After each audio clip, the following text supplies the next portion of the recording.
let's go.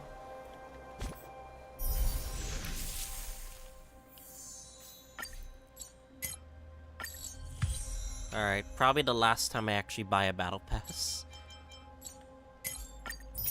You guys have waited so long, so we're gonna be focusing entirely on story. Yeah, I'm not gonna do any Yunli stuff. Yunli post till later, so. Alright, compensation. Give me that compensation. Fucking A. Alright, let's focus. People came in for 2.2 live stream because of like the story. So we're just gonna do just that.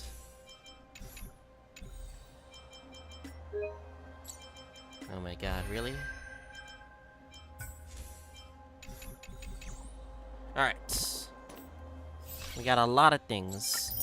Saga Trailblaze Continuance, Trailblaze, new event, Aptitude Showcase, Companion Mission. Yunli companion. Oh, this is the first time you've seen a companion mission since Sparkle.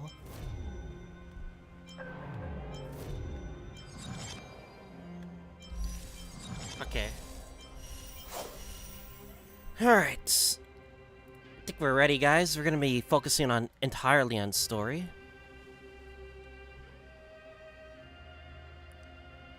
Alright, the return of HSR 2.4 Trailblaze story. We're going back to the Luofu, and I'm curious to see how that's gonna turn out. See, it's like we're going back to the parlor car. Don't know how long this is gonna take, but we're gonna have to see.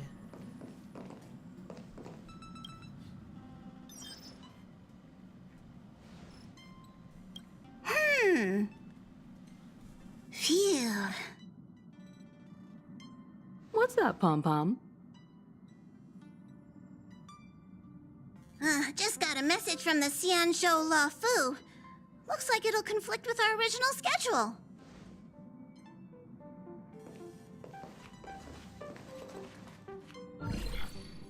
It's been a while, my friends on the Genuine. Astral Express. How's your trailblazing expedition going? Soon, the Xianzhou Luofu will be holding the Luminary War Dance. Those who have aided the Luofu in overcoming the crisis are cherished allies of the Xianzhou. Thus, on behalf of the Seat of Divine Foresight, I'm extending an invitation to attend the ceremony. Your presence would be greatly appreciated. Well, things aren't getting lively. We've barely recovered from the family's Charmony Festival, and we're already being invited to another special event. Trauma? Who cares about trauma? Why not think about it this way? Our trailblazing expeditions are turning into blast expeditions, where we eat, drink, and play wherever we go. Blast? Expedition? Yeah, wherever we go, we eat, play, and have a blast. So we should leave March behind to take care of the Express? Hey, that's not what I meant. I'm all for some fun. I just hope there won't be any surprise party crashers, like Friday or Saturday. I swear they could make names of these two, but anyway. The Xianzhou Luofu has recently overcome a crisis. By holding the war dance, they're demonstrating to everyone that they've returned to a state of peace and... But that's what everyone said before we went to Penacony. You'll be totally safe under the family's protection. Foreshadowing March. No need to worry. The War Dance is not like the Charmony Festival with all its hidden secrets. It's just a festival to honor the Rainbow Arbiter and the Cloud Knights, who fought against the abominations of abundance and protected the Xianzhou ships. Aside from Starskiff performances, it's mostly martial contests. Nothing too different from the Taiki and Roboball contest we've seen before. What do you think, Himiko? Since we've accepted Miss Black Swan's proposal, we should probably head to Amphorius for refueling. There's certainly no rush. This trailblazing expedition is quite unique, and the Express needs to be fully stocked and prepared before moving on to the next stop. With Madame Herta's help, I was planning to deliver some Leviathan fossils from Kalinga Abyss to Ron May, member 81 of the Genius Society. Huh, Ron May It could earn mentioned. us some favors before we set off. However, it may take a few weeks. Aw, so that means we're not Future going Ron to the May, Lafu. Trailblaze later. Being an adult means maintaining relationships, whether we like it or not, March. Since we've been invited, it's only right for the Astral Express to attend the ceremony. So, here's the plan. Pom Pom will take everyone to the Xianzhou Lafu. Mr. Yang and I will meet up with Ron May and fulfill our promise. Meanwhile, you, March, and Don Hung will represent the Express and attend the war dance. What do you two think?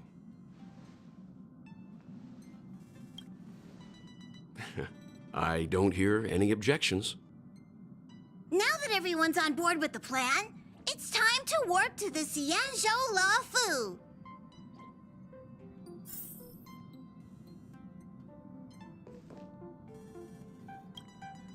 Kalinga Abyss.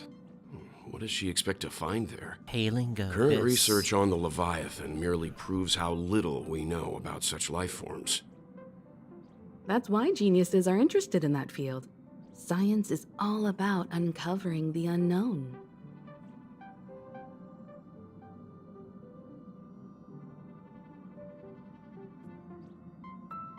Don't miss us too much.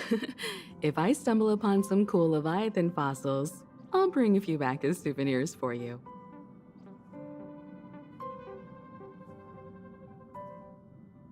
Alright, let's talk to March and Don Hung. I bet those two are gonna accompany us in Xianzhou. Himiko really knows how to convince people. Between Leviathan fossils and the war dance, the latter definitely sounds more fun. By the way, Don Hung, this time you'll be taking a stroll with us on the Lafu, right?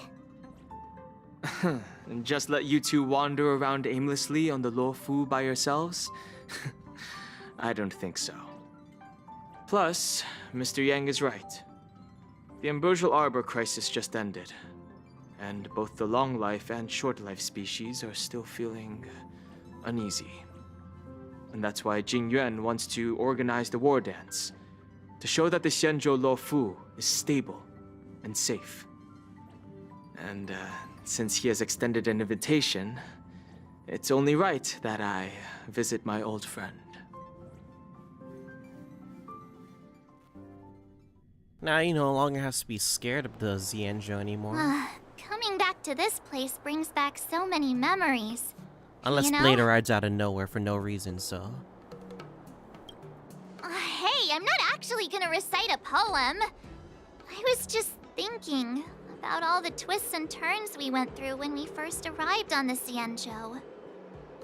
This time, we're not being forced or enticed or chasing after wanted criminals. And we didn't have to sneak in through the cargo dock. This trip has been incredibly smooth. Quite unusual, I must say.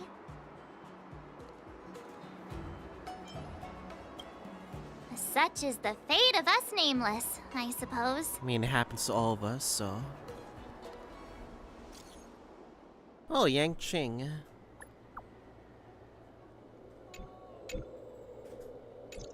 I guess we're gonna meet up with him. Is the Starskip Haven always this crowded? Oh, there's so many people here. I can barely hear anything. Yanqing said General Jing Yuan sent him to welcome us. But where is he? Let's wait for him in front of the loop. Hey, you guys! Hold on a moment. Did they just call us? Look at their outfits. They're from Penacony, right? Are you familiar with the Xianzhou Luofu? We know a little bit about it. What do you need? We're from Penacony. Maybe you've heard of it. We came to this ship to gather interesting materials for making dream bubbles. Oh, we just left there. Oh, talk about coincidence. That's great. Do you know any must-see attractions on the Luofu? Exactly!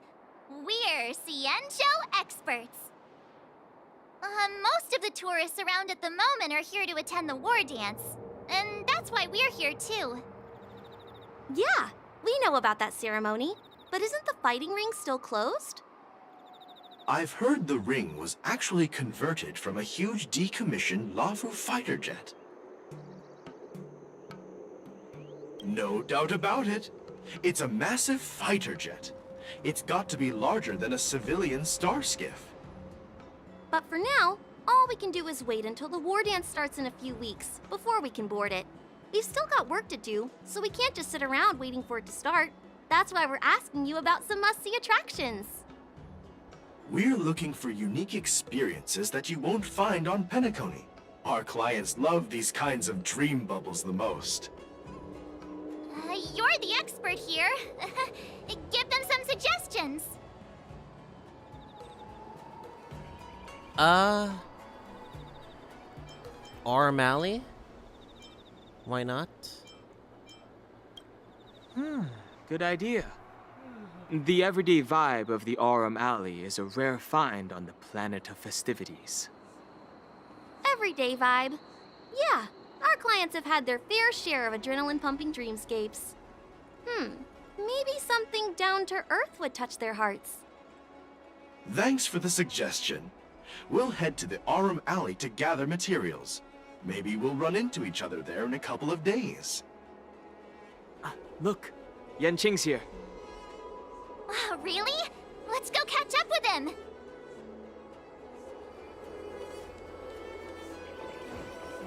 Quite a different experience. There you are! Everyone, this way! I have to configure my team later. I'm using the Jade team.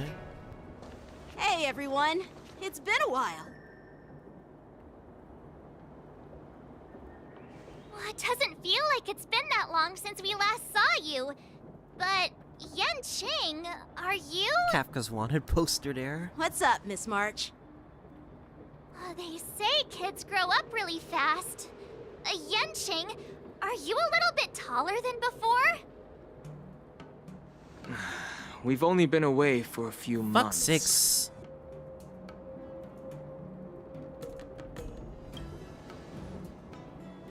Long time no see. It's been a while. Let's not be rude to him. Oh, you've come along too, Mr. Danheng. Sorry for the delay. With the upcoming war dance and the Starskiff Haven being so busy, things are a little hectic. Seriously, I've never seen the Luofu so lively before. I was a bit worried that holding the war dance right after the Ambrosial Arbor crisis might be too soon. But seeing the bustling Starskiff Haven, I understand why General Jing Yuan chose this timing. Yep. There's people from other delves and travelers like you three who've come from afar. With the war dance coming up, there's a huge number of visitors pouring into the Starskiff Haven. The Cloud Knights are working hard to keep the security tight. The General said this ceremony would help the Xianzhou Luofu recover from the crisis. It's a way to showcase our martial spirit, reassure people, boost morale, and attract visitors from other planets to promote trade and peace. By the way, the Xianzhou Alliance places great importance on this ceremony too. The Xianzhou ships, the Zhuming and the Yaoqing, have both sent messengers to offer their blessings. Yeah, the Xianzhou Yaoqing is a major force in hunting down abominations, and is always engaged in conflicts across the cosmos. Although it's a member of the Xianzhou Alliance, I don't know much about it. But Madame Yukong from the Skyfaring Commission mentioned that the Yaoqing always sends back reports of great victories, which is quite impressive. I heard General Fei Xiao of the Yaoqing is a young and dauntless lady. My peers say that she's like a goddess of war, capable of crushing dozens of abominations with a single punch. I wonder if it's true. If only I could witness her prowess with my own eyes. Foreshadowing. By the way, Yanqing, where are we headed next? I'm sorry for talking your ear off. The General wants to catch up with you at the Palace of Astrum. He's been eager to hear about how the Express has been doing. It's funny how he tries to act all mature, But whenever it comes to something he's interested in, you can really see his childish side. I agree.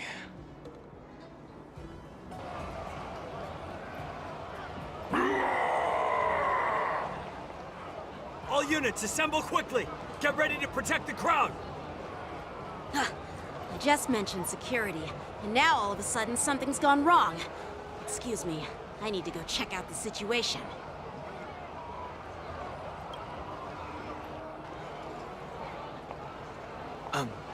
We'll go with you.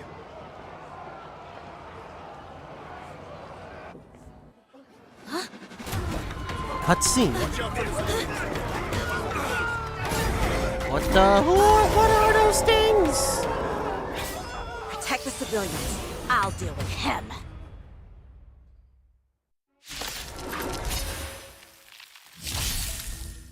Enemies with the Moon Rage state enemies can attack one stack of bloodless. For your Moon Rage, each certain number set. Same time countdown appears in action, or when the countdown's turn begins, Moon Rage is spread across all enemy units. Borisin? Why are there Borisin here? This is now. I'm using my fault. My freaking Jade team. It's not the best, but Receive divinity. The dead return! You've got a lot of nerve. Eternal.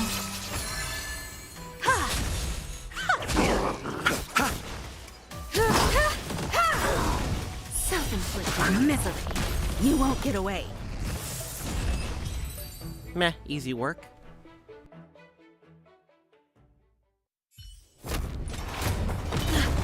Not good. Oh!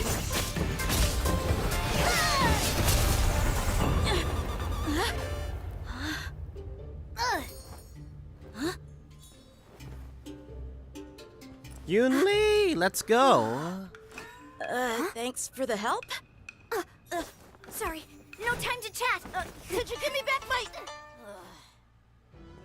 Wait, did she just take his sword? Well, guess that's her introduction. My sword! I'm sorry, but I'm afraid we'll have to put our plans on hold for now. I need to find out what's going on. Company as Ching. While we appreciate your rescue, my Xianzhou friends, don't you think it's a bit too much to detain us and our cargo? Sorry, but we've been ordered to detain you and your cargo for inspection until we figure out the source of the attack. Once we're done with the formalities, we'll let you and your cargo go. Oh, but this shipment isn't even meant for the Luofu. And it's IPC's patented technology. Who do you think you are to conduct an inspection? According to the protocol, all cargo arriving on the Luofu must go through inspection. Oh, but we didn't officially enter your dock at all. We just sought refuge in your dock because we were attacked by the Borisons. Looks like this argument could go on forever. Let's not get involved in a heated dispute that won't lead to a resolution.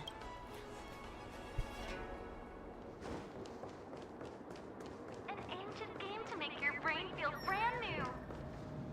Who's in charge here? I need some answers. It's my fault. We let our guard down for a moment. I take full responsibility. With the war dance approaching, safety should be a top priority. Now, tell me, how did Borisin prisoners end up in Starskiff Haven? According to the protocol, Borisin prisoners should be held on a starskiff and taken directly to the shackling prison under strict supervision without ever touching the ground. Who allowed a prisoner transport ship to dock at the passenger terminal? Please don't blame this captain. This incident involves the Zhu Ming's diplomatic vessel. Who are Zhu you? Ming. I'm Liu Jun, an officer of the Patrol Defense Squad. Thank you for your help, Lieutenant Yanqing. The situation unfolded rapidly, and it shouldn't be held against the captain. Here's what happened. An IPC transport ship was attacked by the Borisin just before arriving, and the Zhu Ming's diplomatic vessel came to the rescue. They fought off the Borisin pirates and imprisoned them on their ship. So, an IPC ship was attacked by the Borison near the Luofu, and the Juming envoys saved them? This sounds complicated. Honestly, it gives me a headache too. The Juming diplomatic ship, adhering to standard procedure, docked at the passenger terminal to hand these criminals over to the Luofu. You know, with all the outsiders flooding onto the Luofu, the Starskiff lanes are under immense pressure. The Borison desperados decided to put up a fight before the prisoner transport Starskiff could get there. And that's what you just witnessed. We'll make sure these prisoners are sent to the shackling prison as soon as possible. I see. It's an unusual situation indeed. I'll report it to the security department of the Realm Keeping Commission and ask for their cooperation in handling the aftermath. Maybe I should gather more details from others so that the Seat of Divine Foresight can have a better understanding of the situation. You know what I'm hoping for this Trailblaze? Hope we get to see Sushang and Gunaifin, You look much Huahua, maturer or now, Fuxuan, Yanqing. at least. Please don't tease me, Miss March. The situation on the Xianzhou before the war dance is like a calm lake that can be disturbed by even the smallest pebble, capable of generating far-reaching ripples with even the slightest disturbance. What are those people? I mean, those monsters we just dealt with? Those werewolf monsters are known as Borison. Borison. They are abominations of abundance, and we've been fighting them for a very long time. The Borison have been a powerful force for a long time, plundering and enslaving many worlds. The threat they pose is just as terrible as the Swarm disaster. It's And the more Alliance terrible than even the had a Swarm? fierce war with them 3 decades ago. I mean, what Firefly went through in her fucking animated short, I don't know if it's just any near as bad, but Their maybe I'm presence just thinking has faded over wrong. the years. But who would have thought? According to that officer, they attacked an IPC ship near the Xianzhou Luofu.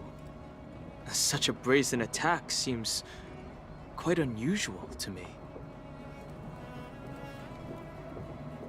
Yeah, that's what I find strange too.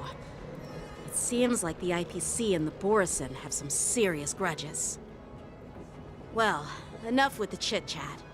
The General wants me to take you to the Palace of Astrum. I'd love to chit-chat a little longer, but there are some things that can't be left unchecked.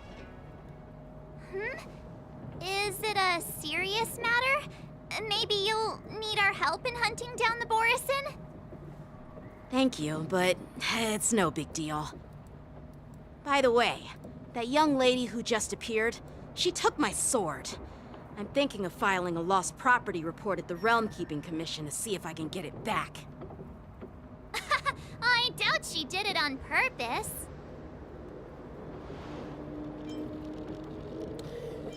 Alright. I guess we'll help out. Perhaps she's around here somewhere.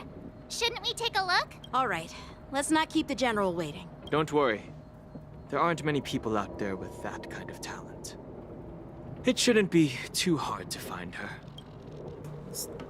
Barefooted destruction character, just like Clara. They both have barefoot for reasons why. There sure are a lot of troublemakers around. What the? This guy's sus. When you know when a person has an angry look, that person is sus.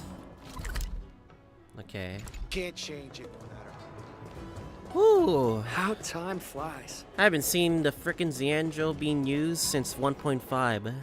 Yes, 1.5 is the last time it was being used. It's been a long journey, Elder Huayan. Thank you for your presence. Huayan? It's the character that was announced in the program. General, I brought our guests from the He's Express. an old person. Oh, I'm sorry for my bad timing. I didn't know you were meeting a guest, General. Don't worry, you're just in time. It's been a while, my friends from the Astral Express. Dream about you in Pinacone. Oh. Well, it's an honor to be in your dreams, my friend. allow me to introduce you to General Huayan. He's the Arbiter General of the Xianzhou Zhuming, known as the Flaming Heart. No need to be so formal. I'm just a tourist here, no different from other tourists who've come to attend the ceremony. Elder Huayan is not only one of the Arbiter Generals, but also the Furnace Master of the Artisanship Commission. Besides his martial skills, he excels in forging various weapons. Such talents are unique, even among the Arbiter Generals. Be it Arbiter General or Furnace Master, these are merely titles given to me long ago. I've retired several times already, but with the current change in circumstances, the Marshal has called me back to duty, and I had no choice but to answer the call. Well, in the end, I'm to blame. Living such a long life naturally brings its share of disapproval. It's an honor to meet you, General Huayan. That's in sync. It's my honor to meet you, General Huayan. No need to be all formal. Today I'm just a guest on the Luofu, the same as all of you. So, these three are the ones you mentioned, Jingyuin? The heroes who helped you with the Ambrosial Arbor crisis? Indeed. There's Dan Heng, March 7th, and her. Without their help, I'm afraid the Luofu might not have easily overcome this crisis. So, the Imbibitor Lune's reincarnation has returned to the Luofu and will attend the war dance. I'd love to have a drink with you, should the chance present itself. You're more than welcome, General Huayan. And this young friend is? Yanqing, my apprentice. He remains by my side as my retainer due to his youth, which I hope will season him with experience. He will stand for the Luofu's Cloud Knights in the upcoming war dance. Oh, there she is. Ready to take on all kinds of challenges. Great, great! It's a real treat to see so many talented young people around here today. Oh, I almost forgot. This is my apprentice, Yunli. There she is. It's you! Oh, it's you. Hello. Oh, you two already know each other? Guess we don't need any introductions, then. What a coincidence! I was afraid I'd have trouble finding this girl. Oh? Now you've piqued my curiosity. Tell me, Send a how did you report two become acquainted? about the attack. She helped me capture the escaped Borisin prisoners at the Starskiff Haven. Allow me to express my gratitude for you. But when you left, you took my flying sword with you. Your flying sword? Oh, so that's why I found a dagger in my bag. Turns out it's yours. Yes, it is. Now that we've met again, I hope... Nope. Huh? That won't do. Won't do? You want your sword back, right? Well, you can't just take it back. On the Zhuming, when you lose your sword on the battlefield, you have to reclaim it on the battlefield. As for this little sword, it was supposed to strike that escaped Borisin prisoner. But unfortunately, its owner's agitated state caused it to Dang. fly off like a kite with a broken string, and it missed its target. By the way, if I hadn't caught it and helped it hit its mark, that Borisin prisoner would have gotten away. Hold on a sec, Yunli. You took my sword without even asking, and now you're refusing to give it back? Oh, this is a dispute. So much for Luofu sword masters. What did you just say? If you just stepped up and took your sword back from me fair and square, I would have totally respected you. But nope, you tried to play it down, expecting me to just hand it back to you like it's nothing. In front of everyone. With all due respect, you don't honor your sword. Dang. So you don't deserve it. Tension. Dang. Hasn't anyone told you that taking without asking is stealing? If you want to settle this with swords, fine. Let's have a one-on-one duel right now. Yanqing. Well, that's more like it. Just be careful. Because I'm not as easy to handle as the Borison. You two, be quiet and apologize to Yanqing. Hey! Whose side are you on, Grandpa? I don't take sides. The side of neutrality. It's a small misunderstanding, and an apology would be too much. I've heard about the Zhu Ming's incredible swordplay and craftsmanship. Most notably, the legendary Flame Wheel Octet. Seeing Miss Yunli, who is among those ranks today, well, I must say, she definitely has that fiery edge. Such grandiose names. Some folks love And it's gonna to suck spin that these Saya fancy can't play this titles, game. trying to set the Cloud Sad. Knights apart. Yunli is still just a young girl, a bit awkward and hot-tempered. So please forgive her. She's being rude. Guys want to know what I'm talking about? SAG-AFTRA. That's all I could really say, so I don't know more details than that, but anyway. Well, everyone, Elder Huayan and I have some business to discuss. For now, Yanqing, why don't you entertain our guests and take Miss Yunli to the inn? I'll find another chance to talk with you all. I'd like to express my gratitude to the Astral Express for helping the Law Fu during the crisis. That's so kind of you. I mean, you've already thanked us so many times. Please forgive me for coming at an inconvenient time. You needn't apologize, General Huayan. All right, Yunli. Take this opportunity to clear things up with Yanqing. Yeah. It's better to make friends than enemies. But I won't be heading to the inn just yet. I want to visit Lingsha. He just arrived in the Luofu and could use some help settling in. It's the other character that was announced. Yanqing, once you've helped our guests get settled, go to the Artisanship Commission for me. I've heard about the attack and the detainment of the IPC ship.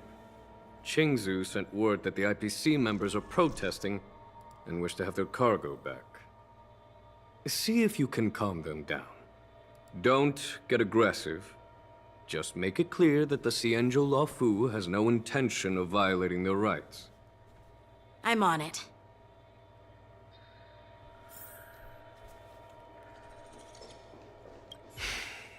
I'm sorry for Yanqing's rudeness. Not at all. Taunted by Yunli like that, even a training dummy would be angry. You've taught your apprentice well. If it were me in my younger days, I'm afraid I'd have drawn my sword and fought. Yanqing can understand your concerns. On the other hand, Yunli is still a naive girl who's only interested in swordplay. Honestly, I brought her here to participate in the war dance because I want to broaden her horizons.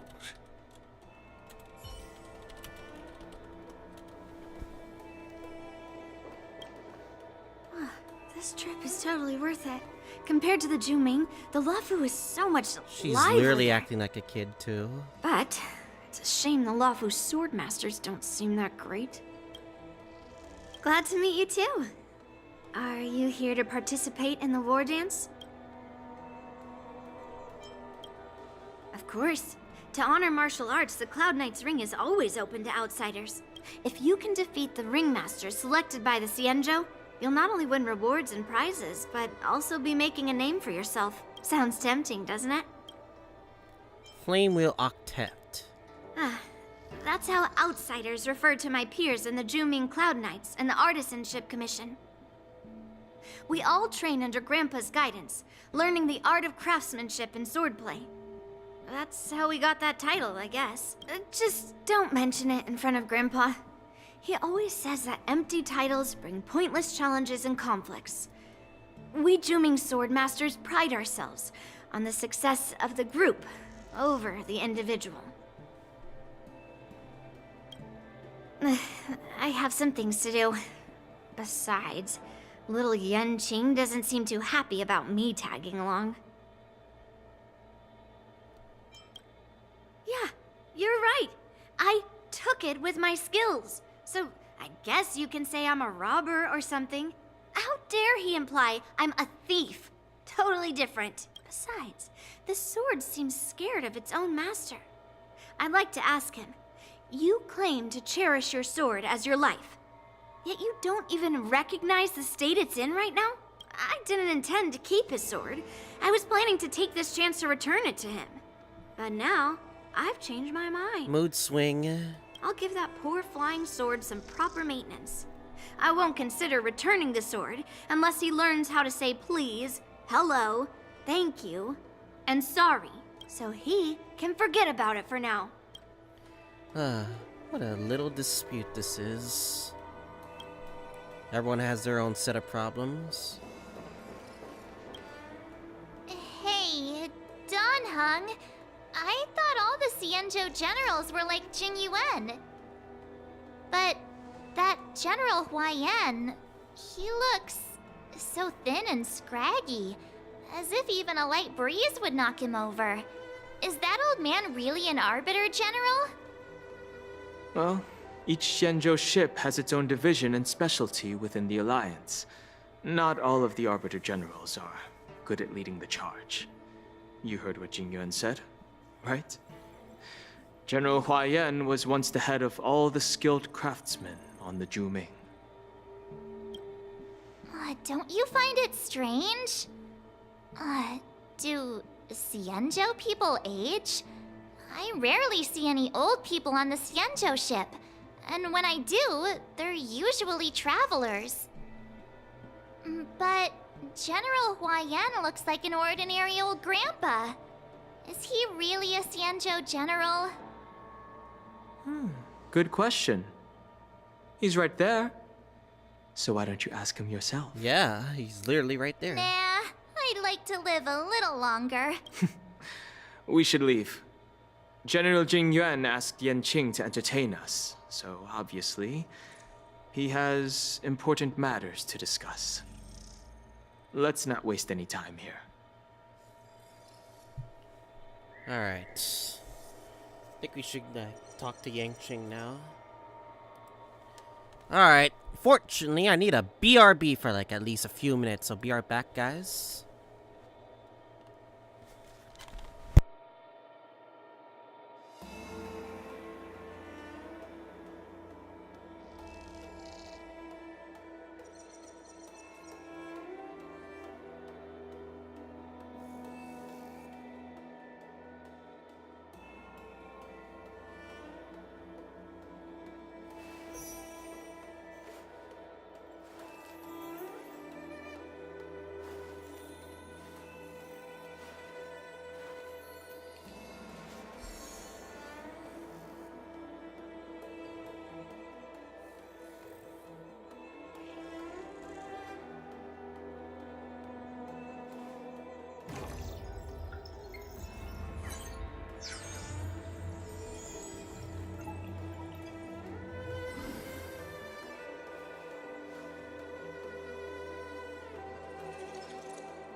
Alright, sorry for that BRB just now. Let's fucking, like, continue.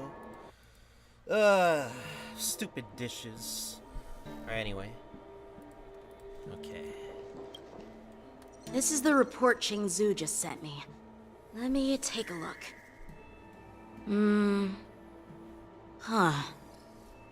Looks like the General has given me a tough challenge. He wants me to try and help put the IPC's mind at ease. Well, it's not exactly a test. As Cloud Knight officers, we not only learn the art of war and martial arts, but also occasionally have to handle diplomatic disputes. It's just, you know, talking things out isn't as straightforward as duking it out with weapons on the battlefield. This is especially true when you're up against the IPC, with their non-stop corporate babble. Well, let's not worry about that for now. Shall I take you to the inn? Why not? Let's get started, shall we? It is the Luofu's honor to have you in attendance at the war dance. Yet, the fact that a simple martial arts ceremony has attracted esteemed generals from the Zhu Ming and the Yao Qing implies intentions beyond mere spectating. Might there be any specific instructions from the Marshal? You're overthinking it, Jing Yuan. As I said, I'm here to broaden my granddaughter's horizons. I have no ulterior motives.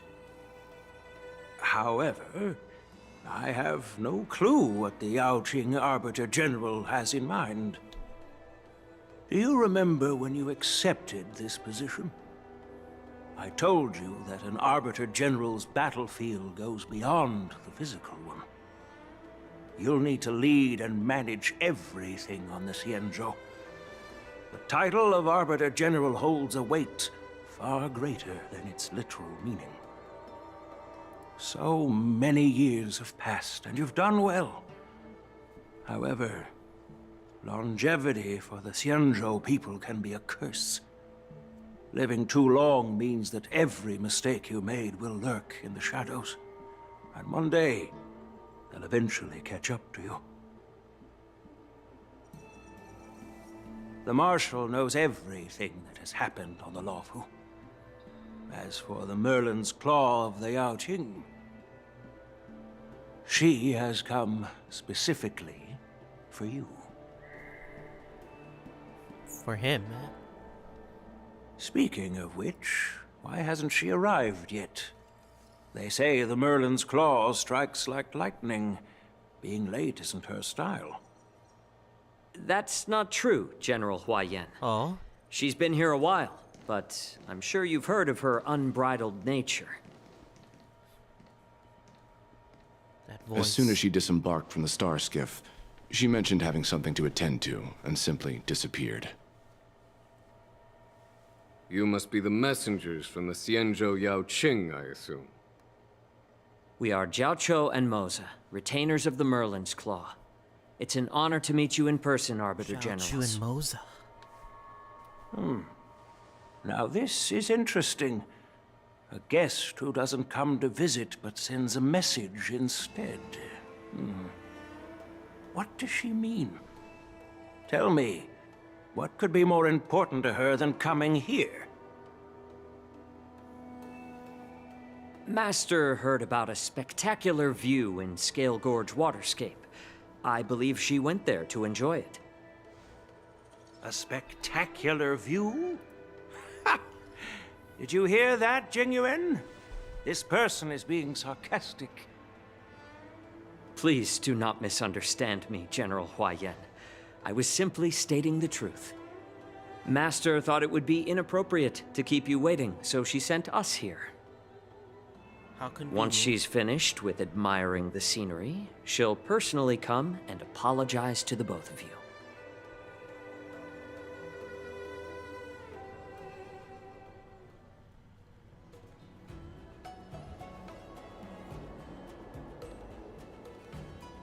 Drat, I forgot to ask Yunli to return my sword.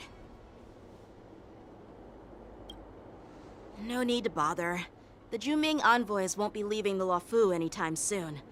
I'll ask for it later when we meet again. By the way, I don't know if it's just me, but the general seemed a little reserved. Could it be because of Elder Huaiyan's visit? Reserved? Something like really? that. Maybe I'm just overthinking things. No, you're not. When I entered the Palace of Astrum, I realized that the messenger from the Xianzhou Juming was actually the Arbiter General himself. So, the messenger from the Xianzhou Yaoqing must be the Merlin's Claw herself, I presume. That's right. Well, that's what makes this entire thing so unusual. What's so unusual about it? They simply received an invitation from Jingyuan, just like the crew, right? The war dance is just a small festival. And now we have 2 Arbiter Generals from other Xianzhou ships here. I'm afraid they're here for something more. Maybe they've come to hold Jingyuan accountable for the Ambrosial Arbor crisis? Hold him accountable? Come on, didn't the Luofu fall victim to the disciples of Sanctus Medicus and the Antimatter Legion? Why would they blame the victim? Donshu's rebellion and Ventilia's scheming are merely one side of the story to the other Arbiter Generals of the Alliance. Only a single piece of incontrovertible evidence remains, creating an endless source of potential complications. The Ambrosial Arbor. Something more than that. Yes.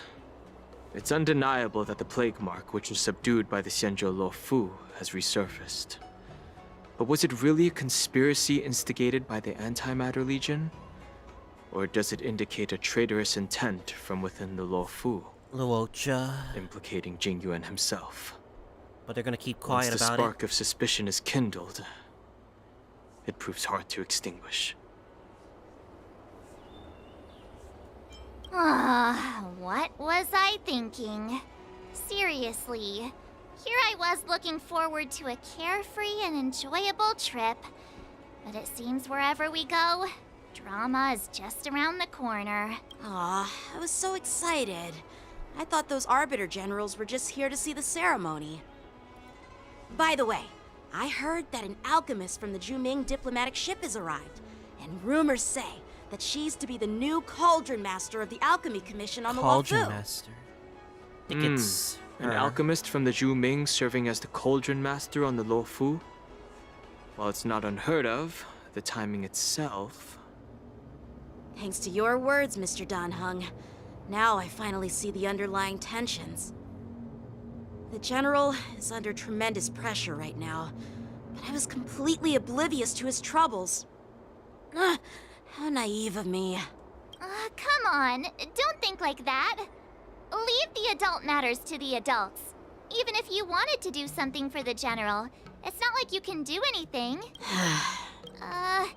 Did I say something wrong? You really just said that, didn't you? Miss March is right. I don't have the skills to share the General's burdens at the moment. Still, I'll do my best to follow his instructions. Let's go. Once I've taken you to your accommodations, I need to go to the Artisanship Commission to handle the IPC's protest. He looks like he has a lot on his mind. We can't just let him go alone. Why don't we accompany you to the Artisanship Commission? This is too much trouble. While I appreciate your kindness, dealing with the IPC's workers could be tricky. I'm afraid this will cause trouble for the Express. No worries. We're pretty experienced in dealing with the IPC. You've heard of the 10 Stone Hearts? We've dealt with quite a few of them, right?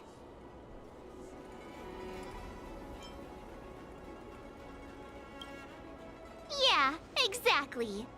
Are you being sarcastic? Not reading the room, huh? Well, since you're willing to help, I won't decline your kindness.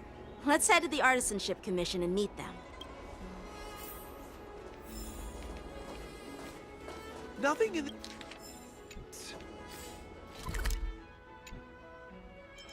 Damn, it's been a while since we've been to the Artisan Commission. Alright. Can I really reason with you Xianzhou people? I think I get it now, in your words. But Scott. It's Scott. Toxic voice Aurum sounds Alley's familiar. Scott. He's back. Haven't I heard it before in Aurum Alley? You know what? This isn't my first time dealing with the Skyfaring Commission. I can handle your unreasonable ways. But straight up snatching IPC cargo, isn't that going a bit too far? Just as I've said it many times already. Once we've inspected the cargo and completed the security check, you can be on your way. Is there something wrong with your ears, or is it just your brain? I'm hearing you loud and clear. I'm thinking clear. And my answer is crystal clear. Not a chance. Keep detaining my cargo and I'll file a complaint directly with your general. Did I hear a dog barking? You jerk! Who are you calling a dog? Wait. Why are you here? You're staying on the Xianzhou, are you? What terrible luck. Wherever you go, disasters aren't far behind. Aren't you the guest from the Astral Express? What brings you and Yanqing to the Artisanship Commission? Trouble caused by the IPC? I'd say it's caused by the Skyfaring Commission. Looks like you've met this IPC worker before. I'm not sure if that's a good or a bad thing. I was sent here to deal with the IPC protest, Miss Shikui. What's going on here? As you know, this IPC transport ship was attacked by the Borisin and rescued by the Zhu-Ming's diplomatic ship. Then the Cloud Knights were instructed to bring it back to the dock for repairs and inspections. And this is Mr. Scott, the person in charge of this transport ship. So, you're Scott. I've heard her mention you. Weren't you kicked off the Lawfu before? Why did you come back? Imagine not doing Aurum Alley. I wanted to come back. I thought I'd just dock at the harbor for repairs and leave this forsaken place for good. Little did I know, as soon as the ship entered the harbor, a bunch of Cloud Knights showed up and snatched all our cargo from the hold. What do you mean by snatched? I've told you 1,000,000 times. It's a security check. Then why did you bring the cargo to the Artisanship Commission? You even brought in some shady craftsmen. It's obvious you're trying to steal the IPC's patented technology. Listen here. Firstly, the Skyfaring Commission detected dangerous items that could possibly be weapons in your cargo hold. That's why they called me here, to double-check. Secondly, where the heck did you get the idea that I'm a shady craftsman? Even if there are dangerous items, what do they have to do with you? It's not even being shipped to the Luofu. We'll just fix the ship and be on our way. We won't unload our cargo here. But you'll have to stay in the port for several days before your ship is repaired and you can take off again. How can we just leave unchecked items sitting here? I understand, but we don't need to disassemble the cargo if it's just a security check, right? In most cases, we don't. However, our scans discovered that the cargo doesn't only contain machinery, but also some substance that resembles biological tissue. Biological tissue? Does this crate contain living things? I'm afraid we'll need to wait for the Alchemy Commission for further confirmation. In any case, according to our regulations, we need to unseal one of the crates for further examination. But this IPC specialist has been hindering us on the grounds of patent secrecy. The Alliance's regulations on biological products are very strict. Well, this is as complicated as it Without further gets. inspection, there is no way for the Skyfaring Commission to release the cargo. Oh, really? Fine! If anyone lays a finger on that shipment, they'll have me to deal with. It doesn't matter if it's mechanical or biological. It's none of your business. I'm filing a complaint against the Skyfaring Commission's ridiculous regulations. This Mr. Scott seems stubborn and difficult to persuade. Honestly, I really don't want to have a vicious confrontation with the IPC.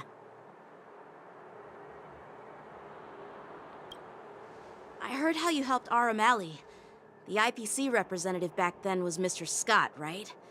Since you've dealt with him before, it looks like I'll have to rely on you again. Sushong coming? What are you guys whispering about Nah, I over don't there? think so. Just hurry up and give us back our cargo.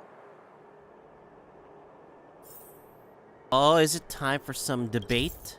Yep, it's debate thing. Okay, fuck it, let's do it then.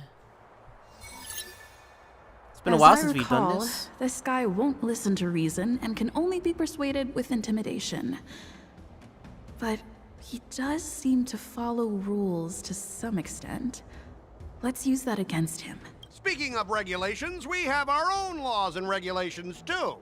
According to Article 4 of the Xianzhou Alliance IPC Trade Consensus, the Alliance and IPC shall never infringe on each other's intellectual property rights.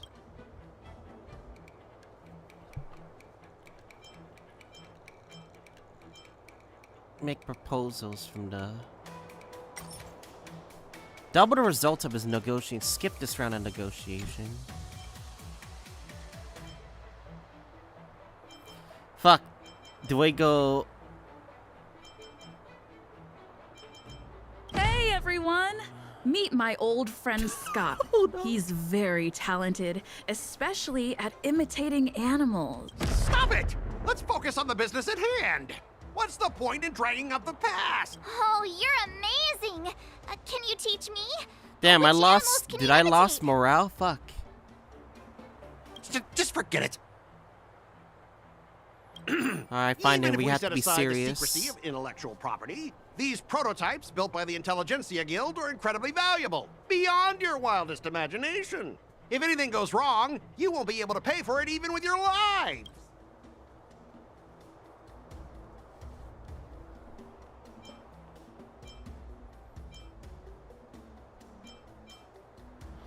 You... Oh my god. Don't underestimate Xianzhou technology. Even if they need to dismantle your cargo, the Artisanship Commission can easily put it back together. Yeah, go ahead and brag about their skills. I'm terrible After all, at you're this. just a I'm just negotiator. literally trying to think. But I'm different. I'm an IPC member, and my fleet has accepted this transportation order. Naturally, I need to be responsible for the integrity of every piece of cargo. Besides, the cargo on this transport vessel belongs to the Intelligentsia Guild. If you want to inspect the cargo, shouldn't you at least call in a member of the Intelligentsia Guild to be present?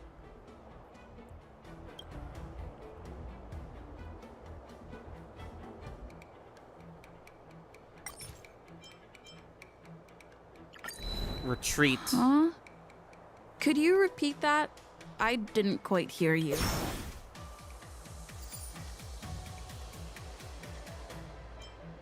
Ah, so that's how it works.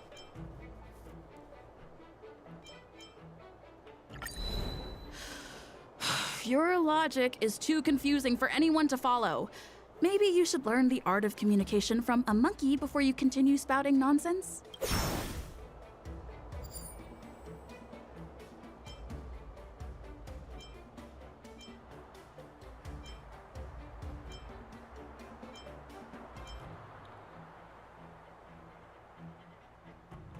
Think it has to be.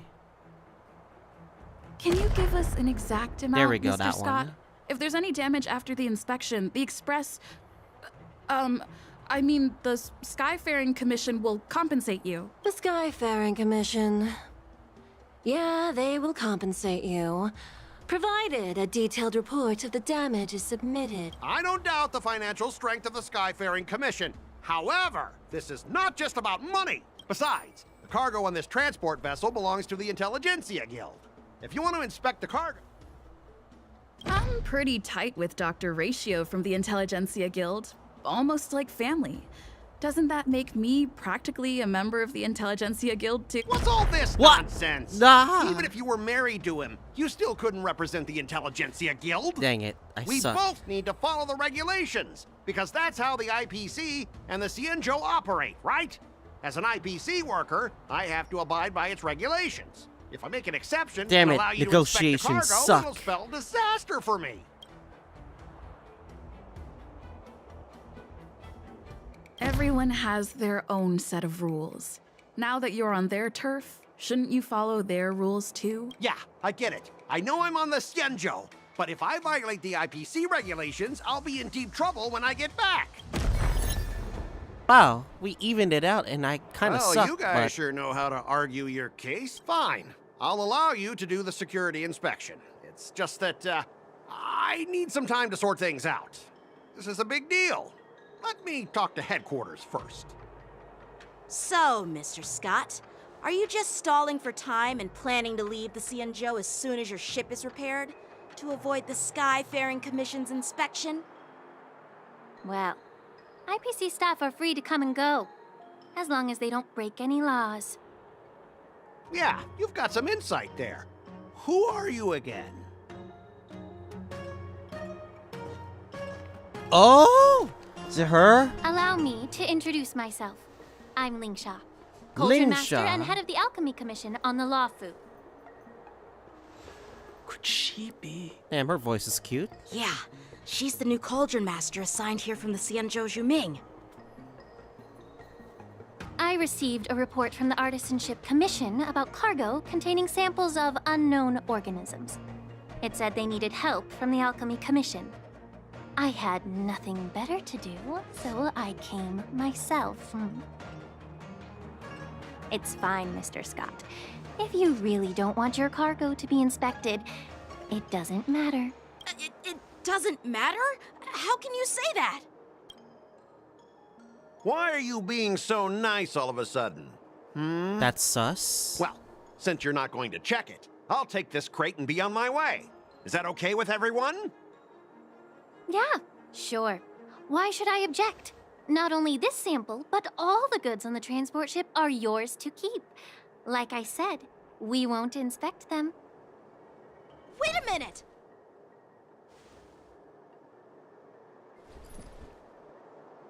Well, that's more like it. If only the young displayed a more reasonable attitude, we could have sidestepped that altercation just now. Our ship will leave in a few days once the engines are repaired. Your ship can leave whenever you want, but I'm afraid I can't say the same for your cargo.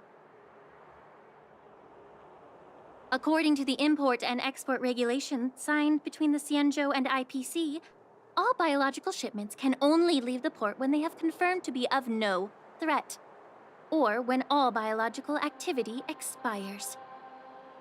Since we can't determine if your shipment is safe for the environment, I guess we'll have to wait for its biological activity to expire. Let me check the previous cases. Normally, it'll only take around 47 star calendar years. What the? She says it threatening so casually. Only 47 years? Why so surprised? You're still young and full of energy. I'm pretty sure you'll live a few more decades. Have some confidence in yourself. God, I don't know if I feel convinced to pull for her, or should I just wait? The temptation is crazy. Ha! Typical of a long-life species. Your words are dripping with sarcasm. While you may not care about time, I do. I'll be demanding double compensation from the Skyfaring Commission for every minute wasted.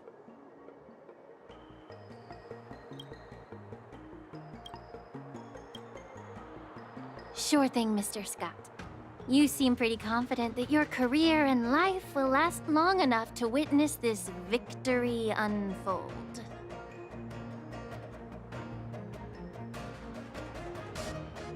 Dang. Step aside, guys. Let them do the inspection. But, Mr. Scott... Come on, we're already in enough trouble. Just let them do the security inspection. And if needed, I can always grovel before the Intelligentsia Guild later. I'm just using my head for what it's apparently good for, right?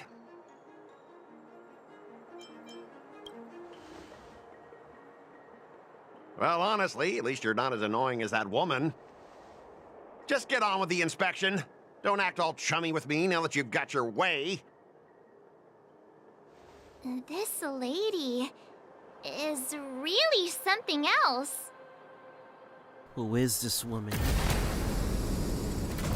Is this the IPC product? Listen up. Any damages Like a caused mech. by inspections will be filed with the IPC. Mobile suit. It's a live mobile suit. Turn it off.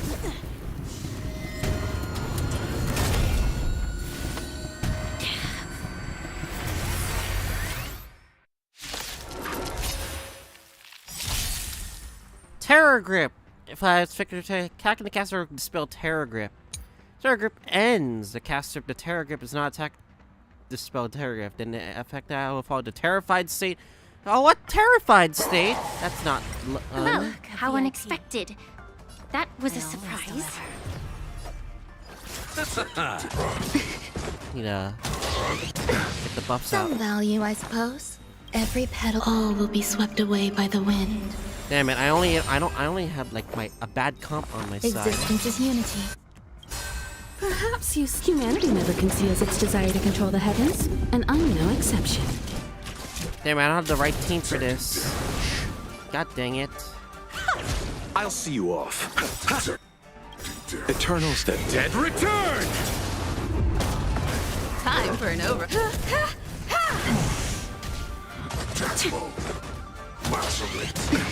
Nothing major. Moon There's Rage. more to life. Bloom. Guess I owe you one. Repay. This is the moon. We? There's no backing out now. For me or Damn it! you. I'm trying to right comp for this, but damn it. You chose the wrong enemy. Some value, I suppose. Every petal all will be swept away by the wind.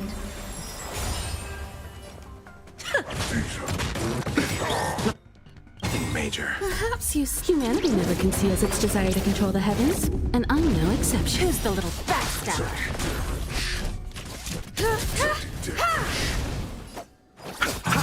There's more to life. Eternals, the dead return! Eternal. Lose some, win some. I always deliver. I have something for you.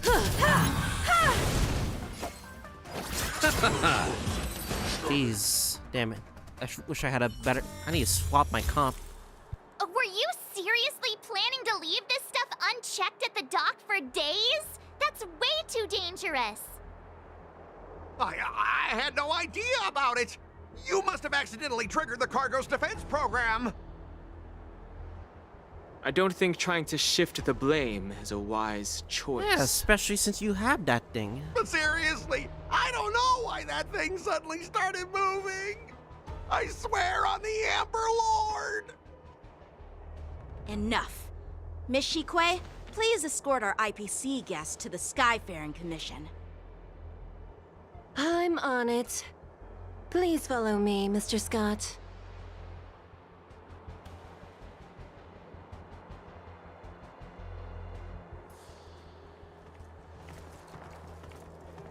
Gentlemen, our preliminary inspection shows that there is indeed hidden biological tissues inside, just like the craftsman feared. I can't even tell if it's ingenium or biological in nature. The core of this device is what they call wetware in industry slang. To put it simply, this machine operates with a kind of biological nerve as its control center. I'll take some samples for the alchemist to analyze and figure out where the biological tissue comes from. Why would the Intelligentsia Guild use such unethical technology? Perhaps they're trying to create Dr. a new Ratio weapon? know something about this? Whatever the reason is, it's probably why the Borison attacked the ship. No wonder the IPC were trying to obstruct our inspection. I'll contact the Ten Lords Commission and ask the judges to come and give their final verdict on this. According to our rules, all prisoners and weapons involving dangerous creatures must be taken to the shackling prison for further sentencing. After all, it's the safest place on the Luofu. As for you, Mr. Craftsman, please go with the Cloud Knights and explain the situation to the judge.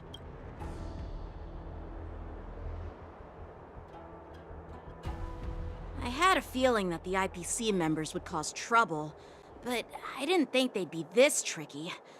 Thanks for your help, Miss Lingsha. I should thank you for saving my life. Your sword skills were impressive, taking down that big guy. I thought the General's retainers were all burly martial masters. I didn't expect Yanqing to be so...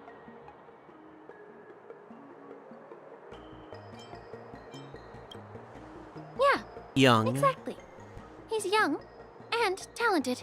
As for you, you must be the guests from the Astral Express, right? Saving the Luofu from that crisis. It's so impressive. How old is Lingsha? It wasn't a big deal. Really. It's still early.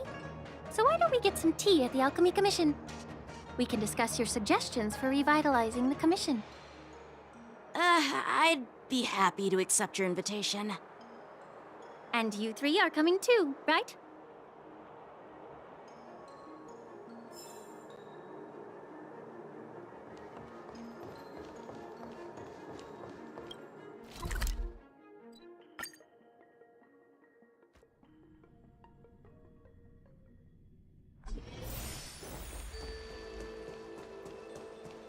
I'm here to pay my respects to the new cauldron.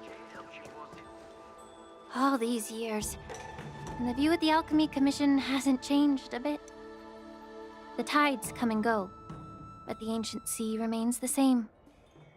For us Vidyadhara, there's nothing more nostalgic than our homeland. You're a Luofu native, Miss Lingsha? Yes, I grew up here, listening to the sound of waves while researching prescriptions with my mentors and peers at the Alchemy Commission. It's kind of sad, isn't it? Everything changes, but somehow remains familiar. Just like you, Don Hung, I traveled far from home, and now I've returned. Seeing the familiar scenery brings back a hint of nostalgia. The view here would be even better without the ambrosial arbor. Oh, really? I think that towering tree looks pretty impressive. Even if it's impressive, it's a plague mark. The Xianzhou have been fighting abominations for thousands of years. And now that the ambrosial arbor has been reborn, it's only natural for everyone to feel uneasy. Well, once a seed is planted, no matter how long it takes, it'll eventually sprout and bear fruit. In my humble opinion. The rebirth of the Ambrosial Arbor and the resurgence of the disciples of Sanctus Medicus were inevitable. The seed was already planted when the ancestors of the Xianzhou sought immortality.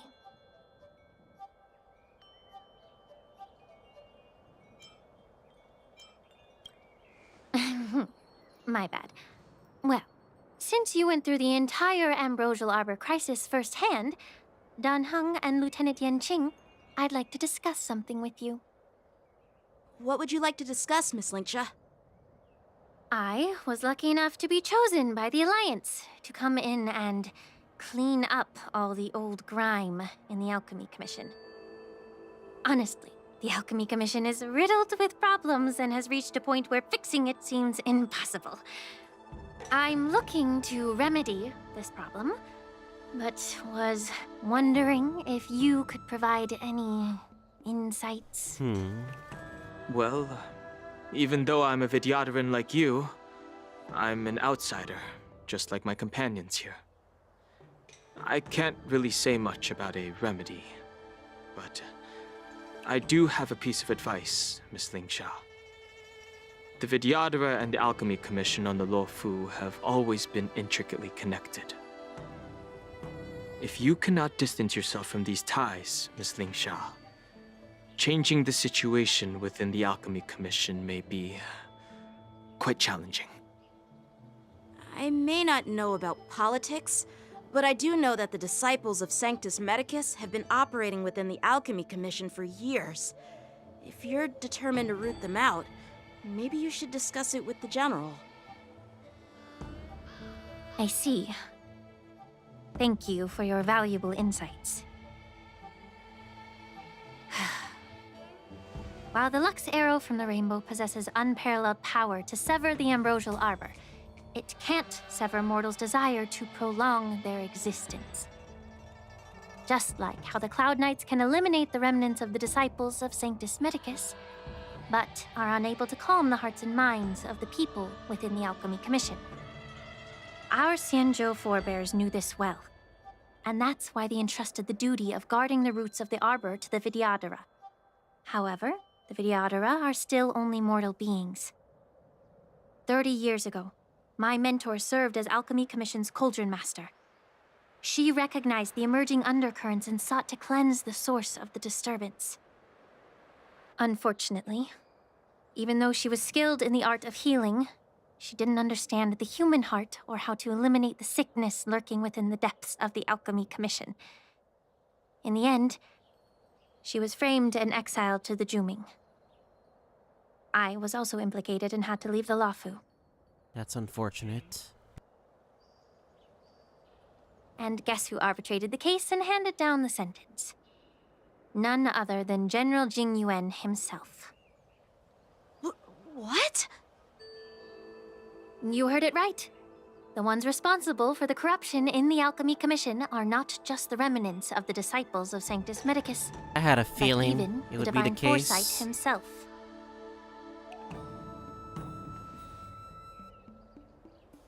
Alas, why is your face turning pale, Yanqing? Don't worry about it. I understand that when someone holds a position of power, they may sometimes have to make tough decisions. I won't hold any personal grudges against him. Besides, at our age, holding personal grudges is a luxury we can't afford.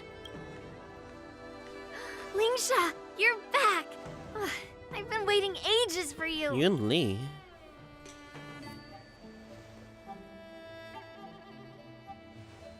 Yunli! Why aren't you with your grandpa? What brings you to the Alchemy Commission? Well, let me take this opportunity to introduce you to Yanqing. What a small world. You stole my sword! Give it back! I see. Let's skip the introduction part then. It's already acquainted, so. Why do I keep bumping into you? Are you stalking me or something? Of course not. Unlike you, Miss Yunli, I have important things to take care of. You, on the other hand, seem to have all the time in the world to wander around without returning my sword. Grandpa used to say that a sword reflects its master. I talked to your sword, and it told me that you've been distracted. You hesitate when you should strike, and you struggle to stay calm when your sword is unsheathed. Now that I see you again, I realize your sword was right. It wasn't me who took your sword.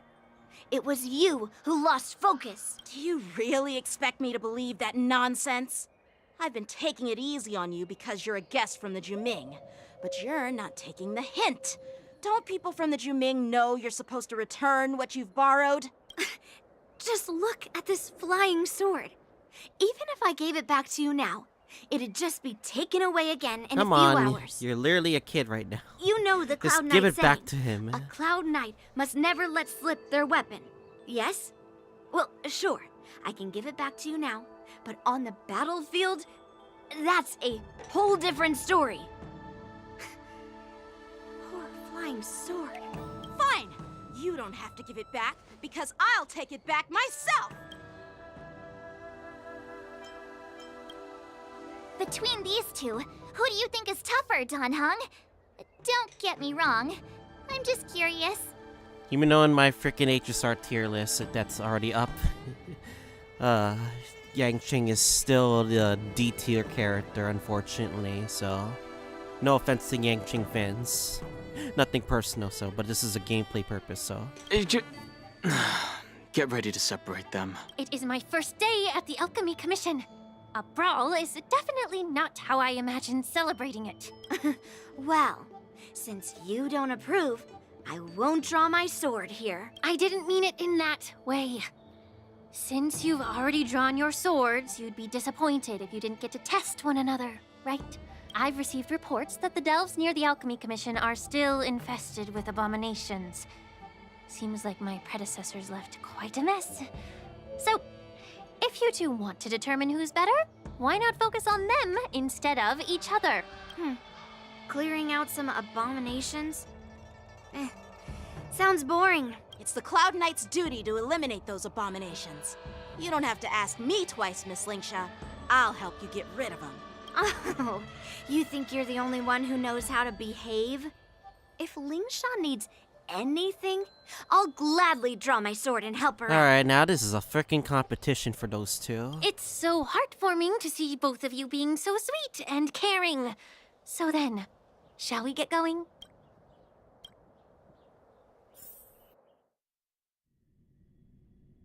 Ever since the disciples of Sanctus Medicus were eradicated, their experimental abominations have been festering here. If you want a contest, I'll be the referee. The one who kills the most abominations within an hour wins. Lingsha, as always, you're still an expert in making unpaid work sound so noble and grand. It's for your own good, little Yunli. While you desire to compete against each other, I don't want to see either of you getting hurt. That's really thoughtful of you, Cauldron Master. So, are you both ready? Watch Yanqing duel Yunli. Oh, this is gonna be fun. Ugh. Looks like my predecessors left quite a mess. Let me say it again. The one who kills the most abominations within an hour wins. Be careful when you draw your swords, and make sure you don't hurt each other. Can we start now, Lingsha?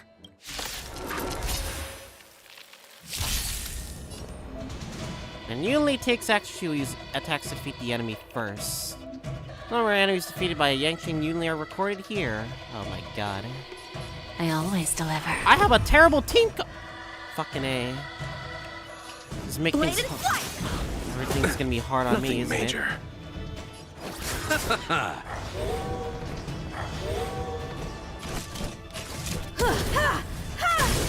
You won't get away. A one-time enemy.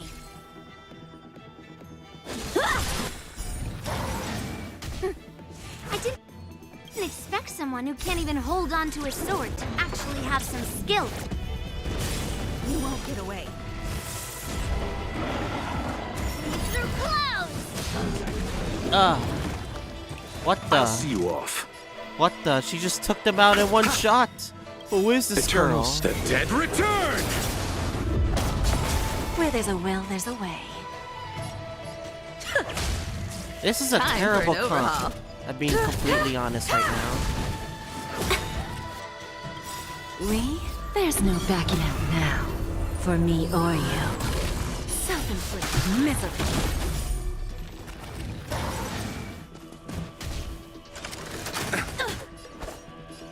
Strike with heart! You chose the wrong enemy. Practice is over. Swords descend! You won't get away. I have something for you. Time for swordplay! Perhaps humanity never conceals its desire to control the heavens, and I'm no exception. This is a terrible comp. Like, for real though.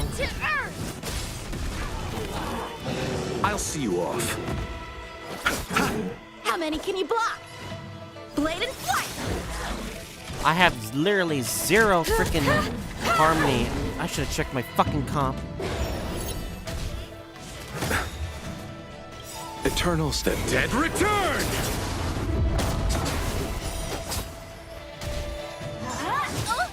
Give an inch and they'll take a mile. Don't let me down. Time for swordplay! Strike with heart!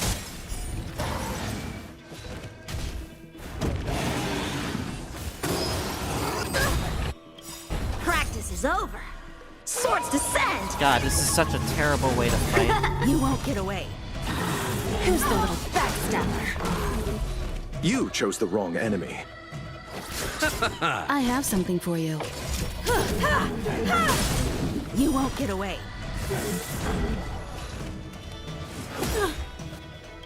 Perhaps humanity never conceals its desire to control the heavens, and I'm no exception. Bending the rules. Through clouds!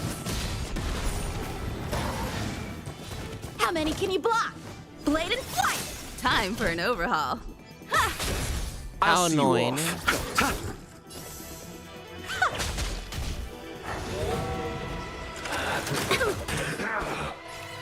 Strike with heart! I have something for you. Time for a lesson. You won't get away. Alright. Think we won this time. I win, Miss Yunli! You got lucky. Why don't you just give me back my sword, sincerely apologize, and then go cry your eyes out to your grandpa? Consider yourself lucky that I'm not interested in your rusty sword, as I don't have the nasty habit of snatching other people's weapons. All you did was chop down a few monsters. Don't get carried away with yourself. If you think you can just take this sword from my hand, go ahead and try.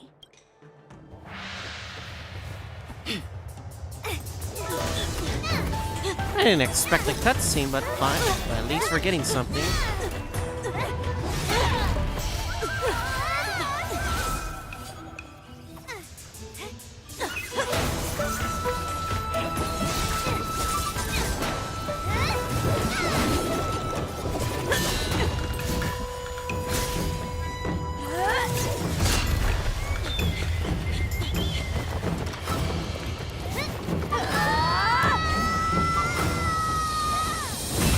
Huh? Oh! It's Xianzhou! Well fought, my young friends. Oh, darn. However, both of you have shortcomings. One of you focuses on dodging and weaving, while the other relies on brute strength, trying to take down targets with a single strike. Our General Xianzhou, as they say. Who are you? Me? I'm just a patient seeking medicine from the Alchemy Commission. Oh, she's not gonna say A anything. passerby, if you will. I thought I'd see my fill of impressive fights during the war dance. Yet here I am, able to witness a remarkable fight at the Alchemy Commission, of all places. Well, the Lawfu is never short of surprises. However, I have a small suggestion for you.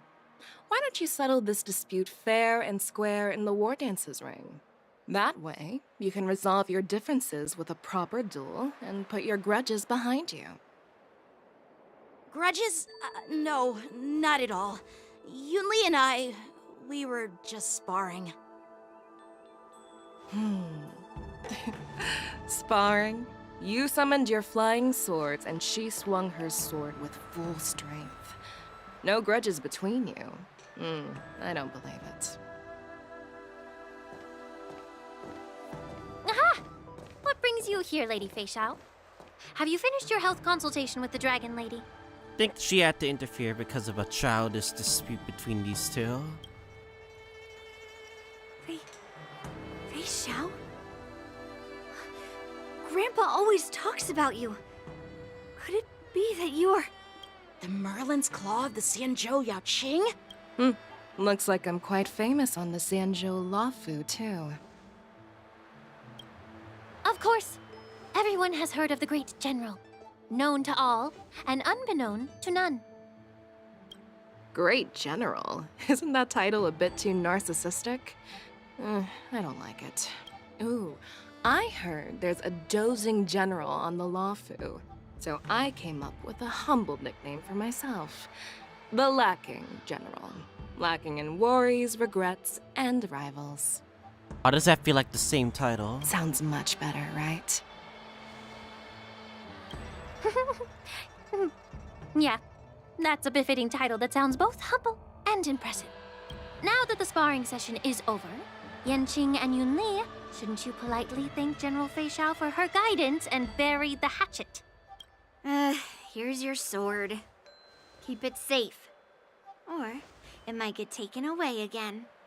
By the way, we haven't settled the score yet.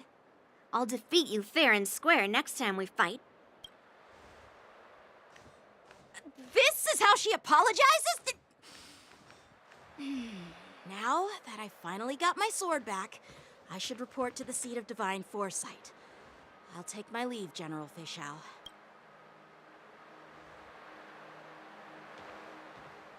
Oh, by the way, Miss Linksha, if you've got some free time, I'd like to invite you to the seat of divine foresight for a chat with General Jingyuan.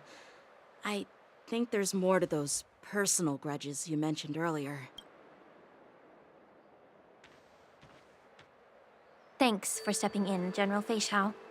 Otherwise, I'd have had to knock them out with my incense. Not at all. Just doing what you asked.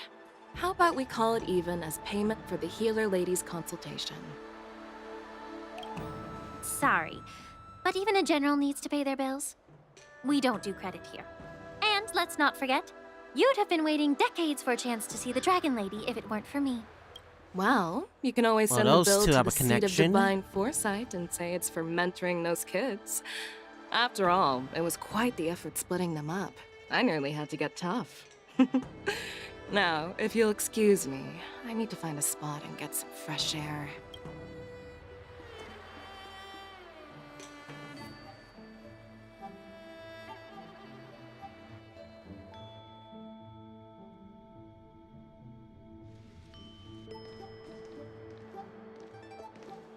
Back already? You've met with Jingyuan and wandered around for a few hours. So, what do you think? It appears that the Divine Foresight is using this war dance as a show of strength to convince everyone that the Luofu is prospering after the Ambrosial Arbor crisis. But... I know you're going to say but, right? But... the influx of people attending the war dance is like a breeding ground for disorder and rumors. One wrong move, and the Luofu could be in a world of chaos. The Cloud Knights on the streets remain vigilant, so at the very least, General Jingyuan is aware of this. As for other matters, I'm unable to say. I'd prefer to be excused from future meetings with generals. I'm just a military healer. And now all of a sudden I'm thrust onto the center stage having cordial chats with two generals? My work doesn't lend itself to being in the limelight either. I'll be quite honest, the voice isn't that bad for Mose. not gonna lie. Just stop whining. At least you're in one piece, right? Before getting in touch with General Jing Yuan, I wanted to put aside my assumptions and see his momentum. That includes the overall bearing of the Cloud Knights on the street, what people are saying, and how those close to him behave. The might of an army dwells not within its pawns, but within the force of its collective momentum. Recognizing this fact reveals the true measure of power. Thanks for enlightening me, General. A perfectly clear statement turned confusing thanks to your translation. You've made me lose where I was now. Anyway, this is how I operate in battle, so you might as well get used to it. Are you treating General Jingyuan as your enemy? The longest-serving general of the Xianzhou Luofu. Do you think he'd have only a few enemies? By the way, General, you met the healer lady, yes? Could you show me the medicine she prescribed you? Well, the healer lady couldn't do anything about my condition. She just told me to enjoy some tasty food. That's something Bailu would say. So not even the famed healer lady could help? Don't worry. I'll fulfill my promise and find a way to cure you. Actually, I've found some leads. Well, life and death, Jiao Chou. It's all predetermined.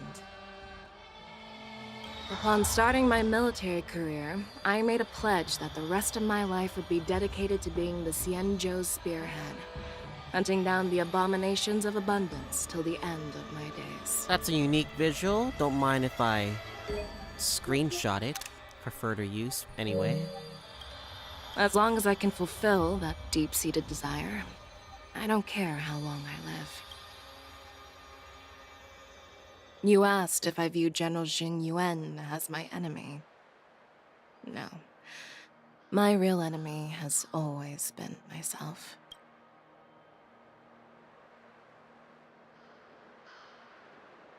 Enjoy some tasty food. So, what's for dinner tonight? Jeez. You really know how to read the room, don't you? You guys figure it out for yourselves. I'm due to catch up with an old war friend I've not seen for quite a long time. There's a lot of things that came in with that conversation in itself. Hey!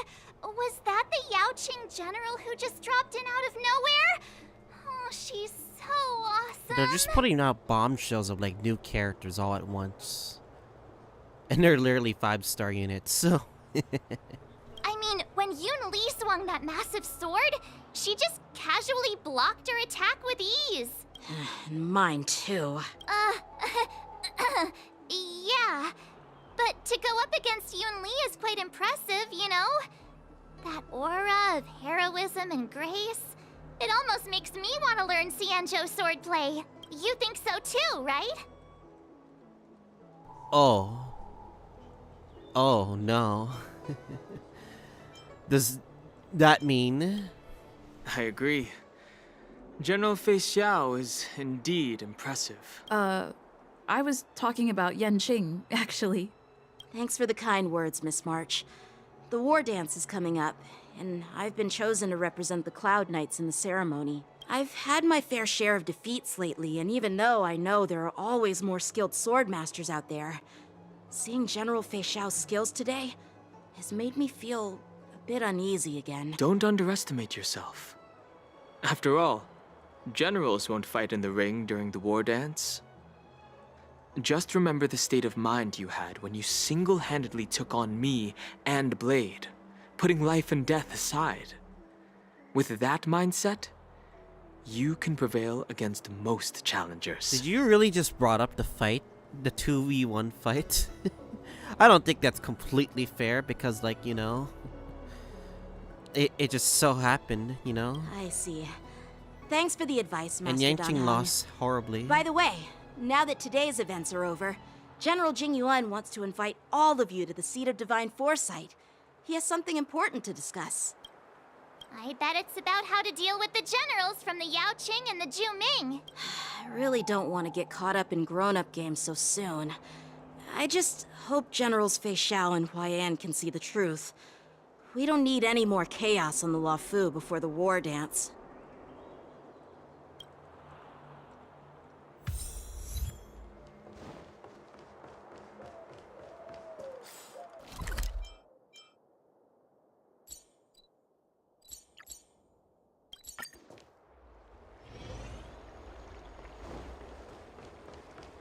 My god, swear to god, I hope... There's no TP point for this, which is ridiculous, honestly. It'd be so much easier that way, but... If they added a TP point, then I might as well, like, take it... What is your purpose for entering this... Alright. Let's see what's up, though. Oh, there is a TP place. I think they just added it this patch. Alright, then. Earlier at the Palace of Astrum, I introduced these guests from the Astral Express to you, Elder Huaiyan. But with all the people around, we only exchanged pleasantries. Now, I'd like to officially introduce them to you. These three braved great dangers, accompanying me into perilous places, defeating the chief culprit Vantilia, and uncovering the conspiracies of the disciples of Sanctus Medicus. If you wish to know more, please, feel free to ask us. Well, I skimmed through the reports about the Arbor's rebirth from the Master Diviner Hu Xuan. She's been summoned to the Yuchui for questioning. There are a lot of doubts within the Alliance about this whole situation. But despite all that, I believe in you. Since you joined the ranks, you have repeatedly achieved remarkable feats. After the High Cloud Quintet each went their separate ways, despite the many criticisms within the Alliance, the Marshal still stood firm against the dissenting voices and entrusted the Luofu to you. Over the years, you've served the Alliance with loyalty and wisdom. You've taken down abominations in Thalassa, rescued the Xianzhou Yuchui from a siege, and destroyed the demonic planet summoned by the denizens of abundance. I still remember those battles vividly.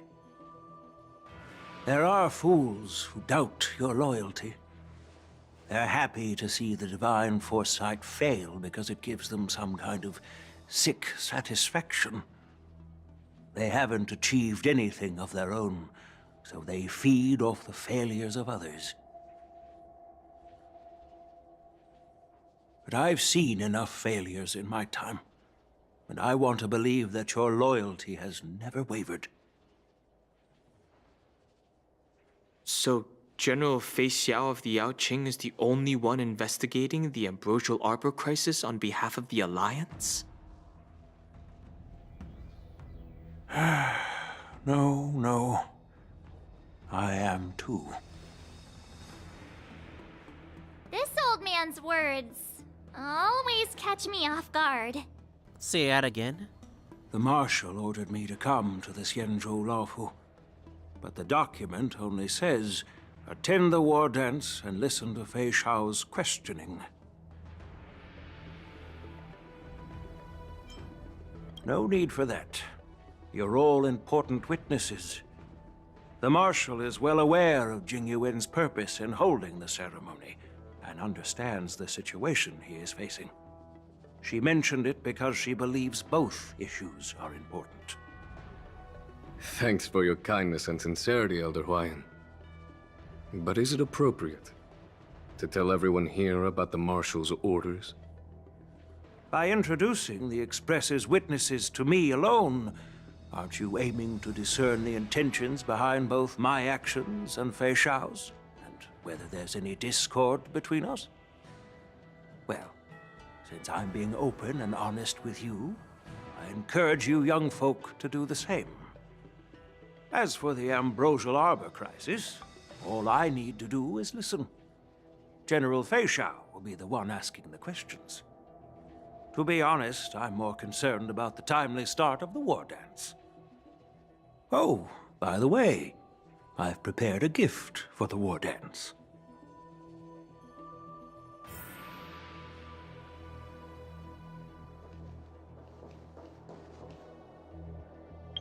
Hold up, I literally need to fucking swap better teammates of mine. I don't like the team I'm using. I'll just use my full-on Jingliu team. Yes, it's this case right here.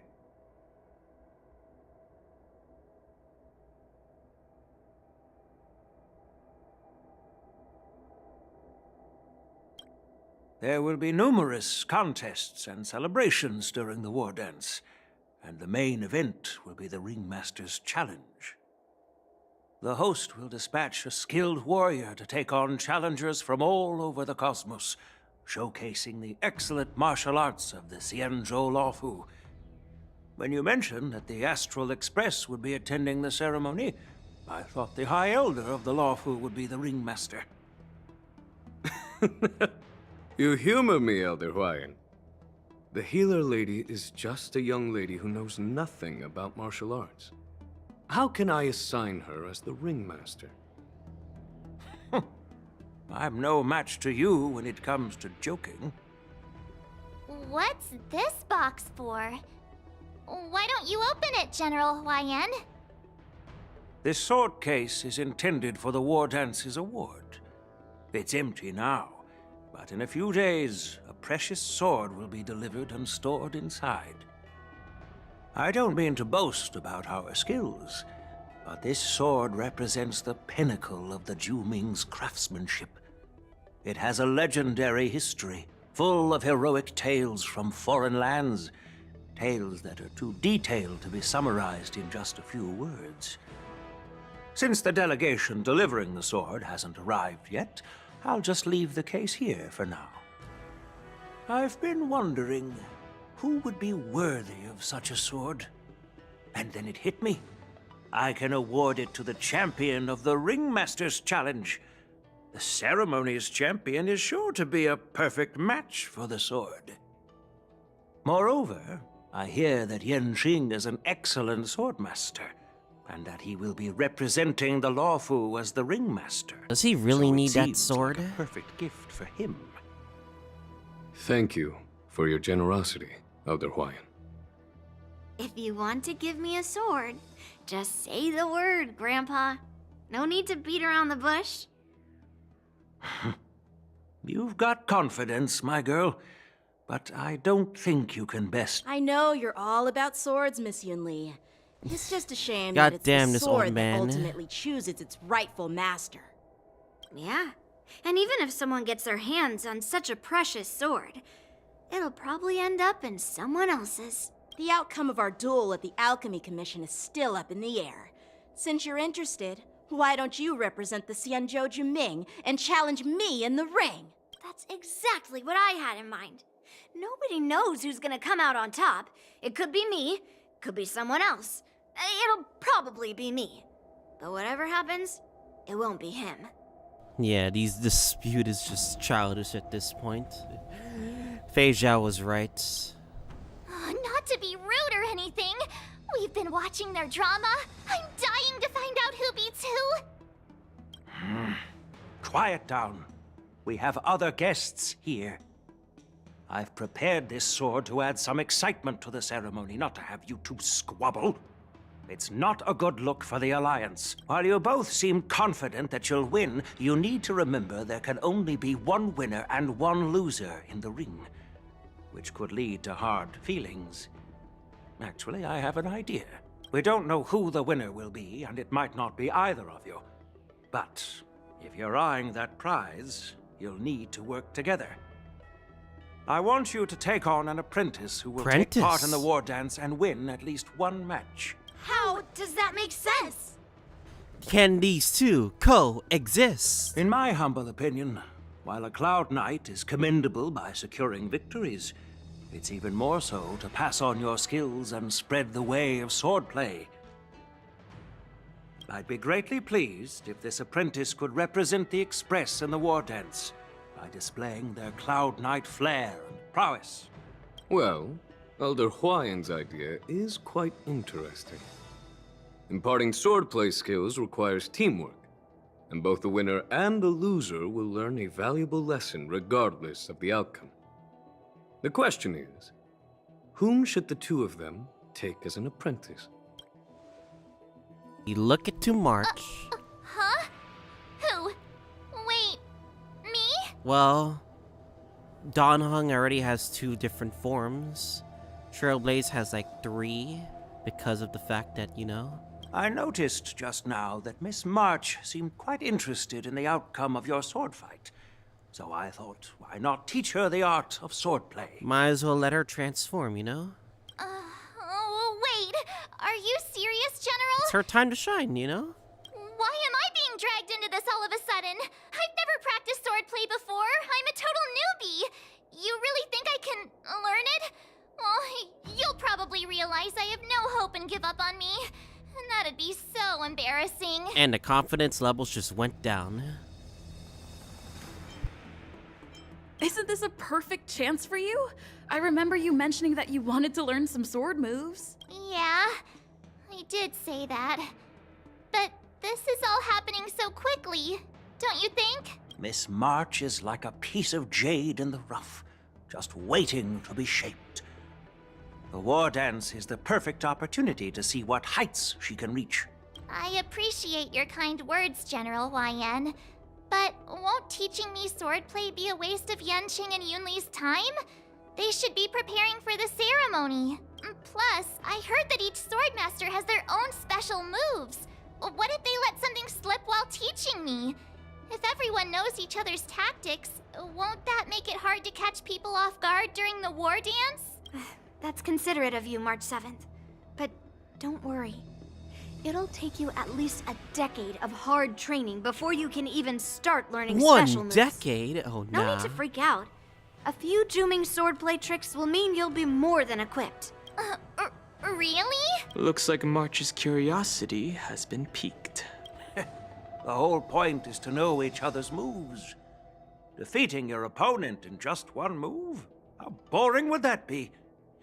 Plus, what really decides a swordsman's fate isn't some special move. It's the solid fundamentals.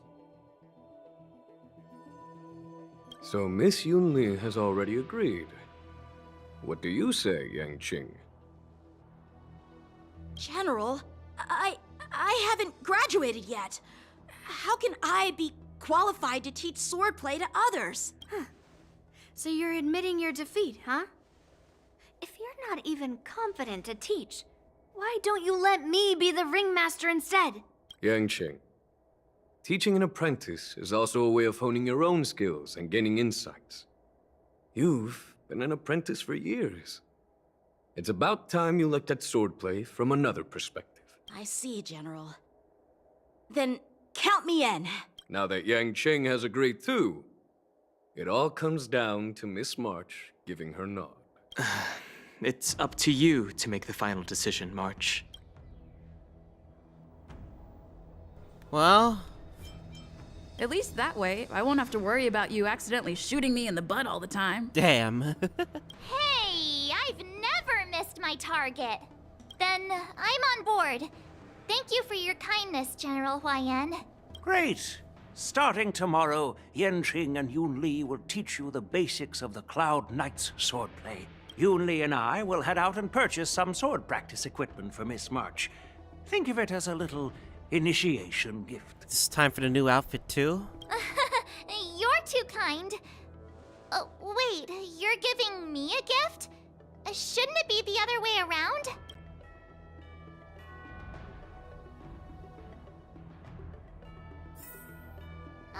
General YN's gone. Wait, why does something feel off about what we talked about?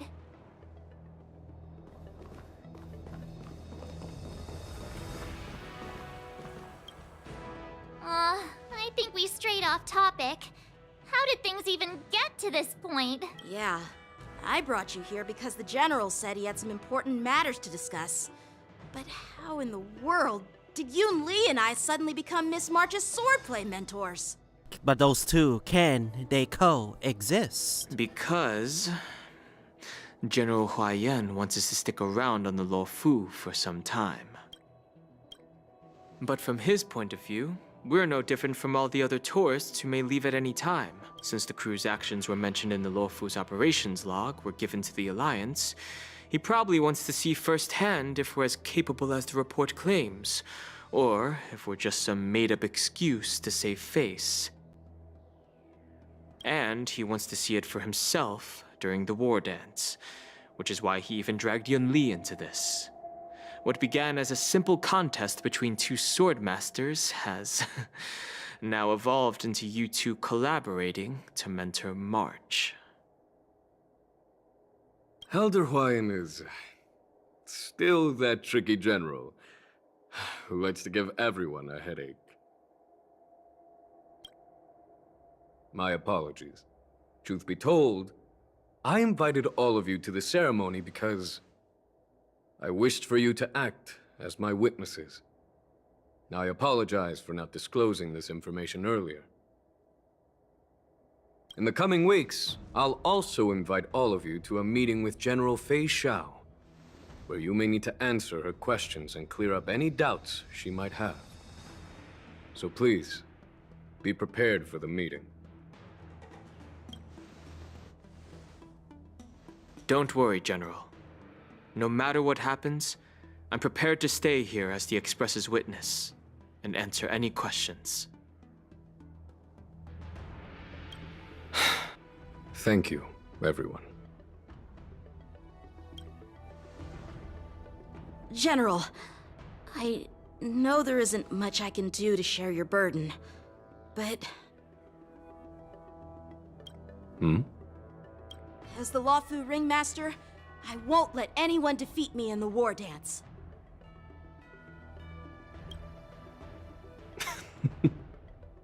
I know. Let me refresh this shit again.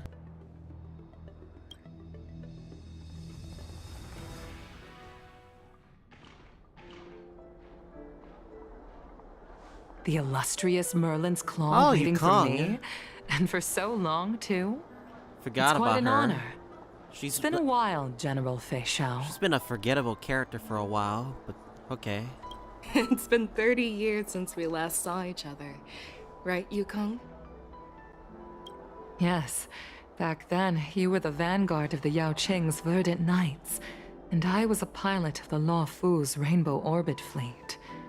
Who would have thought that upon meeting again, you'd be a general, and I'd have given up flying? Really does feel like a lifetime ago. Well, I wouldn't say I haven't seen you in 30 years. After all, your great victories are announced through the Yellow Bell resonance system every day. So I'm well aware of your great feats. How's your health holding up? Still stable, I suppose. Do you still remember the medic who saved me in battle? That healer with the odd name and peculiar temperament. What was his name again? Was it Pichu? Or Kachio? Jiao Cho. He's been my retainer and personal healer, delegated by the Alchemy Commission from the Xianzhou Yao Qing. Over the years, he's dedicated himself to managing my condition. It's thanks to him that I'm still in good health today. Given my background, I'm happy to have made it this far. I'm relieved to know that you're safe and sound. Well then, since you and Elder Huaiyan are here, I imagine you must have received orders from the Marshal? As your friend, may I ask how the Alliance intends to punish the General of the Luofu? The Arbor's rebirth has frightened the elders who lurk behind the scenes. They fear the resurgence of abominations, much like what happened 30 years ago. Although the report from the Luofu explained all the details, we don't know if the Ruin Legion really invaded, or how exactly the Stellaron Hunters and the Astral Express became involved. This puzzle has many missing pieces. As you know, the fugitive Jing Liu, who mysteriously disappeared many years ago, has resurfaced. This time, she has brought along an Outworlder and a coffin, claiming to offer the Marshal a method to fight against the Eons. The Luofu preceptor has also leveled accusations against Jing Yuan for neglecting the Alliance's principles. She asserts that Jing Yuan enabled the exiled Imbibitor Lunae to re-enter the Luofu, thereby unlocking the lunarescent depths within Scale Gorge Waterscape, which in turn disrupted the Videodara's dutiful watch over the Ambrosial Arbor. It is for these reasons that I have come here to the Luofu today. Well, duty calls. Perhaps I shouldn't have mentioned all of this to an uninvolved person, but since we once fought together, I didn't want to keep you in the dark. Perhaps pretending you didn't hear any of this would be for the best. I understand. I'm sorry. I was out of line. I know I shouldn't be defending General Jing Yuan right now, but... well, you know how I am. The Luofu has enjoyed centuries of stability since the end of the sedition of Imbibitor Lunae, much of which can be attributed to General Jing Yuan's masterful strategizing. Unfortunately, for long-life species, enduring through the ages always culminates in a failure that undoes all previous achievements, a moment that our adversaries relish. That's true. And that's why I'm also here for another purpose. To visit Hulei. Hulei? You mean that Hulei? The Borisin warhead? Hulei. The same Hulei who has been imprisoned in the shackling prison for over 7 centuries? Well, that's a visual right there. Let me see. And a screenshot later. Well, for thumbnail. The nemesis of the Foxians who will never be forgiven It'll and probably shall be a be thumbnail, I don't know. imprisoned until the end of the cosmos. I can't quite remember the exact wording, but yes, the very same Hulei. Usually, only emissaries from the Xianzhou Yaoqing Skyfaring Commission visit him once every century. Why do you have to visit him now, of all times? The Foxians and the Alliance made a pact to combat the abominations, aiming to achieve justice and free their kin. That werewolf monster is to be forever imprisoned in the dark recesses of the shackling prison, facing unending retribution. Given the situation on the Luofu, those on the Yaoqing are concerned about Hulei's imprisonment. I'm afraid that the routine visit every century is no longer sufficient to ease their concerns. That's why I was sent here, to reassure them. It's all bad news. Well, not everything. There might be a silver lining. Oh, by the way, I found some clues about the thing you asked for. Tell me more. The Verdant Knights followed the route you mentioned and discovered the wreckage of the Whistling Flame ship. Unfortunately, there were no survivors and no cargo. However, someone had already been on the scene before we arrived. Our people? Or someone from the IPC? No, neither. Yukong. Have Ron you heard May. of a person named Ron May? Oh. You made a connection with her?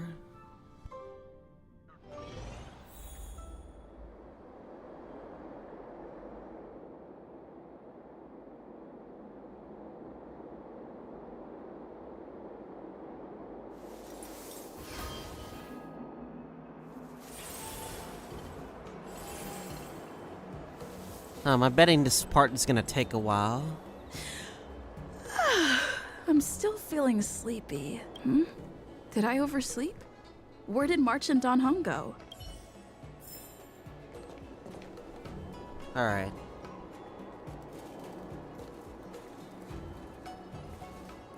Let me refresh again. Alright, let's see what they're up to. March and Don Hung.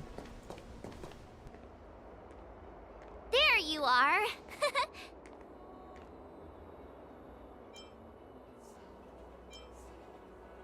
You haven't forgotten about our promise to General Huayan, have you? I woke up especially early so I can start teaching Miss March swordplay. Hey, why are you blushing, Master Yanqing? This is, the first time someone has called me master. I need to, get used to it. Let me make it clear. Swordplay training is about improving your body, mind, and strength. It's not a casual game you can master overnight. I promised General Huayan that I'd teach you Cloud Knight swordplay, so you can participate in the war dance and defeat at least one opponent. I'll do my best, but if you break your master's rules... Fine. A promise is a promise. Since I promised to study hard, I'll do my best starting today. Great! That's the spirit. March is in your hands now, Yanqing. Don't be too easy on her. Why do I feel like this will take one day for her to, like, literally become, like, the way she is? Danheng, do you even have a heart? Did you lose it somewhere? By the way, where's Yunli? I've found a quiet spot in the back garden of the Palace of Astrum for our first lesson together.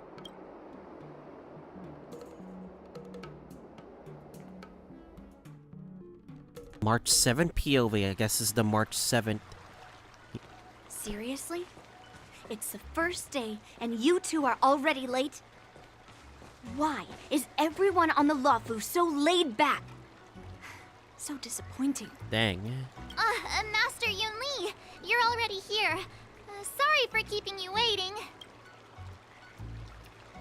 Oh, wait. Were you trying to teach her in secret? That's sneaky. I'm just showing you what Luofu etiquette is all about. She might be my apprentice, but it's customary for the master to personally escort their apprentice to the place of learning. As the host, I'll be teaching Miss March the essence of Luofu swordplay, after which she'll emerge victorious in the war dance ring. You won't be complaining about Luofu swordplay then. Stand aside, rookie. Let me show you how we Zhu-Ming sword masters treat their apprentices. Quickly, over here, Miss March. This is a reverse mentorship gift from me to you. I hope you put it to good use. What's this? Xianzhou clothing? It's so beautiful! Sword practice requires precise movements. This outfit is tailored to fit perfectly and allows for smooth movements. I even added some small accessories. I put a lot of thought into it. You're awesome, Master Yunli! I guess we know where the outfit comes from. See? See? How can you compete with me? I'll teach March 7th the essence of Zhu-Ming swordplay so she can win the contest with my sword skills. Actually, I've prepared something too. Huh? You have a gift for me too, Master Yanqing? Since you want to learn swordplay, Miss March, you'll need suitable weapons. So, I went out of my way to prepare a pair of swords overnight. Well, they're trying to, like, get their attention. Unfortunately, I didn't have time to ask the craftsman to customize the swords for you. But I did my best to choose ones that look nice and are suitable for a beginner. I hope you like them, Miss March. Thank you, Master Yanqing! Bet you didn't see that one coming, They did are you, literally Yunli? having a rivalry over gifts. The real competition is just getting started. I'm so lucky to have two great masters. But why does it feel like things are getting a bit weird? Well, woo! New March 7th! So what do you think, Masters? Does this outfit suit me? Perfect. I chose it carefully. It's perfect for beautiful young swordswomen like you and me. All right, let's get started with the training. The person next to me is a Cloud Knight instructor I've brought in. For your first lesson, try exchanging a couple of moves with him. Wait. We're having actual combat training for the first lesson? Isn't that a bit too intense? Well, I heard you have some experience with archery and martial arts. The first thing we're going to do is see just how strong your fundamentals are. Come on, step forward and strike with the sword in the most natural way you can think of. It's important for us to grasp your natural movements so we can decide where to start and what you need to learn. If you're ready, let's begin. Okay.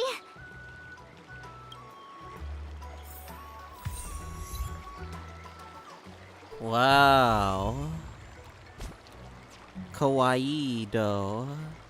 Damn. This is the real like reward for 2.4. It's literally her outfit and her new path. All right. Well, I heard you have some experience with archery and martial art. Come on. Step forward and strike with the sword in the most natural way you can think of. It's important for us to grasp your natural movements so we can decide where to start. All right, let's get started with the training. All right, let's do it then. Are you ready? Ready. Yeah, I'm ready. But please go easy on me. Then I apologize in advance, Miss March. I could take 10 of you. All right.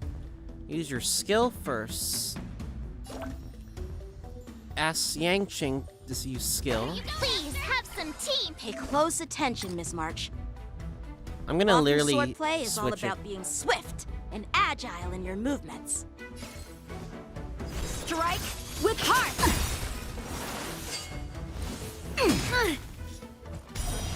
Yes, you. Ignore him. Strength is everything. Pulverizing sword strike. Counterattack. Right on time. Like this? Huh. Well done. Try a basic attack. Practice is over. Swords descend. The speed of certain attacks.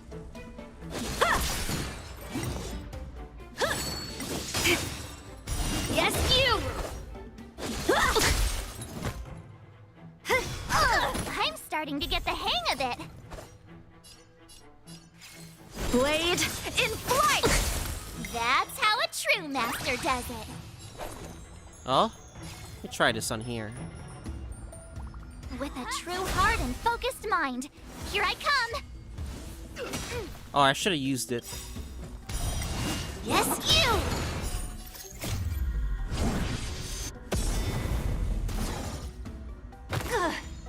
Moving clouds, severing mountains. Damn, they're not doing as much damage as I thought it would be. Right on time. Time for some sword play. Descend to earth. Okay, now it does a lot of damage. Blade in flight. Swords descend. Ready to shine. Should I give her more speed? Nice job. Yes, you. Alright, Time this to show you what I can really do. is gonna be seeing our ult for the first time. Azure Dragon, White Tiger, eating less carbs. Watch this! Oh, it's so silly. What are you mumbling about? Isn't this sword technique? Shouldn't I be saying something cool? Ugh. Strike with heart. I could take 10 of you.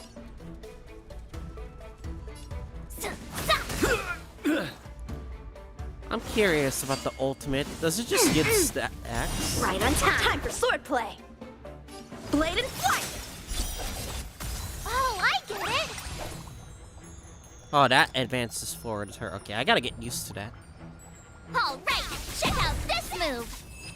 Well, check out this awesome move. As she says again. I didn't expect the first lesson to be so intense. Miss March has quick hands and a flexible body. She's a perfect fit for practicing Lawfu swordplay. However, she lacks strength, and her strikes were a bit unfocused. But don't worry, that's totally normal for beginners. Once she starts practicing Juming swordplay, she'll make heaps of progress. Given the situation, I believe Miss March should start by working her strength. And they both come to a disagreement.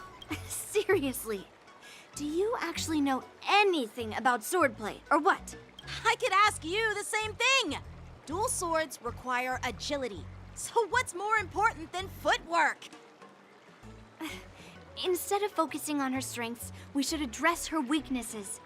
The drawback of wielding two swords is not generating enough force.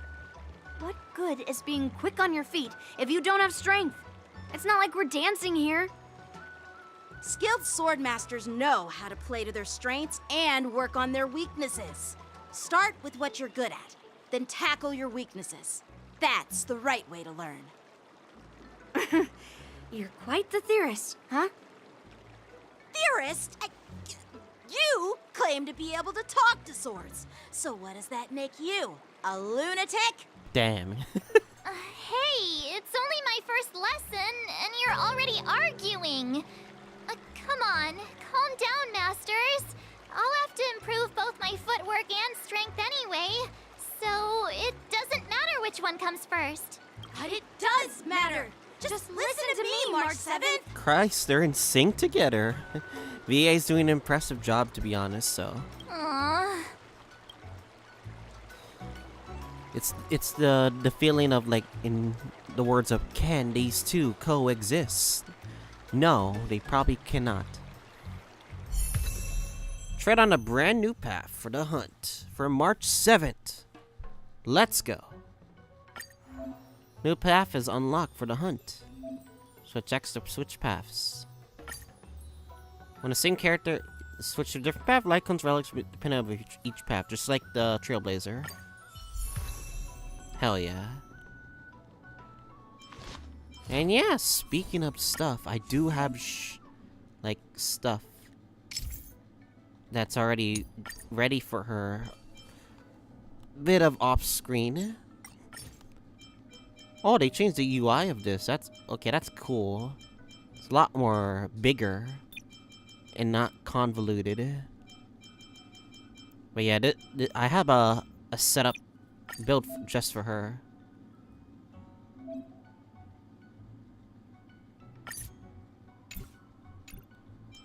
Alright, let's focus on that.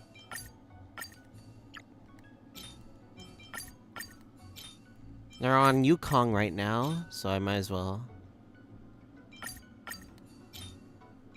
Let's hope this turns out well. I do want to level this up though. Same for light cone. I think I have a good light cone. Damn, I'm running out of lot. Damn, I really need more 5-star hunt light cones. It's not looking good for me, to be honest, so. Alright. That's totally fine though. Be honest, I could honestly just should have chosen this, but nah, I'm good. Okay, I have her relics, or a bit of a light cone. This is her stats. She has no crit damage. That's a problem, but we can fix that. We can totally fix that. You can never have enough skills. Let's train some more. You can never have enough skills. Let's train some more. I have pre-farmed her ahead of time. Don't ask why I pre-farmed her ahead of time. Just don't worry about it. You can never have enough skills. Let's train some more. If anything, like, anything does go wrong, it'd be on me, honestly.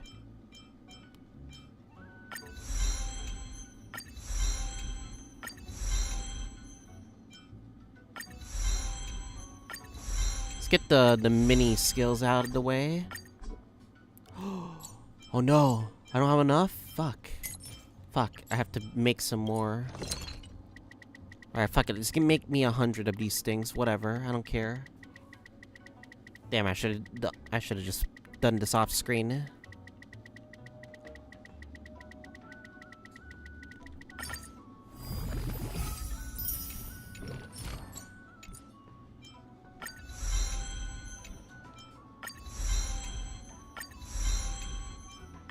We're gonna unlock her Eilons too. I believe E3 is the only island that we can get up to. And I believe next patch should likely be the rest of the islands. And we need more of these fucking materials. Fucking A.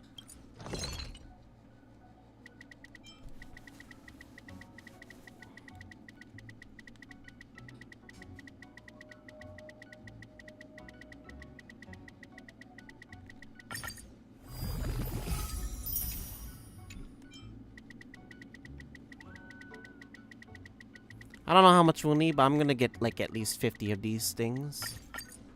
If I need more, then I'll get more.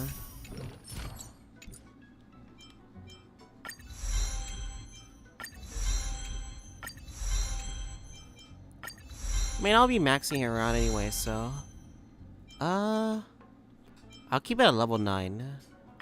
How about that? That's fine, right? I'm gonna max her ultimate out. I mean, her basics out. As for other skills, I'll figure out which one I'll max out with my Tracks of Destiny, so... So this is her build. She's kind of ready, though. Which is pretty nice.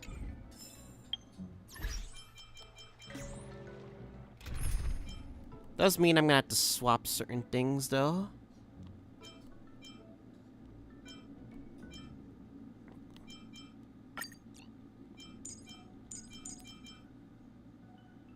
Oh yeah, maybe we could do the Firefly comp. The Firefly comp is always good. Yeah, that's totally fine. Alright. Got our build set up already. Peach blossoms and divine sword Got even her build completely ready. No, not you.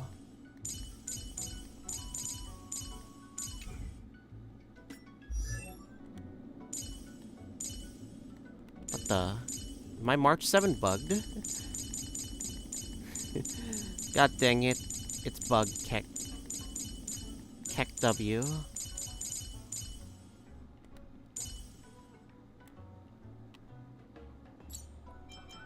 Yeah, I should put it as a star.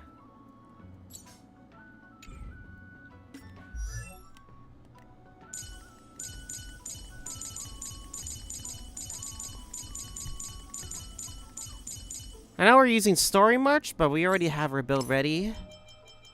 Good old, not the best ratios, honestly, but it'll have to do. Running this Lycon, Final Victor Lycon. I should get more super impositions in the future. Got her traces maxed out. Almost kind of maxed out. Got a relic set, Rune Arena with Wild Wheat set, which is pretty nice. So yeah. Can I swap her? From the story one to mine. You're coming with? I'm keeping... Alright. Let's continue. Dear Himeko, Mr. Yang, and Pom Pom, we're all good here on the Xianzhou Lafu, so no need to worry. By the way, how's your trip going?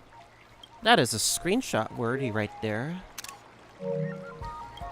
As for me, I've somehow become the apprentice to 2 Cloud Knight sword masters, and I've been honing my sword skills with their guidance. One of them is Yanqing, the boy we've all met before. The other is Yunli, the granddaughter of General Huaiyan from the Xianzhou Juming. Both masters are super strict, giving me a real taste of how hard sword training can be. I tried to drag her into this, but she refused. Then I tried to rope Dan Heng in, but Master Yanqing wouldn't have it. Still, I didn't let the difficulty get to me. In just a few weeks, my sword skills have improved a lot. Both my masters think I have unique talents in swordplay, and are literally fighting each other to teach me their skills. Wow, a few weeks have already passed after this. Dang. Thanks to their That's guidance, fast. I've actually made some progress. When I get back to the Express, I'll definitely show off my skills and impress you all. Looking forward to your reply. Yours, March 7th.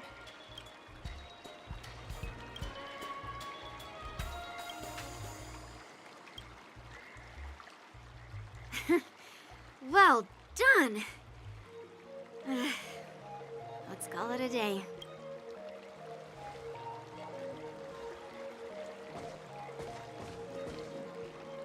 Miss March's sword skills are really coming along.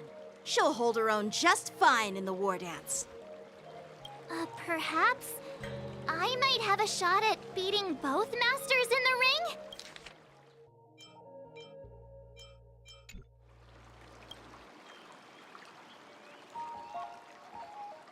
Yes, no. Get real.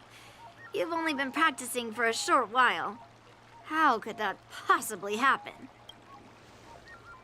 With your talent, Miss March, if you dedicate a few more decades to training, you might eventually be able to defeat Yunli. Damn. Dang. Decades? Decades. But I'll be an old lady by then. No. Can you believe it? March 7th has actually become a pretty decent swordmaster in such a short time. Now I understand why Grandpa always had a grin on his face while training me. Are you sure he wasn't laughing at you? Oh, shut up. It's all thanks to your amazing guidance, Masters. So they can coexist? Miss March, you're really getting the hang of wielding dual swords. If you're keen on advancing, trying out different Xianzhou blades can improve your touch. Oh, let me see. Which sword is the most powerful? Single sword? Great sword? Or maybe a flying sword? There's no such thing as the most powerful sword. It's all about the skill of the swordmaster. Yanqing wields several flying swords, while I only wield one. But remember how I kicked his butt at the Alchemy Commission? First, you didn't kick my butt. Second, you'll never kick my butt. Third, how about we settle this right now and see who kicks whose butt? Oh, god damn it. Yeah, I'm up for that. And if I kick your butt, you'll drop out of the war dance. Deal? Why are you two arguing again? I thought things had been improving between you lately. There was talk that the leading disciples of the Luofu and Zhuming generals were supposed to face off in the war dance, but for some reason, they suddenly teamed up to train an apprentice of their own. Turns out, the rumors are true. Mister, I'm not sus at all.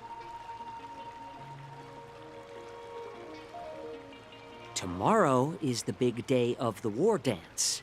Shouldn't you two be focusing on honing your skills instead of teaching swordplay here? You're... Oh, that's right. You're the pink-haired fox from the Yaoqing.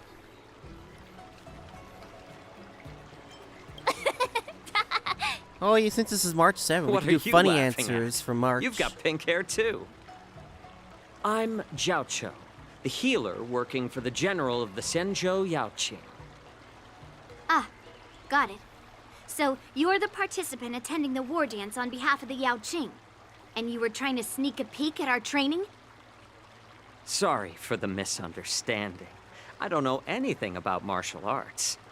I'm just here on the general's orders to take care of some official business. I didn't mean to interrupt your training. I'll be on my way. If you know nothing about martial arts, why were you smirking earlier? Well, my curiosity got the better of me, I suppose. What a smug person When I you heard are. Miss March's pondering about what to learn, I couldn't help but wander over. From my professional experience, cleavers, slicers, chopping knives, and carving knives are all just tools. Kind of like frying, sautéing, boiling, and deep frying in cooking. They're just ways for people to show off their skills. How you use them really depends on the ingredients you're working with. It's like your sword teaching methods. If you align your ingredient In other words, your apprentice's natural tendencies with the right cooking method, by which I mean the teaching method that best suits her, she'll make double the progress in half the time. You're comparing sword For teaching to example, cooking. golden eggplant What the hell? tastes best when fried, cloud peppers when stir-fried, and yellow boulder beef when simmered. It's all about discovering the nature of the ingredients. I mean, apprentice. Alright, who let him cook? Who let him cook? All this talk about food is making me hungry. Aren't you a healer? Why are you talking about food?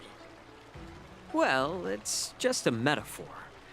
The medicinal school I follow on the Xianzhou Yaoqing is called the Ranja School, that specializes in food therapy. So it's only natural that I know a thing or two about cooking. I feel the funny thing is the story classifies him as a healer. But he's really not a healer in the skill sets that I saw from the special program. Like, what the hell? So I feel like they're just gaslighting me right now. So, you're the General's cook? I'm a healer. But anyway, a cook who isn't interested in health doesn't make for a good advisor. Fine. Call me a cook if you want. The game is gaslighting the fucking player right now. Seeing the way you're looking at me, it's obvious you think I'm just some feeble academic who likes to blabber on about martial arts. But, in reality, I know a thing or two about killing. After all, the art of healing inherently encompasses both life and death. Why is this guy suddenly getting all serious with kids? Do you recognize this bottle of medicine in my hand? Eh? No. This is called tumble dust, an extract from an exotic flower named Yabra. Ugh, is it poison? Well, it depends on how it's used. With just one drop, it's able to numb a patient's body during surgery, making them painless throughout the entire process. However, increase the dose or the potency, and it'll slow the metabolism, making the blood thin and resulting in the loss of all senses. Even long-life species cannot escape its effects. This thing can save lives or take them. It's more powerful than the swords in your hands.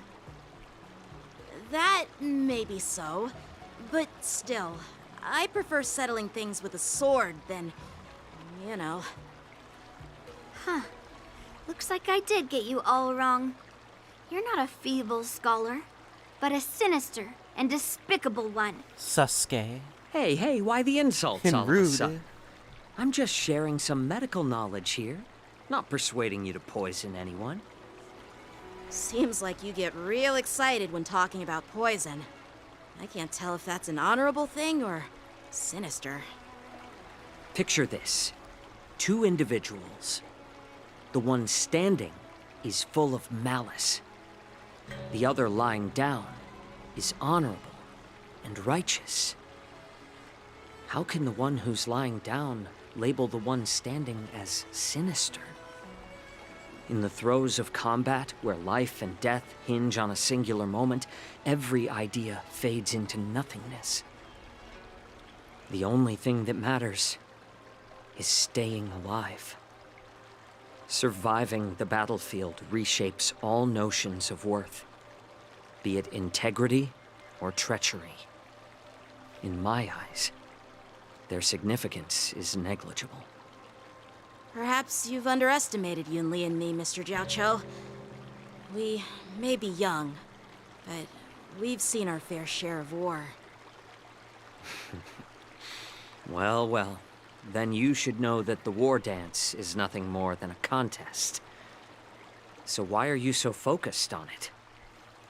When I was appointed as the ringmaster for the war dance, I asked the general, we Cloud Knights are supposed to charge into the fray and slay enemies.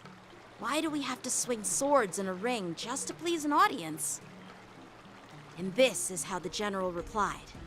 To unsheath your sword in a ring, is no different than on the battlefield, as your sword reveals the might of all Cloud Knights. That's something he would say. The war dance is the perfect chance to showcase martial virtue and forge alliances from all over the cosmos.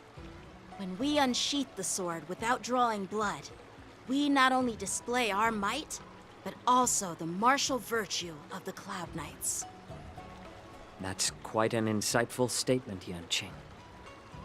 Well, my apologies for being so short-sighted. I've been on the Luofu for quite some time, but I haven't had the chance to see the ceremony venue for myself yet. Hearing you speak so highly of it has piqued my curiosity. Would you mind showing me around? You want to see the Sky Splitter ship where the war dance will be held? Let's go! I bet Yunli and Miss March haven't seen it either, right? Well then, I'll give you all a tour.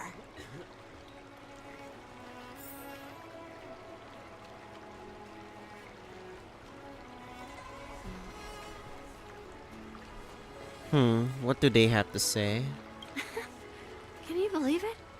March 7th has actually become Well, a she already pretty decent... She's already said that line. I'm curious. Surviving the battlefield reshapes all notions of worth, be it integrity or treachery. In my eyes, their significance is negligible. Why is March moving her leg like that? It's kind of like how Starblade does it with their footwork when it comes to certain things. Let's go. Huh? I'll give you a tour of the Sky Splitter.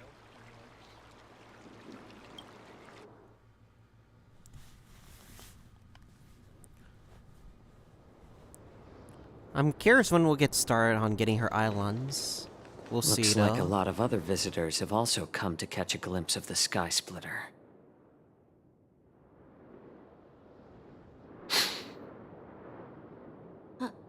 What's up, Mr. Xianzhou? Oh my gosh, he's a sniffer. No, it's nothing.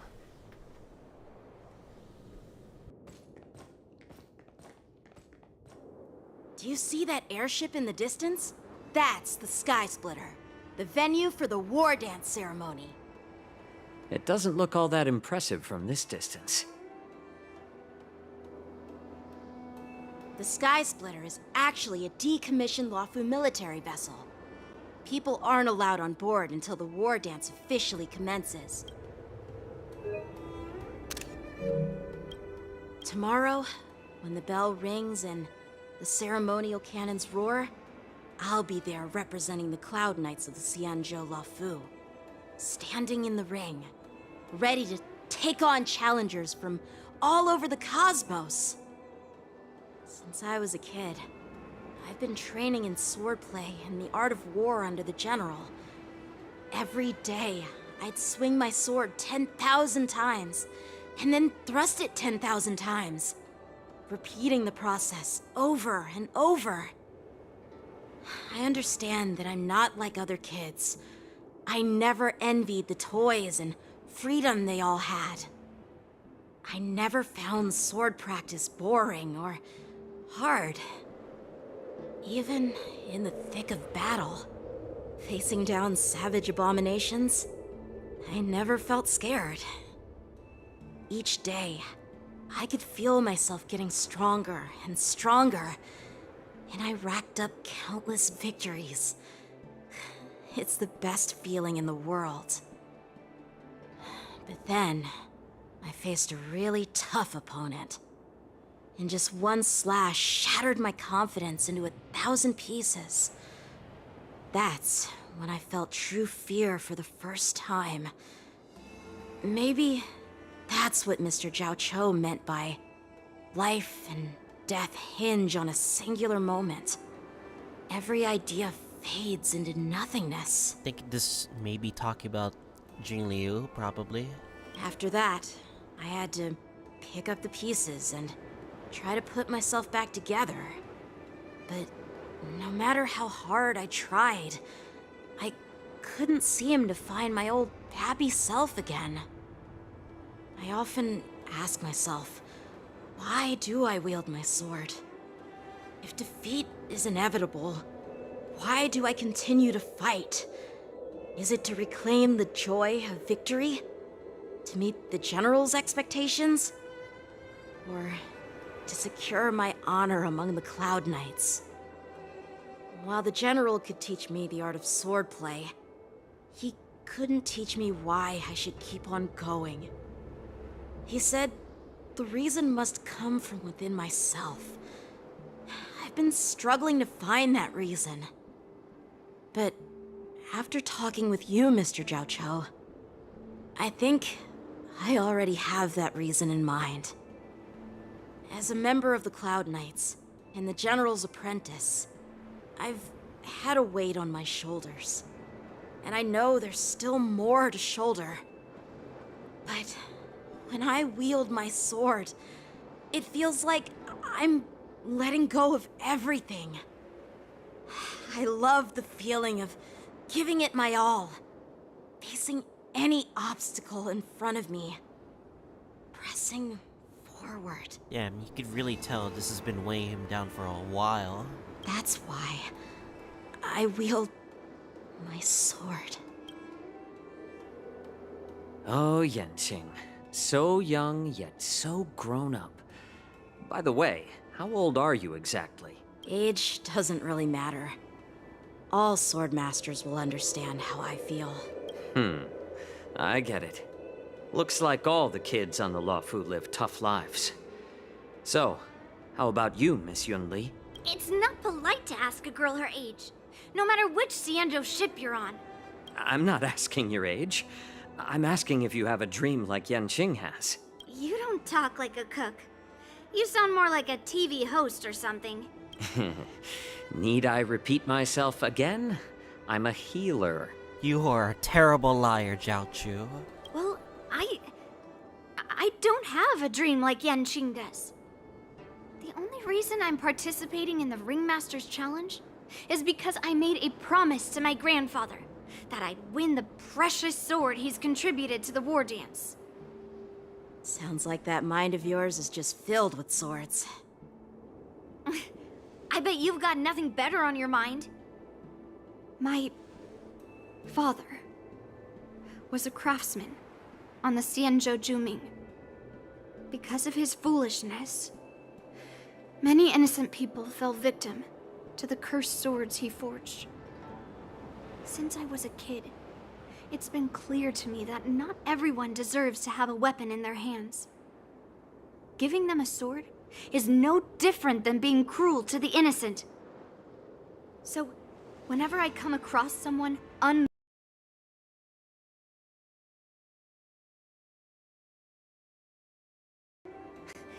Given that Yanqing is the war dance ringmaster, I'm stepping up to challenge him. To ensure the precious sword doesn't fall into the hands of an unworthy master. Damn. That's your reason. Hey, what do you mean by an unworthy master? I see. It's not easy for kids on the Juming either.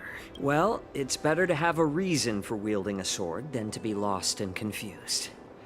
I've saved countless Cloud Knights in my life, and there are plenty of exceptional warriors, just like the two of you. What happened, Mr. Xiaochu? Oh, nothing. Huh? I was just reminded of some old friends and old tales. I'm hoping, like, this brings up, maybe, Tingyun? I don't know if it will be Judging brought up. from my professional perspective as a healer, both of you possess remarkable vitality. Your energies flow like raging fires and mighty gales. The upcoming fight will definitely be impressive. Well, we've seen the Sky Splitter and toured the Stargazer Navalia. I guess it's time to say goodbye for now. What? You're leaving already? But you haven't asked me about my dreams. I've been working hard too, you know. It's getting late, Miss March. Unlike you lot, I'm a grown-up bound by responsibilities and duties. The tasks entrusted to me by the General won't complete themselves. By the way, Yanqing, Is it normal to have so many people wandering around in an automated area like the Stargazer Navalia? Actually, this is a restricted area. But since you're all guests, I made an exception, so you could take a look around. I understand. Well, I'll take my leave. I wish you both the best of luck in the ring tomorrow.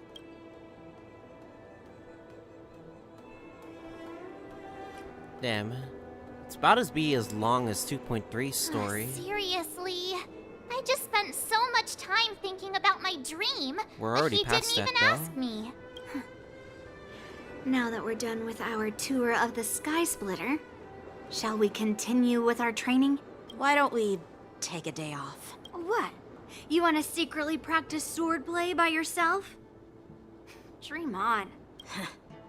You know cramming before a fight never works out. For some reason, seeing the Sky Splitter has boosted my confidence. So, I've decided to conserve my strength for tomorrow. All right. I'll take you out of the Stargazer Navalia.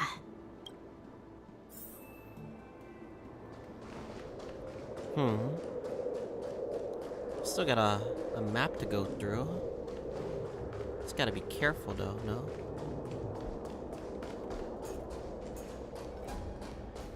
I'm using the brake team. I don't know if it'd be the best team, honestly. Just shut up, Red Fang! This is not a beast ship. I need some time to take care of things. You willingly donned the skin of a lowly beast to join this mission, dedicating yourself to our glorious cause. And now you're telling me you can't handle it? Do you realize how many ships we need? I'm doing my best, all right? It takes time to figure all this out. When the guns go off tomorrow, all eyes will be on it. That'll be our only chance. How's that? Who's there? That's something suspicious.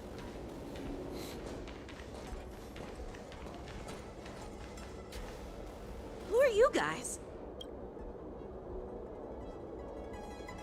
An impromptu inspection. Why are there outsiders loitering in Stargazer Navalia? And a bunch of kids at that. Hey, kids. Didn't your parents ever tell you to stay away from the Stargazer no. Navalia? I know it's an automated facility, but it doesn't mean you can just break in and do what you want.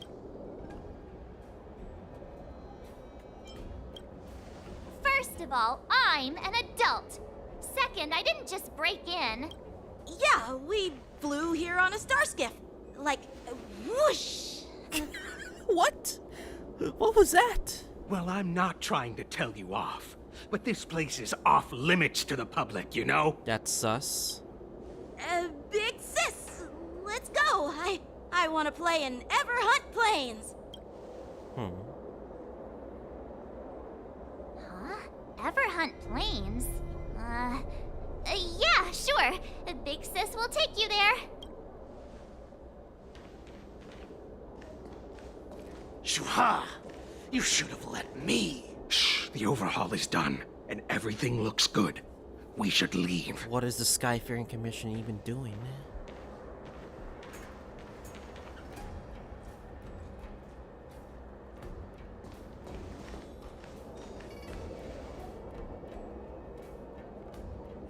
Could you repeat what you just said, Yanqing?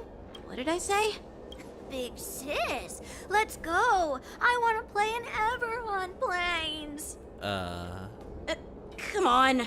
Can't you read the room? Oh yeah, she's Something slow. is definitely off about the 3 people we just met.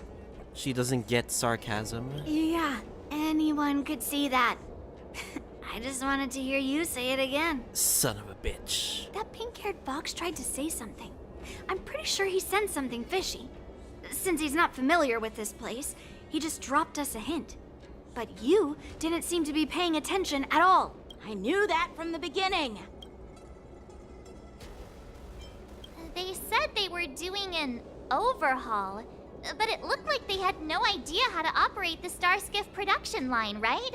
And it's suspicious how they suddenly finished their overhaul and walked away as soon as they laid eyes on us. A Cloud Knight, a member from the Skyfaring Commission, and a craftsman. They're from various departments, and the reason for the overhaul seems legit. But one of them blurted out some weird language just now. Did you hear that?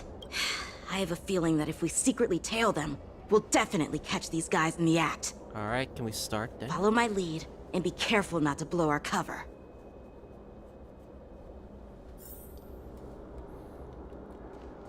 Monitor the suspicious character. Never mind who they are. Let's just film them. More conditions need to be complete. The photo should require position in the left-hand corner.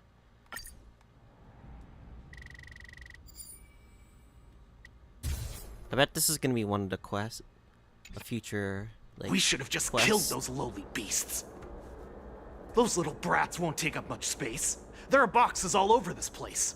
Just dump them into one and no one will notice. Cut the theatrics, Grulok. Even the slightest slip-up could interfere with Lord Moktok's plans. So where are we heading next? To check the freight skiffs. We've got a lot of preparations to do. Also, don't forget to take those crates with you. Weapons, supplies. We've got to be well prepared. Otherwise, we're screwed.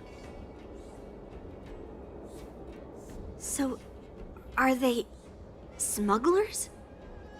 What exactly are they up to? I have no clue, but they seem to be moving those crates. I've got an idea. We can hide inside the crates and follow them. We're really hiding inside crates, huh? This isn't Solid Snake, Metal Gear Solid. Ugh, so cramped in here.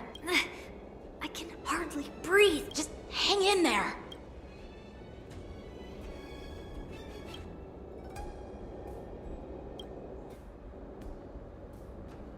Let's just put the cargo here for now, all right? Then we'll move on to inspect the ships. Lord Moktok said that as soon as we're done, we're to board the freight skiff and leave this place. Don't worry, I've changed the shipping schedule. You two, come with me. Is it just me? I keep smelling that stench of lowly beasts everywhere we go. Don't be so paranoid. Looks like they're planning to escape on the skiffs in Stargazer Navalia. They keep talking about their plans, but where do they come from? And what do they want to do on the Xianzhou? They're definitely up to something bad. Wait, they disappeared. Let's catch up to them.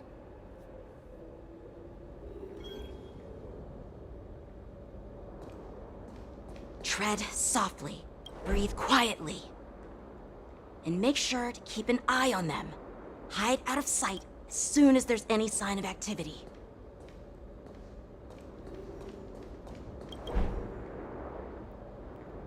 Uh-oh. Gotta keep careful.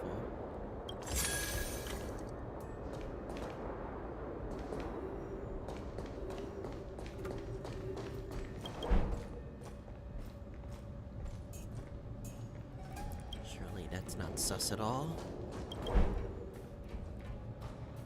Don't look this way.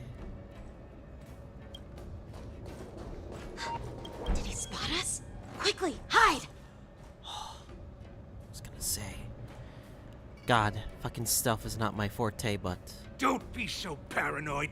We're running out of time. Get over here! Shuhard, I'm coming!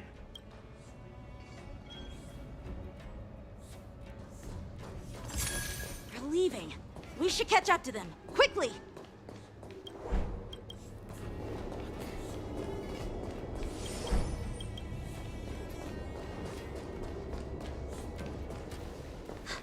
Did he spot us?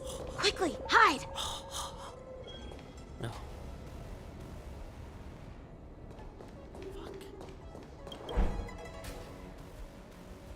That was close. What are they up to? They're all wearing official uniforms, but I'm pretty sure they're not members of the Skyfaring Commission, the Artisanship Commission, or the Cloud Knights. This is way too suspicious. Never mind who they are. Let's just film them. That way, if they do anything bad, we'll have solid evidence against them.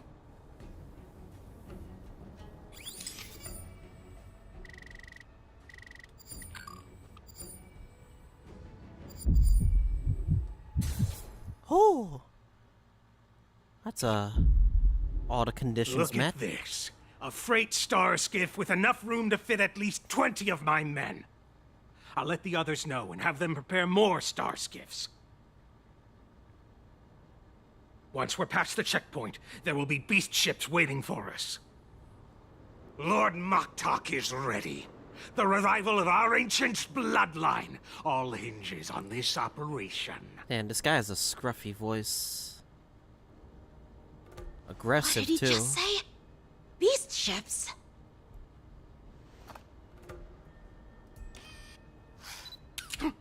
Who's there? Uh-oh. Well, shit. It's those brats! I told you to get rid of them, but you didn't listen, you idiot! Wipe them all out! Oh my god, their base! Borison? Asusa! Die, you lowly beasts! Dang, you called him beast, huh? Alright, I'm gonna literally just fucking do this. Here you go, Master! Oh, catch up. The mood is set. Let the show begin.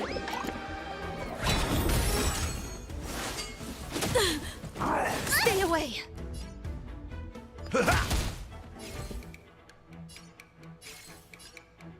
Dreams do come true. Grace and elegance. Every petal all will be swept It's away not by your the usual wind. comp, but it's gonna have to do for now. I could take 10 of you! Yeah! Time to show you what I can really do. Azure Dragon, White Tiger, less cards! Watch this! That's all you got? Nice, like my friends? Indulge yourselves!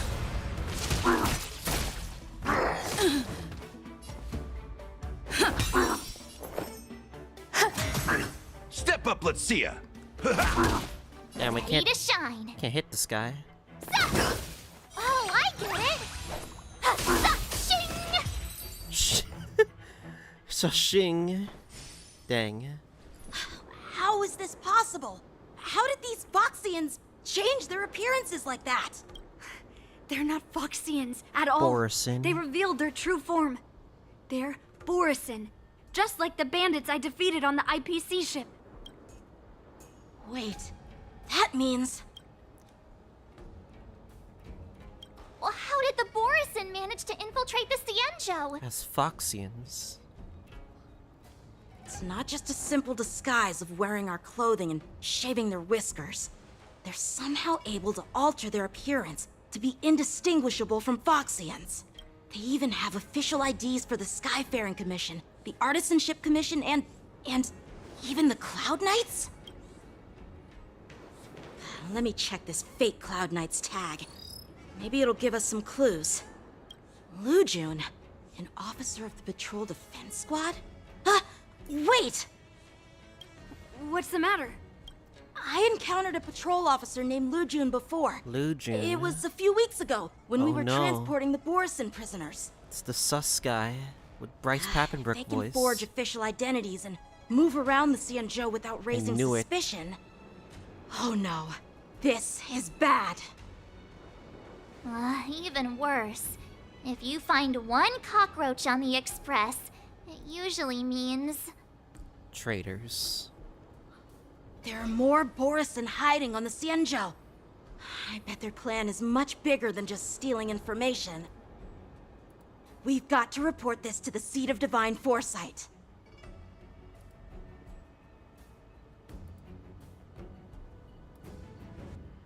Oh, this is terrible right now. We got rats among us right now. Oh, Trailers a POV. Interesting. See what they have to say.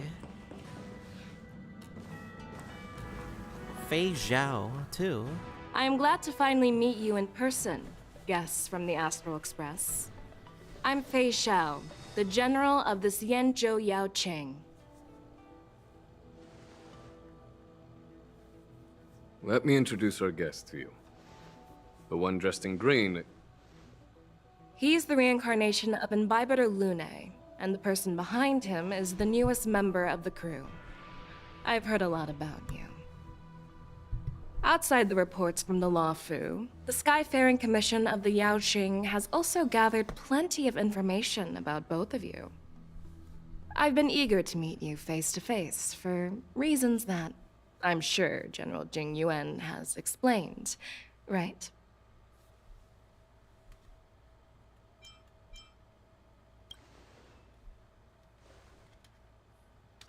Straight to the point.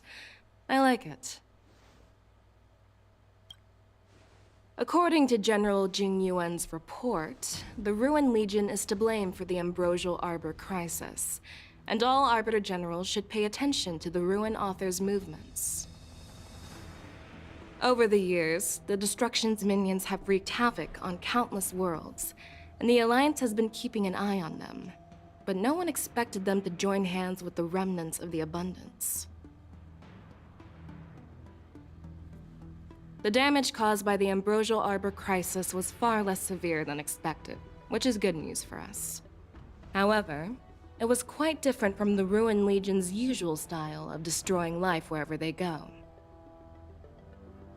While I trust the bravery of the Divine Foresight and the Nameless, I'm curious about some details missing from the report. I'd like to take this chance to have an exchange with both of you. Let me be clear, the questions I'll ask might not reflect my actual thoughts, so please don't take offense if any of my questions seem a bit harsh. Please go ahead, General. But keep in mind, we can only answer based on what we know. And perhaps you already have the answers to your questions in your heart. You have a clever tongue. I like it. The Merlin's claw is quite articulate. Uh-oh. Right now, her intentions are unknown, and Jing Yuan wants us to be honest. Maybe I'll just stick to the facts we know. Let's cut to the chase. Before the crisis struck, the Astral Express was guided here by a Stellaron hunter, a wanted felon, in an attempt to resolve the Stellaron crisis. However, everyone in the cosmos knows of the Stellaron hunter's reputation. So, why did you place so much trust in them? Could it be that some of you have a connection with them? Yeah.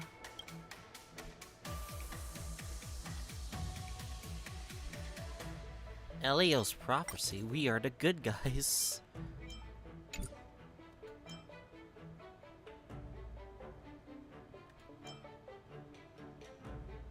Apart from the Luofu, there are many other worlds suffering from Stellaron corrosion.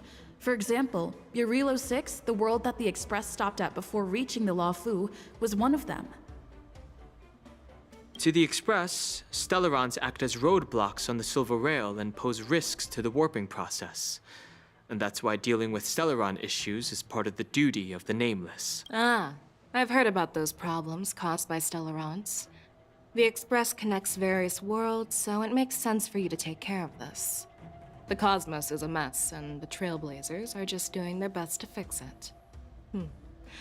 I understand. Let's move on to the next question. The report suggests that Don Shu, the master of the Disciples of Sanctus Medicus, colluded with the Lord Ravager and used the power of the Stellaron to resurrect the Ambrosial Arbor. But here's the thing.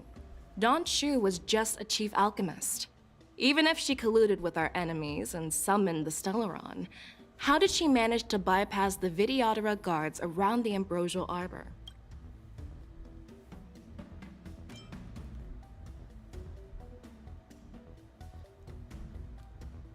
I met Don Shu personally. I personally met Don Shu once. Her closest friend was killed during the war on the Fanghu, and she harbored deep hatred towards the Hunt. So she spent years making preparations in the Alchemy Commission in order to take revenge on the Xianzhou. Yeah, I remember that because this is literally like nearing the end of 1.0, so... Revenge is also a form of the Hunt. However, that doesn't explain how she managed to bring the Stellaron into the Scale Gorge waterscape, which was guarded by the Videodora.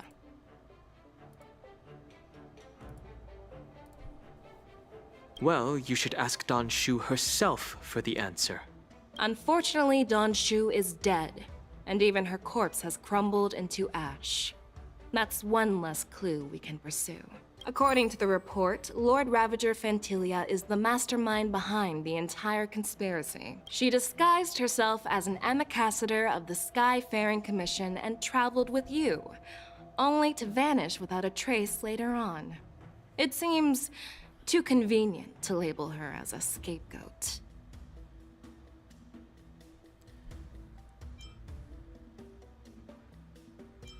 Heliobus. Fushuan. Witness everything firsthand. True. Back then, we were working with Diviner Fu. Yeah, she did. And she also witnessed Fantilia's true form. You're not going to doubt one of your own people, are you? Of course not. We can trust the testimony of Master Dang. Diviner Fu Xuan. It's like However, Danganronpa. even if she saw it with her own eyes, we like the can't dual completely rule thing. out the possibility that she might have been deceived. After all, it's suspicious how the culprit just bizarrely vanished. Whoa, let's go. Oh. It seems that your answers have addressed all my questions. Generals, I am finished with my questioning. So, what do you think, General Fei Shao? Have the doubts in the report been cleared up? The two nameless have been honest in their answers. Even though there are some tricky details, my intuition tells me there is nothing wrong. However, the 3 questions I posed earlier were not just for the nameless, but for you too, General Jing Yuan. First, the disciples of Sanctus Medicus grew uninterrupted on the Law Fu, yet the 6 charioteers were not aware of it. That was a dereliction of duty. Second, you believed in the Stellaron Hunter's prophecy and entrusted outsiders to solve the crisis, even granting them access to the Plague Mark. That was a dereliction of responsibility. Third, you insist on holding the war dance right after the Ambrosial Arbor crisis, putting the Lawfu back in the spotlight. That is a dereliction of wisdom. Merlin's Claw. Is this your line of thinking, or the 10 Lords? From the moment I walked in, I made it clear that the questions I'd ask might not reflect my actual thoughts. The disciples of Sanctus Medicus were deeply rooted and had been plotting for a long time. I admit it was my negligence for not noticing it earlier. As for the Stellaron Hunter's prophecy, I didn't believe all of it, but in the end, the Law Fu did survive the Ambrosial Arbor crisis. So, I think it's safe to say that Elio's prophecy about the future holds some merit. And as for the war dance, do you think I'm unaware of the risks? However, risks can also be opportunities.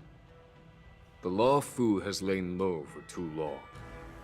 I believe it's time to stir up the dregs hidden in the depths and wash them away once and for all. Just as I expected from our sophisticated divine foresight. You have a way with words. I like it. But, unfortunately, ever since the report was submitted, the Alliance has been filled with rumors and speculation. Even within the Law Fu, there are people accusing you of neglecting your duties, resulting in the Ambrosial Arbor's resurrection. So what are your thoughts on all of this, General Fei Shao? I'm curious if they're gonna mention Ting Yu. As a fellow Arbiter General, I fully understand the difficulties of this position. Personally, I think all these rumors are meaningless drivel. Across the sea of stars, the divine foresight knows better than anyone else what happened on the Law Fu and the meaning behind it. Just as what happened on the Xianzhou Yaoqing recently. You mean the Xianzhou Yaoqing is also... The scouts of the Verdant Knights have sent back reports that Borisin are making trouble again. The Borson packs that were once divided and scattered have started swallowing each other up, forming larger and larger packs. Moreover, there's an entity named Mongoose behind it all. Mongoose? What the An fuck is entity? that? According to the report, this entity isn't actually a Borson. It's a woman claiming to be the messenger of the Master of Immortality. She's described as having 12 faces and 12 pairs of fangs, as cruel as poison and as elusive as quicksand. The Borson believe she'll give them a chance to rise again. That's Ventilia. Again? That's right. You're lucky that I'm the one who came this time. If it were the Patina Justice or the Seer Strategist, this conversation might not be so friendly. Yao Glang, who are these guys? I've always had faith in my instincts, so I don't doubt your good intentions. But the Alliance has its fair share of questions and doubts about the Law Fu. So, my plan is to come up with an acceptable answer to satisfy the Alliance. What's in this plan, General Fei Xiao? General Jing Yuan, you already know what has to be done. But since you don't want to be the bad guy, I'll take care of it for you. You need the final word from the Ten Lords Commission to quell any doubts. And for that, I'll have to ask the two Nameless to visit the Shackling Prison. Oh, we're going to the Shackling Prison? No, I'm not imprisoning you. While you're there, I'll ask a judge in the Ten Lords Commission's Interrogation Division to record a detailed testimony with the karmic mirror from both of you.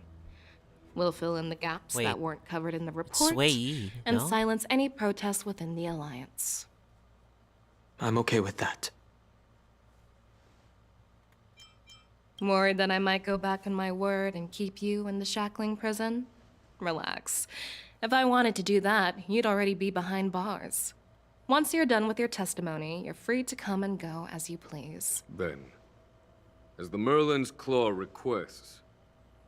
Oh, there's one more thing. This testimony is for silencing the voices of opposition within the Alliance, but I would like to urge General Jing Yuan to listen to the pleas of the Foxians on the Xianzhou Yaoqing. So, you are here for Hule. Exactly. It's enough Shackling Hule Prison. is locked up in the God Law Fu's damn it. Shackling Prison. Since he is the Broodlord of the Borson, I want to transfer him onto the Xianzhou Yaoqing and imprison him there. The recent movements of the Borson suggest they're planning something big, so we must act preemptively. It makes sense to have the Foxians keep an eye on their arch-nemesis. Since you trust my judgment, I'll repay that trust. What do you think about all this, General Huayan? I was worried this would turn into a heated argument, but it seems like both of you are on the same page, solving each other's problems. I couldn't have asked for a better outcome. And as for Hule, I'll send my lieutenants Zhao Chou and Moza to check on his condition in prison and ready him for transport. If there are no more questions, shall we get this started?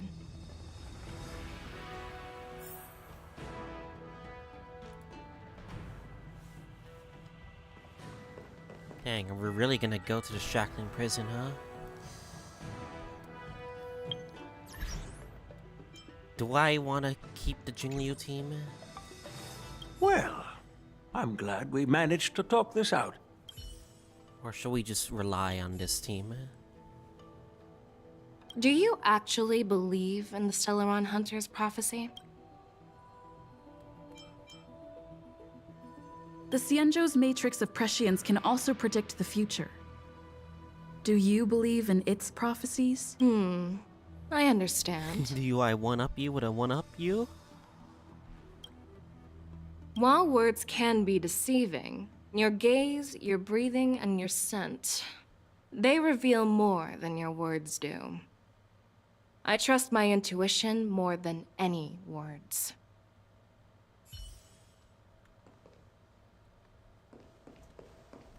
I get these two real quick.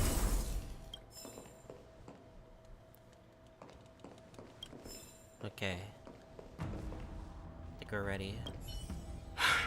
I'm really sorry about all this.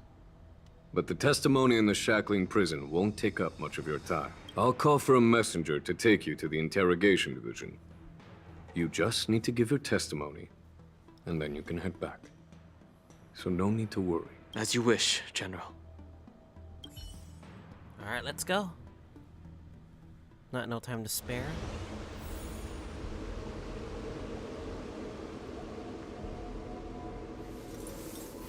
As General Jing Yuan requested, everything is prepared for your arrival, and I am here to receive you. The judges at the interrogation division also know your purpose in coming. Damn, so this is the shackling prison's entrance. It's gonna be a new area to explore. The shackling prison. I didn't expect to be back here after all these years. This is where Blade Luocha got interrogated, and this is where Jingli was being held up. Don Hung. Don't worry about me. If you're ready, I'll open the gate for you. Oh yeah, you were in chains here. Well, technically, the shackling prison is spread out across multiple delves, and the ancient sea is just where they overlap. Please, come on in, dear guests.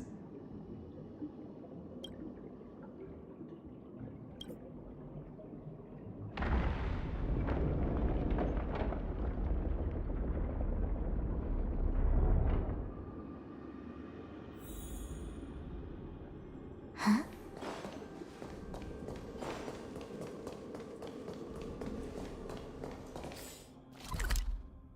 23 chests. Wow, this is gonna be a fun place to explore when I get the chance. Let me like refresh shit real quick right now.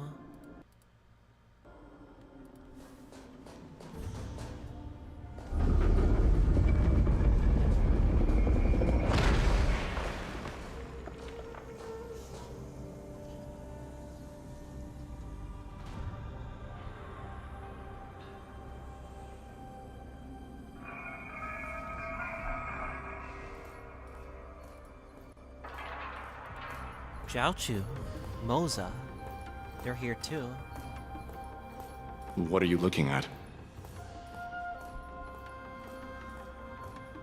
The shackling prison on the Luofu is completely different from the one on the Yaoqing.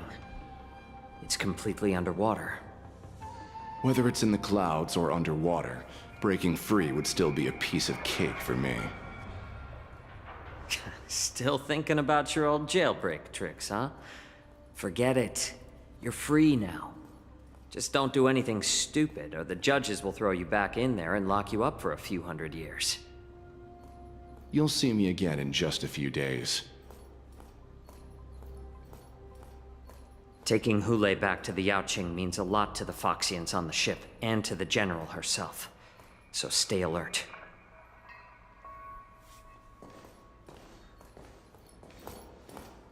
Guests, Shui. my name is Shui Yi, and I'm here on orders from the Incarceration Division of the Ten Lords Commission.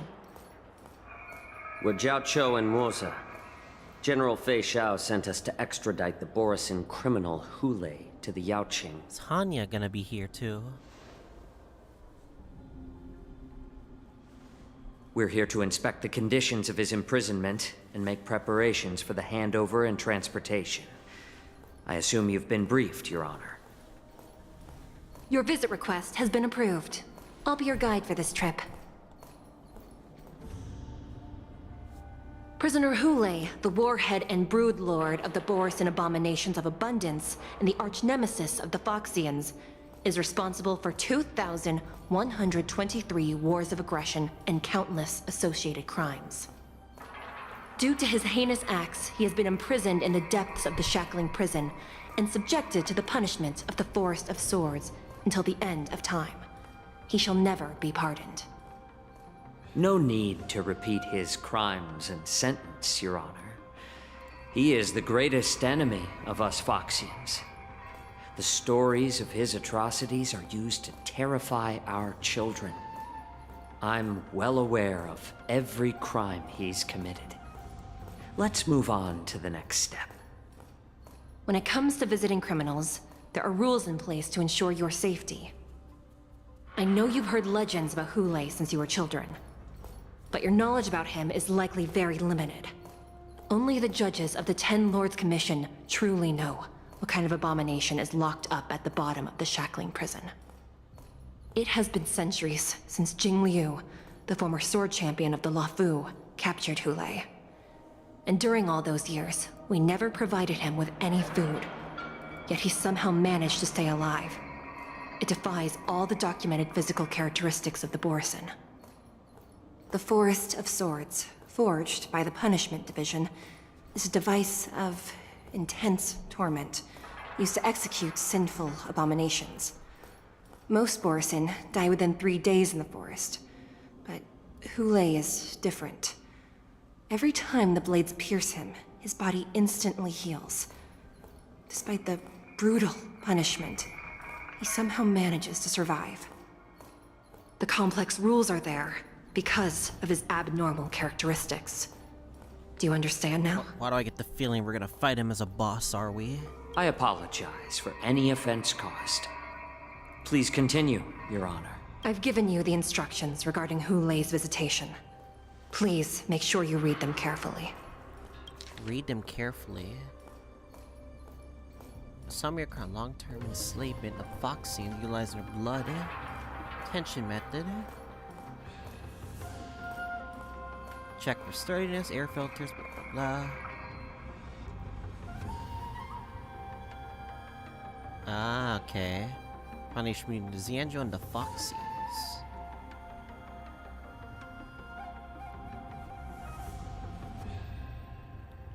Okay, do not mention Jing Liu when conversing this Ooh. And please, take this pellet before proceeding. Jing Liu, huh? That's a trigger word. No, I'm not taking random medicine. Then you won't be allowed to visit Hulei. Just swallow it already. Hulei is like all Borison. He can release a pheromone called lupatoxin that induces fear. Thousands of years ago, we Foxians were enslaved by the Borison. Not because we were naturally weaker, but because of their lupatoxin. This pill is for our own mental well-being. I understand. I knew you were a reasonable person. Now that we've taken the medicine, let's proceed.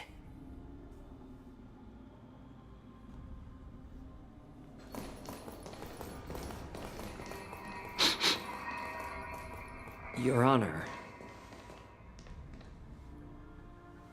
What is it?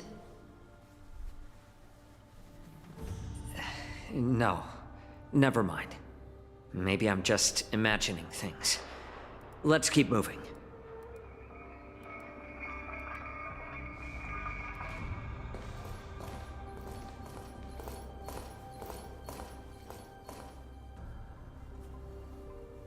Here we are.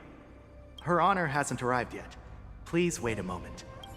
It's one of the scariest parts. Her Honor hasn't arrived yet. Try to see what this place is about. This place... it's still as cold as it used to be. Sorry, I was just reminiscing about some unpleasant memories. Thank you. It's all my fault that you were involved in the Xianzhou's problems. You shouldn't have to see the inside of the shackling prison. I'm so sorry. I wish I could show you the real sights of the Luofu. The 6 charioteers might have more power over the rest of this Xianzhou ship. But here, in the shackling prison, is the judges of the Ten Lords Commission who call the shots. The judges will use a complicated interrogation device called the Karmic Mirror. Karmic Mirror? It accurately tracks every physiological change during questioning and records it. Therefore, the judgment made here will be sufficient to convince the other administrators of the Xianzhou. At least they won't attempt to challenge the conclusions. Perhaps that's why Fei Xiao insisted that we come here. Okay. But watch your step. This place is not like the others. What a place this is, huh? Alright.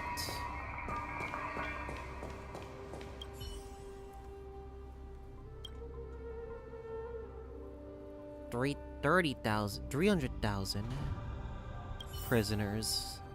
Jeez. Imagine if all of them got out at once. Her Honor hasn't arrived yet. Please wait. Alright.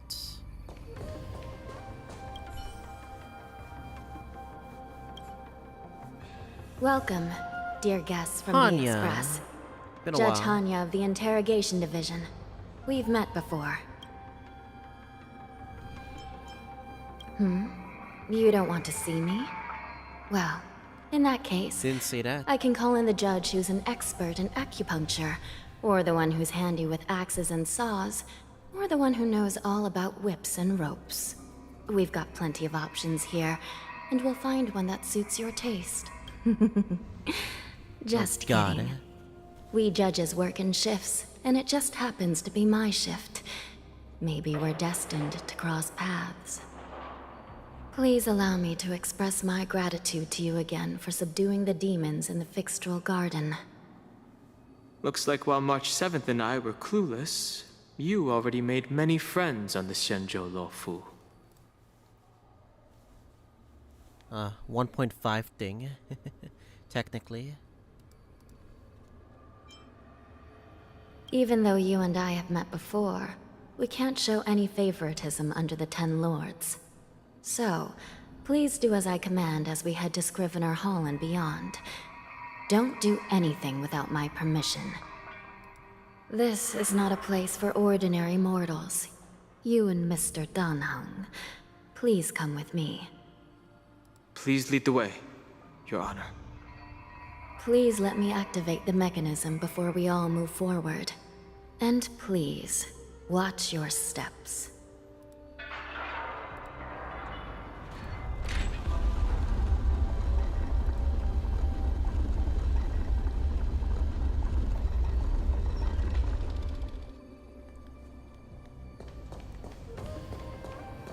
Be very careful and watch your step as you make your way through. The terrain inside the shackling prison is treacherous.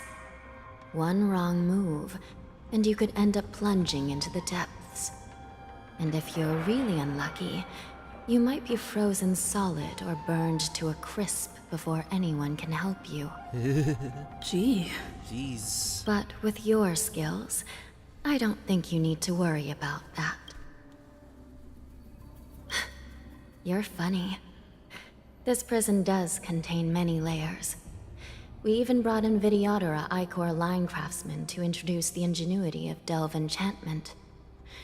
What you're seeing now is just one part of the shackling prison. Perhaps. Judging from the appearance, much of the architecture in this prison has a Vidyadoran style. So, perhaps they did have a hand in building this place back then. As for how many floors there are, well, not even us judges know for sure. But there's a legend among us judges that a short-life prisoner once tried to escape, but ended up falling into the depths. And when we found him at the bottom, he was already an old man on the brink of death. Did he spend his whole life falling? Or did some long-life prisoner drain his life essence? We'll never know. Anyway, please don't try anything like that. It's like casually talking Please, murder in a place like come this. this way. Like it's nothing. Alright. So we're traversing. Surely nothing's gonna attack us here, right?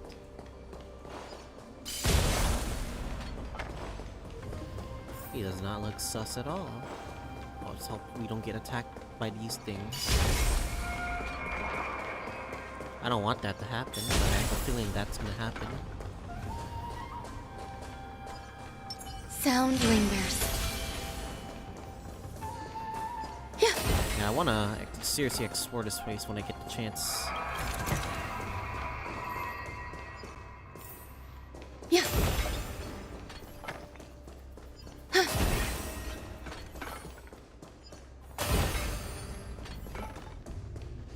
I heard the war dance is about to be held in the mortal world. I remember watching a sword duel at the war dance with my sister when we were young. The Cloud Knight, who was the Luofu's ringmaster, was an amazing swordsman, and their sword flashed like lightning. The Outworld Challenger had fiery red hair and a hand made of steel, which roared like thunder. They battled for a long time before a winner could be declared. Time sure flies. Now, both my sister and I are residents of the Netherworld, and we will never again feel the thrill of a competition. Are there a lot of people in Starskiff Haven due to the war dance? Sounds amazing. It's a shame I'm too busy to attend. But even if I could, I'd probably just scare people off with my current appearance. Nah. Let's get going then. I wouldn't think that. Who knows? Hey, people have seen Hua Hua or Sui Yi, so. Damn, Yeah. This is another floor.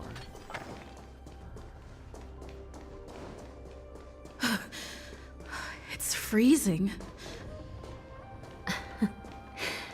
This place is filled with the cold air from the northern peak of the polar delta. Even the toughest long-life species would have a hard time enduring this.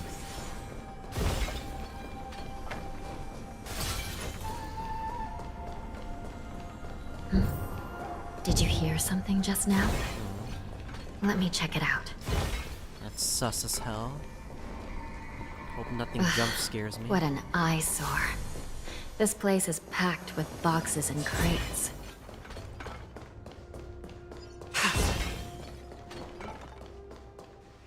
These crates, they look oddly familiar. A few days ago, the Spiritfarers received reports about an IPC transport ship that was attacked by Borison.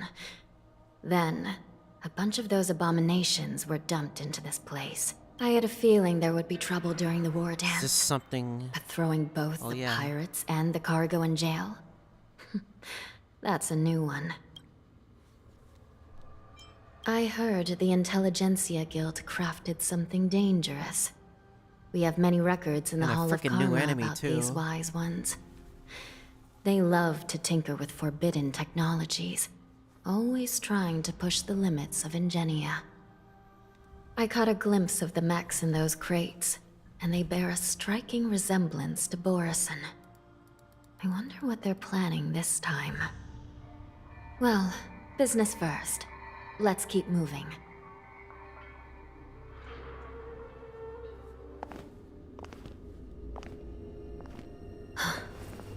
Strange.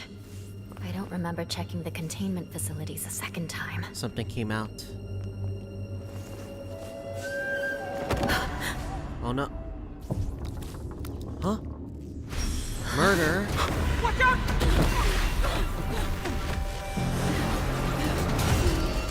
Oh, what the murder? All wardens prepare for action! Emergency! All wardens prepare for action! Uh-oh.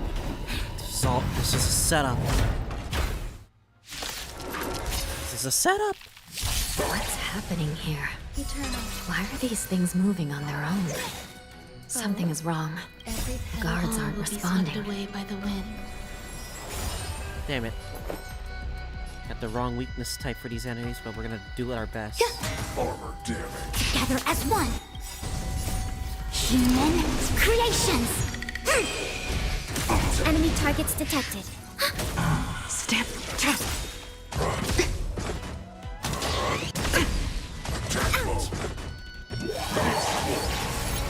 Oh my god, Moon Raid. It's going wild. Just like a Borison. You have the fear technique. Looks like we're on our own for this one. No matter. Every petal, all will be swept away by the wind. These guys are tough. These are just one enemy.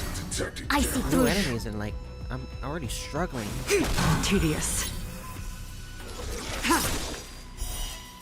Blade of moonlight. All will be revealed in lunar flame. Yin and yang. Nowhere to run. Shut it down. Detecting corrosion. Some value at existence is unity. Commencing support. Oh no, she's feared. No. Enemy data signet markers activated. Time for a good old counterattack. Armor damage. Okay. Made it out fine, but... How is this even possible? The Spiritfarers follow the protocols, cutting off power to the mechs and sealing the crates. How could these mechs still start moving? It's just like what happened in the Artisanship Commission before. These goods went haywire and attacked everyone in sight. The Alchemy Commission members examined them and found some unusual structures within. These things showing up in the shackling prison can only mean one thing. A prison break. And whoever delivered these goods clearly wanted them to go through the Xianzhou's strict inspection process to show the Skyfaring Commission and Cloud Knights how dangerous they were.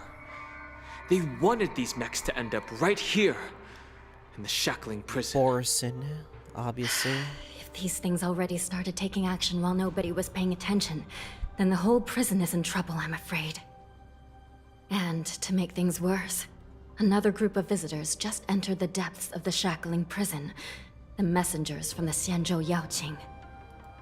And the prisoner they came to visit might be the target whom these wolf-shaped mechs were delivered here for. If that vicious beast manages to break free, it will be a catastrophe for the Xianzhou Luofu.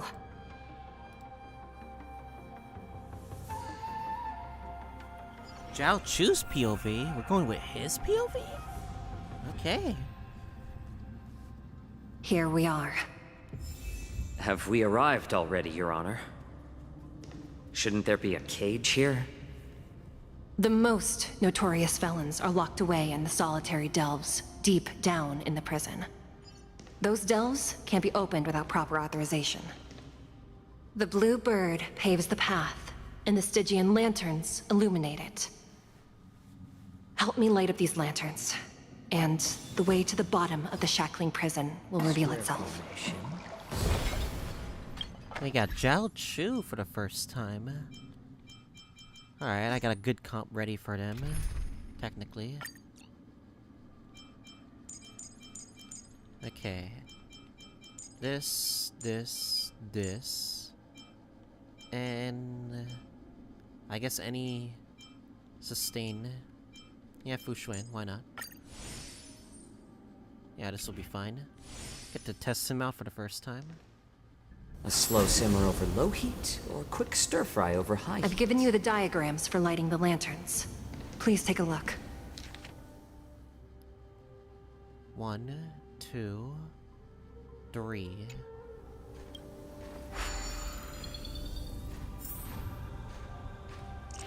Alright, it should be pretty easy.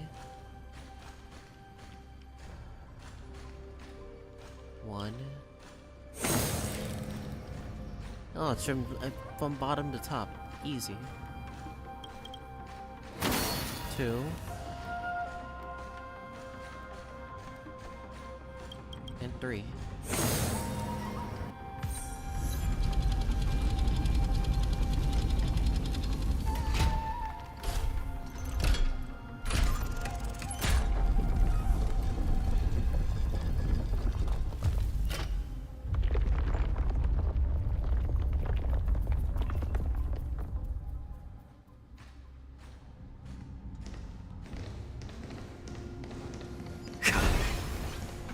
The path is open.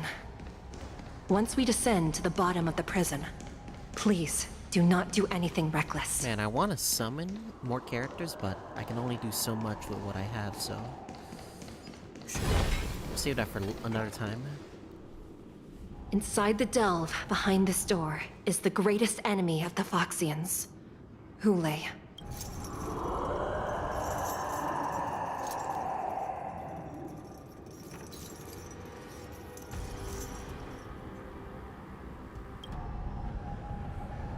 The actual boss. According to custom, envoys from the Yaoqing visit the Xianzhou once every century to check on this abomination's imprisonment and condition.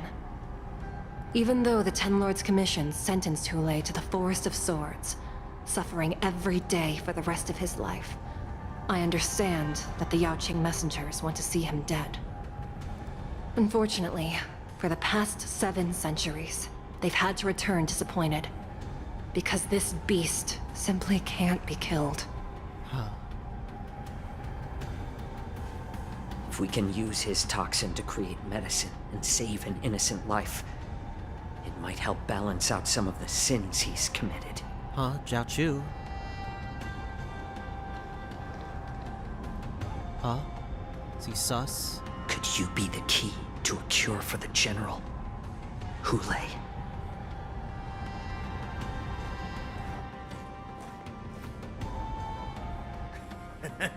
What the? And once again, the envoys of the Yaoqing will leave. Traitors! However, It's this dude. I won't say the same for me and my brothers. Guy we met in the beginning. Who's there? I'm just a humble counselor of the Rhino Mock Hound Talk. Pack. You can call me Mock Talk. Wardens, intruders on the lowest level. Send reinforcements. Nobody will hear you here. Fuck. At the bottom of the shackling March. prison. No. Thank you for opening up the prison for us, Your Honor. We'll take it We from need here. Don Hung and Trailblazer here with us. This is bad. No wonder I kept smelling that familiar stench. So it wasn't just my imagination. Do your thing, Morza. We mustn't let these abominations get any closer! Detestable things. There are too many of them. Once we were inside the shackling prison, I see through you. we found soldiers available for us. It's better to make no All mistake. things human creation. Gonna make the best use out of these guys. Since he's also a debuffer. A little more heat. Ready for another? Net markers activated. Time for a good old counterattack. I think I'm gonna wait. No. On the still waters of oblivion. A quick divination. I suggest you surrender. Now, of Got a course, crazy idea. I'll still kill you all. But I promise you're already here, swear. Why not have a meal before you? Vulnerability means I could do this. I weep for the departed. It too shall fall. How presumptuous. Dang. Die now! Leave if you can, Like a Morza. second debuff. Insane. It's not time yet. My back. No matter. Yin and yang. I see Jesus. through you. You're getting so much turn. How about letting the enemy strike more seasoned? Enemy targets detected. Enemy data net markers activated. Time for a good old counterattack. I'm gonna do this. Destined for oblivion. I get this. I weep for the departed. It too shall fall. Easy. Guard the gate! They can't be allowed in!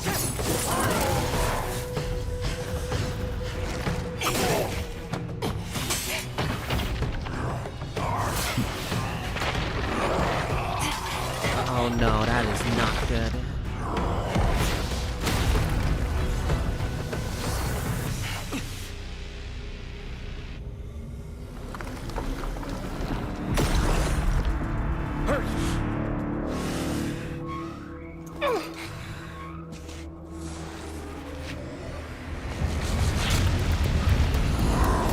Yunli.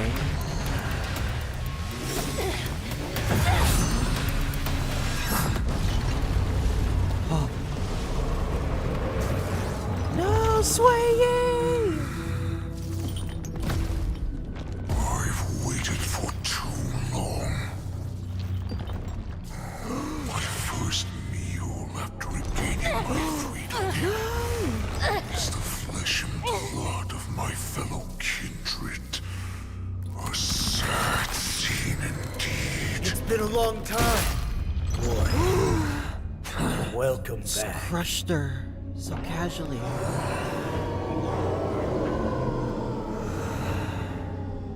That's not good. That is really bad. Holy shit. How many times has the old verdant home spun around since our last hunt? No. Duran's whelp, tell me your name. Oh, great Hule, nemesis of the Foxians and the hunter of all beings. I'm Moktok, a humble counselor of the Rhino Hound Pack. I am only one insignificant heir spawned from your bloodline. It's been at least 7 centuries since you led our pack through the hunting grounds of the stars. I'm thrilled to see that you are as cunning and skillful as ever. 7 centuries. 7 centuries have passed.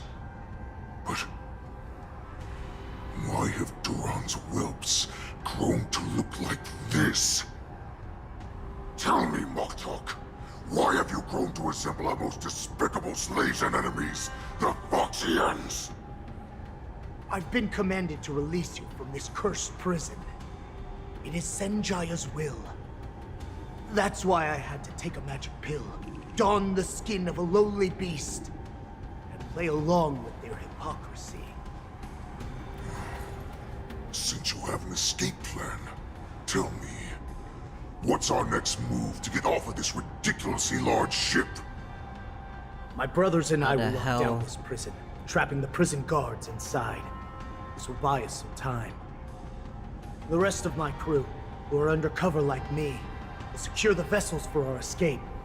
According to the plan, we only have a tight 2-hour window to get out of here. Originally, I intended to carry out the plan tomorrow, but they're planning to transfer you to the Xianzhou Yaoqing now.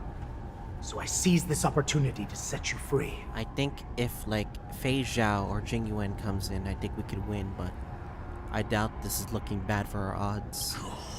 What a reckless plan, you idiot!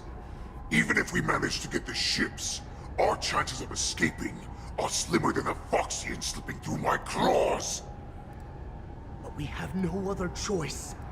The angel serving under the Master of Immortality sent me with a message. Only your return will end the prolonged divisions among the Borisin. Every one of my crew is ready to lay down their lives if it means setting you free.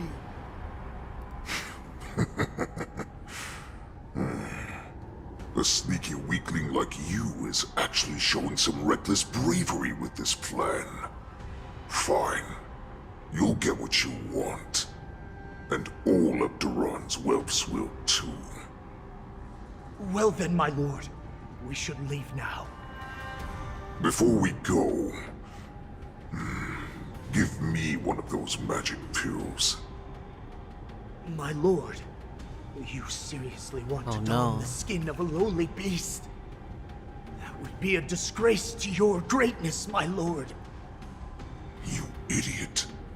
Greatness means nothing without freedom. Yes, you idiot. Once I get out, only the disguise that won't guard raise any soldier. suspicion. As you wish, my lord. Is that Foxian slave my meal? No, he's an envoy from the Xianzhou Yaoqing. I plead you to endure him a bit, my lord, as he's more valuable as a hostage. Take him, guys! Time to move out! Dang, hostage, you say? Well, at least Moza escaped, but this is bad for us. Madam Hanya, the wardens in all areas are regrouping. Those Ingenium enemies are wandering around and causing heavy casualties. And to make things worse, those iron wolves broke open the cages and let the criminals out. We've called for backup, but it seems like all communication is jammed. Let's preserve our strength and first take down the isolated prisoners. By decree of the 10 lords, all prison breakers and intruders shall be apprehended, dead or alive.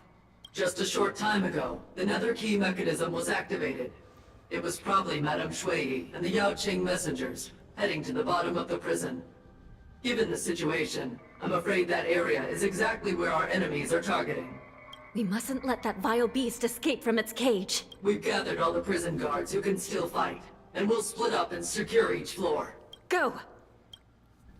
I'm gonna be honest. Those intruders are quite bold. They must have been planning this for quite a while. This is the Xianzhou story we all wanted all along. Not some Fantilia bullshit from several months ago.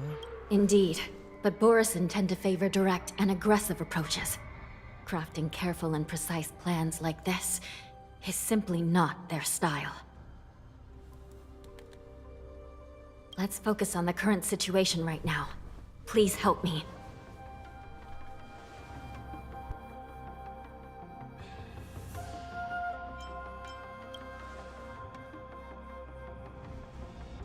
What's the fastest way to the bottom of this prison, Miss Hanya? If we don't get there quickly, we'll soon be outnumbered by all the enemies inside. We'll have to bend the rules. Please, follow me. Prisoners must remain in place and obey the By decree of the Ten Lords, all prison breakers and intruders shall be apprehended, dead or alive. Yes, ma'am! Shoosh. Do I really want to risk up another different conflict? Or I should stick with the same one I've been using. Sound lingers. Hold your position here. Yes, ma'am. Moza has escaped the situation, so I'm curious where he is right now. We need a few tools if we want to reach the bottom quickly. Follow me to the next floor. The path is cut off. Someone must have altered the mechanism. No matter. It'll just require a bit more work to get through.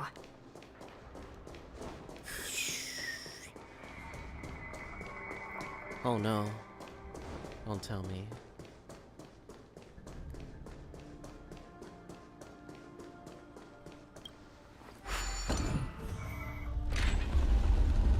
It's one of these things, huh? That's gonna be annoying.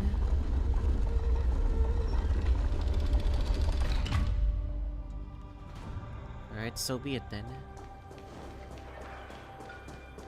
Wherever this thing is, too.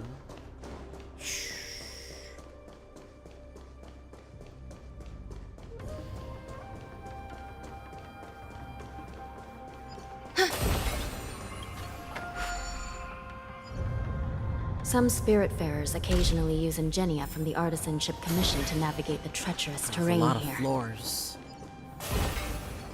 Normally, using devices like the shifting screen is strictly forbidden, as they could help prisoners escape. But, given the urgency of the situation, let's just ignore the usual regulations.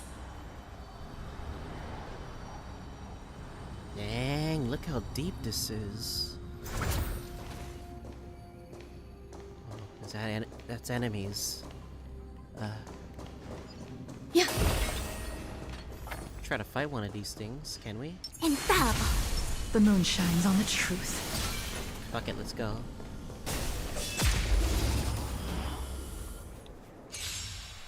Eternal. All will be swept away by the wind. In lunar flame. Blade of moonlight.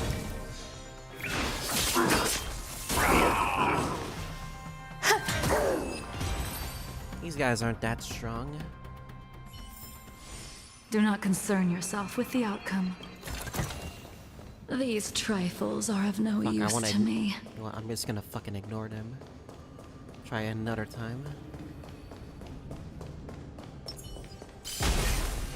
The nether key has been activated. I hope we're not too late. Hang in there, sister.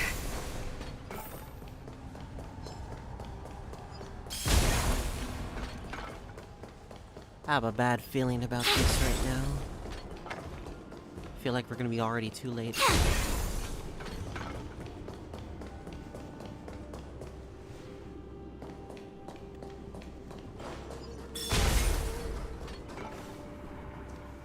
Yeah, they have fucking escaped.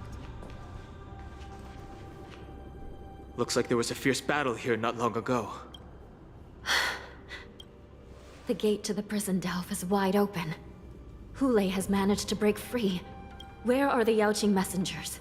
And where's my sister? Are they still alive? Let's look around. Maybe we'll find some clues.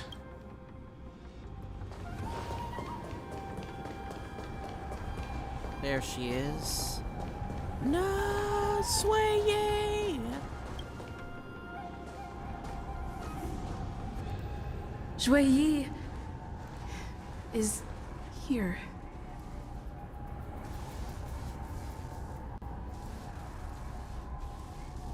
Miss Shui Yi briefly sacrificed herself. My condolences, Miss Hanya. No! Condolences. Well, that's unnecessary. You misunderstand. Thanks to the Ten Lords' blessing, my sister turned into an Ingenium centuries ago. Dying and returning as just a soul to the Hall of Karma's document office has become a routine for her. Dang. So, this is just normal for her? While I'm not keen on seeing her throw away her body like it's some replaceable part, but... It just makes her sad. By the way, have you seen bodies that might be the Yaoqing messengers? One of them is a Foxian wearing exquisite clothes, and the other wears a dark cloak, like a fugitive. No. I haven't found any Foxian bodies. Only Borisin ones. So, the intruders and Hule are holding the Yaoqing messengers hostage. This is the worst situation. With hostages in their grasp, the prison guards can't do anything about the prisoners. If anything happens to the messengers, the relationship between the Yaoqing and the Luofu could be irreversibly damaged. There's gonna be a part 2 to this, isn't We there? must rescue the messengers, get out of here, and spread the news. We mustn't give up as long as there's a glimmer of hope.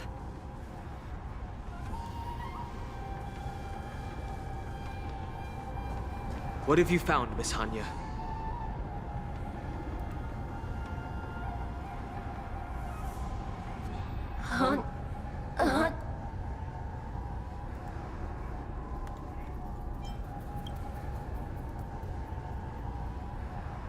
Reconstruct. It's my sister. Huh? Looks like her soul hasn't returned to the Hall of Karma yet. At such a critical moment, her death can give us information that we can turn into an advantage.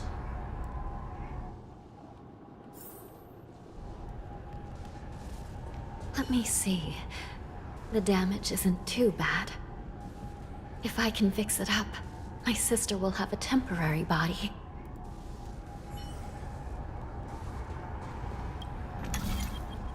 Alright, finding. I know how to do this. It's been a while since I've done this.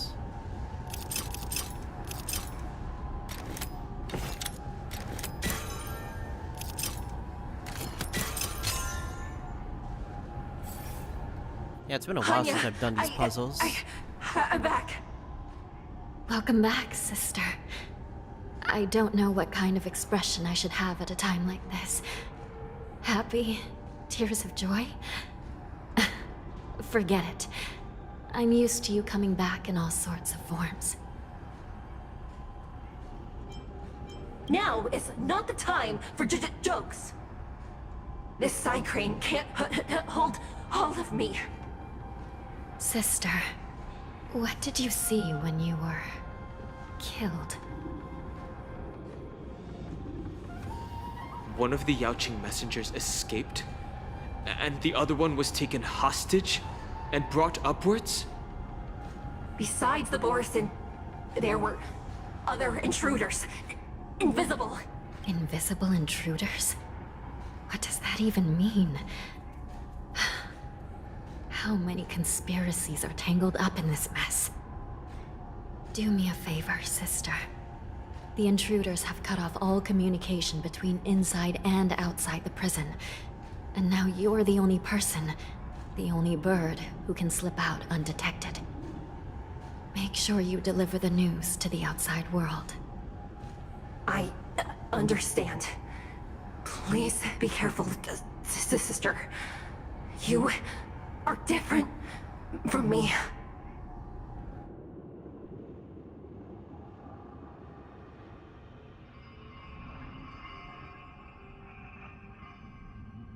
It's not over just yet. I feel like there's one more thing we gotta worry about. Time is running out, Miss Hanya. If we keep delaying, those Borisin will escape from the prison. All right. If we happen to come across that Yaoqing messenger who got away... So... No. Stopping Hule should probably be our top priority.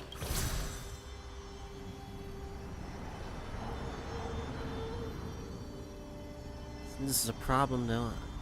If this is gonna be a part 2, like, are we gonna face a boss? Or are we not gonna face a boss? We're gonna have to find that out.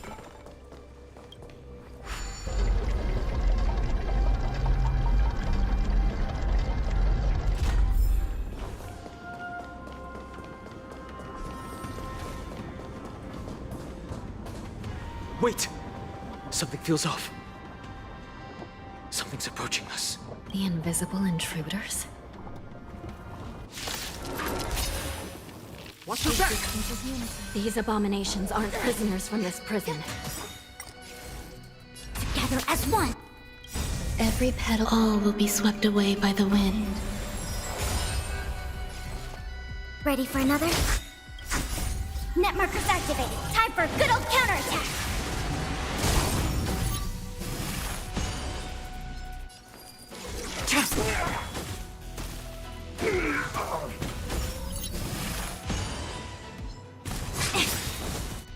All things human creations!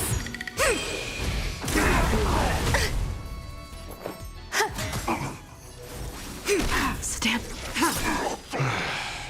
The prison management on the Luofu is truly concerning. Who are you?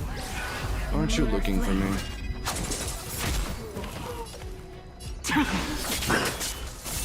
Just focus on the fight.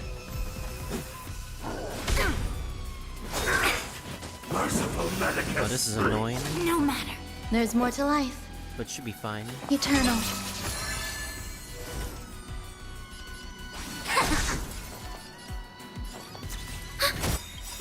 Enemy data secure. Net markers activated. Yeah, this is Time for a easy. good old counterattack.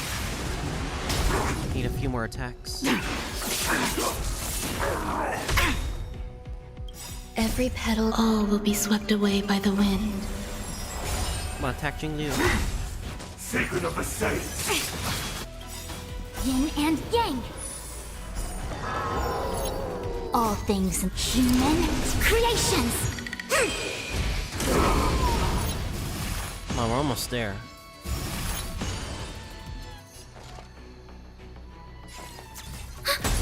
Grace and elegance. Together as one. Alright, not bad. All things shift in divination. What's that over there? Is that a new boss? Or it's not?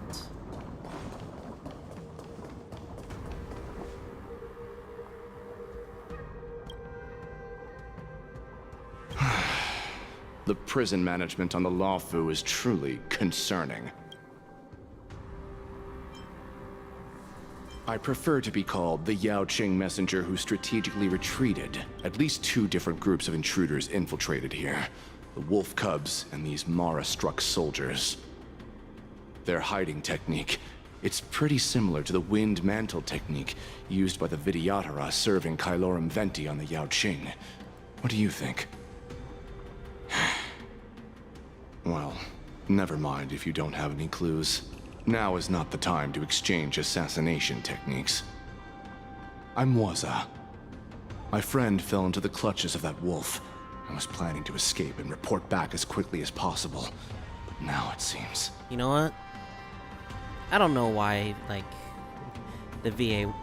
People wanted to deviate it. The VA is good, but I guess they have their own personal reasons why they don't want this VA, so... Whatever, I guess. The prison on the Law Fu is a real maze, I must admit. Thank you for your help, Mr. Moza. We'll do our best to ensure your friend's safety. No, you can do nothing for him now. And you shouldn't be focusing on his safety at the moment.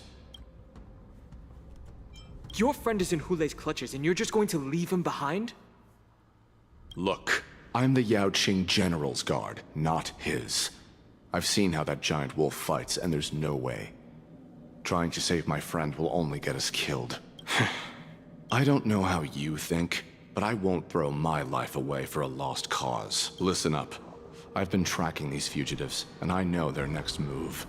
They're planning to seal off the entire prison to keep the outside world in the dark. The worst-case scenario, we are all killed by that giant wolf, and the shackling prison is sealed off. No one will know about us or about their escape until it's too late. There's no way Jingyuan will let that happen. And the best-case scenario... looks like we've got some clever minds here after all. The best-case scenario would be we seal the gates and trap the enemy inside with us. We can't let that monstrous wolf escape. Hopefully, someone will eventually notice that something is off and come to help.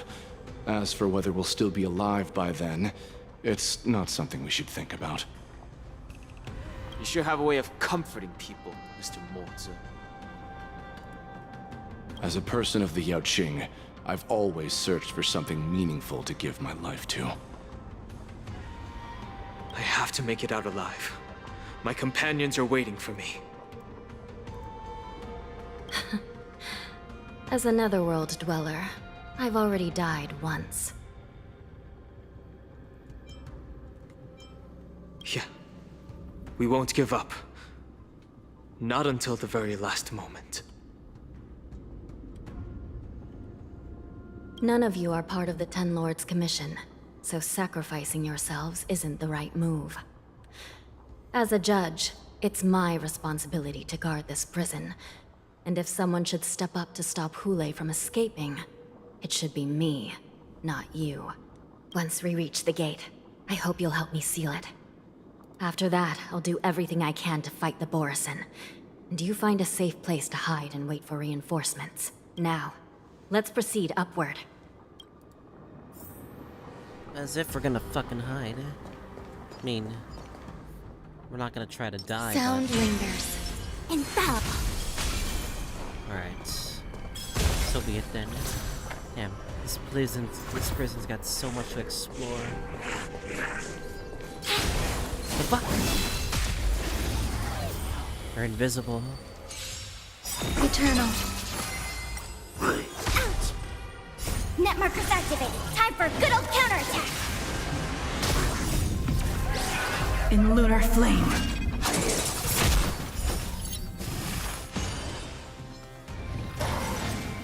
Enjoying yourself?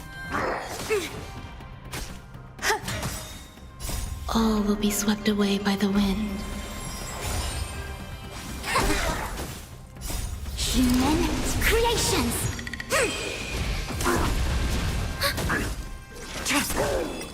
You know, even after so long, we still haven't seen fucking Fu Xuan, All things shift in divination. Su Shang, or Guinaifen, or Hua Hua in a while. But we're gonna ignore these enemies, we don't want to fight them. If anything, I'll explore this place in the future, not now. Infallible. As divined.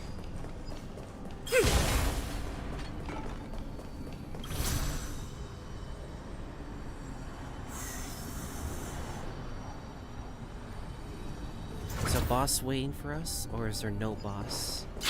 Question. We must seal the entrance before the Borisin fugitives get out.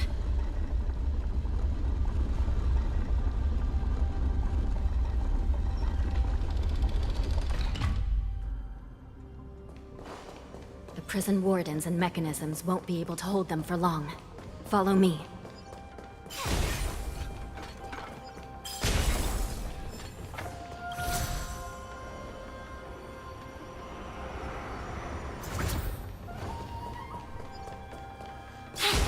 need more info for Ting Yun as well.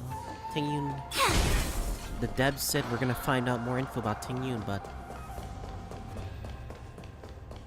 We're almost more to back there. up on. The gate is just ahead. Sound lingers.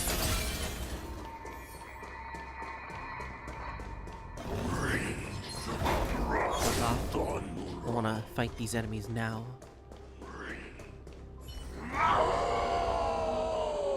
I will hold them back. Don't let Hule escape. Existence is unity. Oh? Enemy data net markers activated. Time for a good old counterattack. Together as one. Commencing support. Try harder.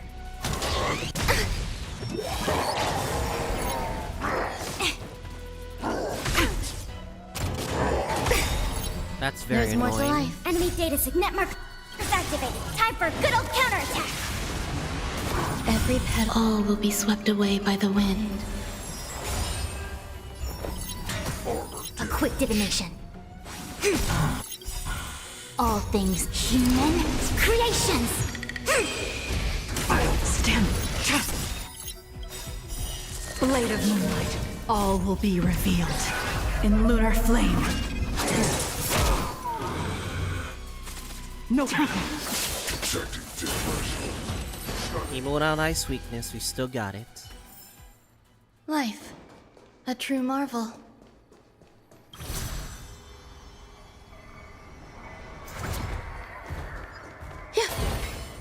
But that enemy is stupid. Anyway.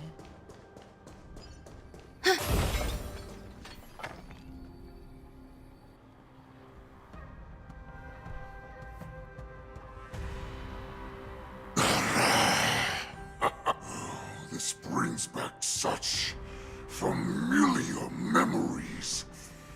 Memories of chasing, gnawing, and tearing. Oh, they're back. They're back. They've all come back.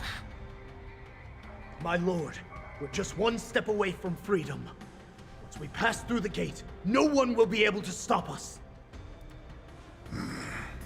So this hostage is useless now. Kill him, Moktok.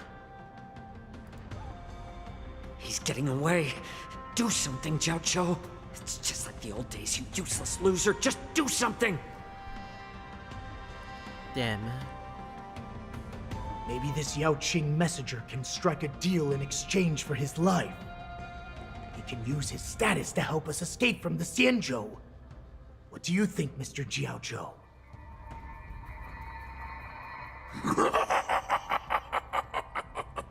Oh, just look at you. Fallen so low during my absence. To be fair, You're we would even kill him. negotiating with That'd be a fair livestock. thing. As far as I recall, no one from the Yaoqing would ever consider a deal with Duran's offspring. I've got to make this beast stay here, whether it's for the sake of Fei Xiao or the Yaoqing. Deal. I certainly have more value alive. My identity, my knowledge of the Xianzhou, and my understanding of many things that your minions have no knowledge of. They'll all be valuable. Lowly beast. Muster up that pitiful tongue of yours and plead for what remains of your life. Speak up. I'm afraid you're unaware. The woman who defeated you, Jing Liu, she has recently returned to the Luofu. The last part of Your opportunity for revenge is right in front of you. The trigger word. My lord, this slave is talking nonsense. I've never heard anything about this. May I just kill him now? Silence, Moktok. And you, slave. From now on, you'll stay by my side. You'll only speak and move when I allow you to. Otherwise, I'll dismember you from head to tail, inch by inch. Got it? Damn, the trigger word. I forgot about it. Think he would actually use it.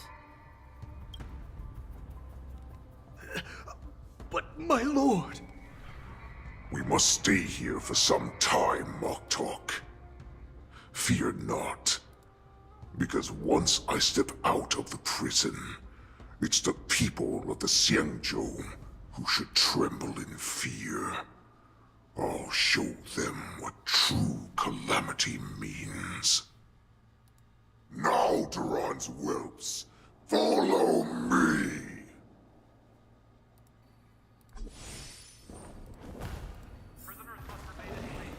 Prison guards, stop them! For our great Lord Hulei! Oh, hell no.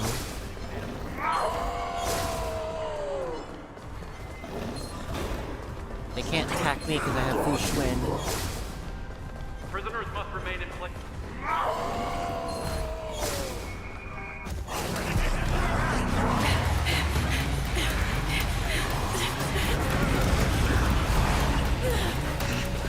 No, we're not gonna make it!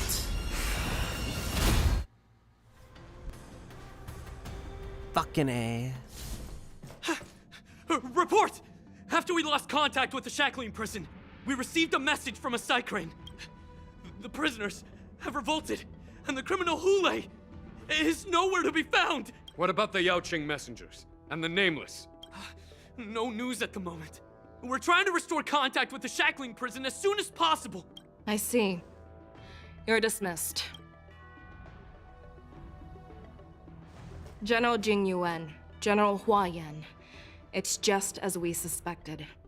The rise of the Ambrosial Arbor was not the end of things, but the beginning. Damn it. Cliffhanger. The hand of the Ruined Legion has already sown the seeds of destruction. From this moment on, the Xianzhou Alliance will face an even greater challenge, from both the abominations of abundance and the destruction itself. If this is what they want, I'm always up for a challenge.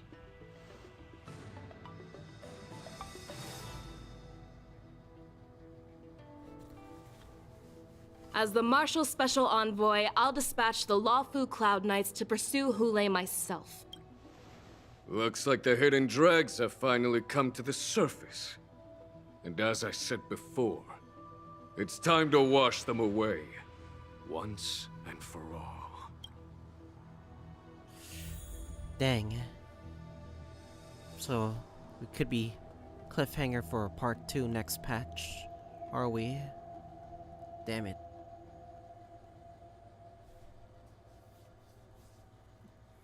Why'd I get the feeling Jing Liu is gonna be mentioned again for next patch? We'll see. No, we're gonna be cliffhangered, are we?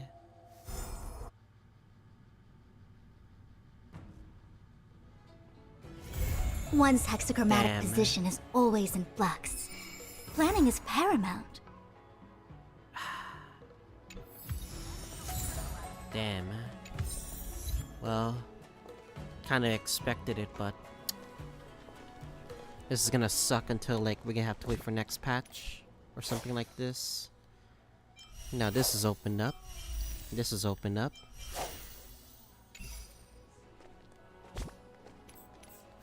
Alright.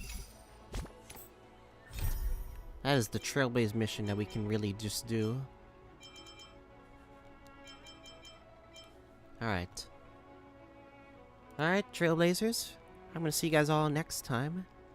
I think we're gonna do Yunli's companion mission, and I guess this new event mission as well, so I'll see you guys all next time.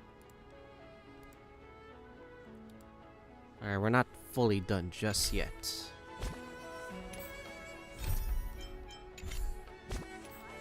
Not fully done just yet.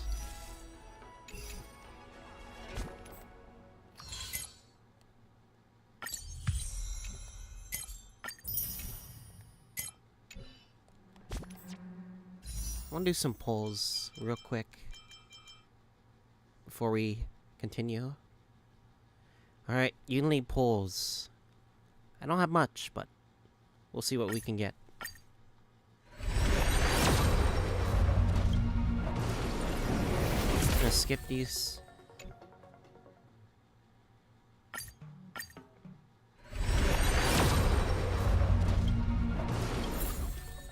Meh.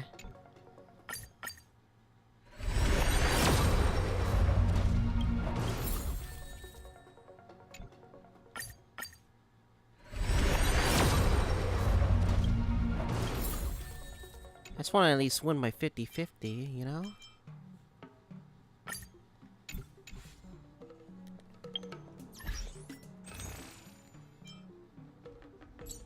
Yeah, we have plenty of these. We're totally fine.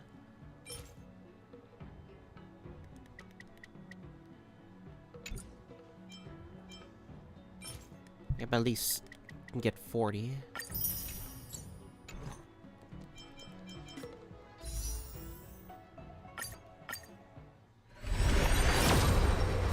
Nothing.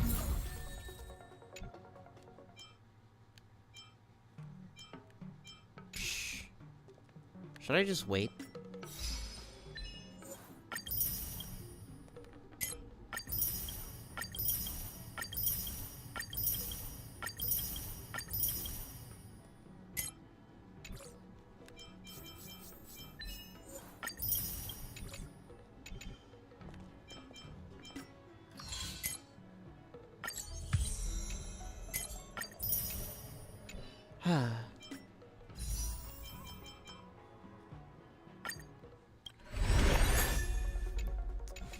Of course you give me more frickin' things. Why am I not surprised?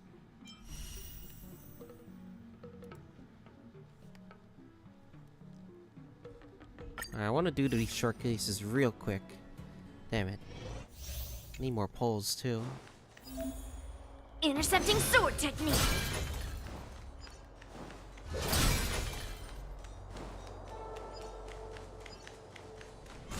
Metal, let's go.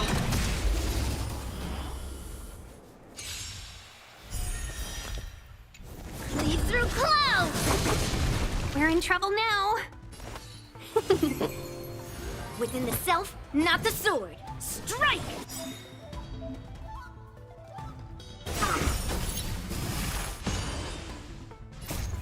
Melt! I'm okay. Descend to earth! Time for a shot. Nap time. Welcome, customers. Yeah! Fight as one! Right on time.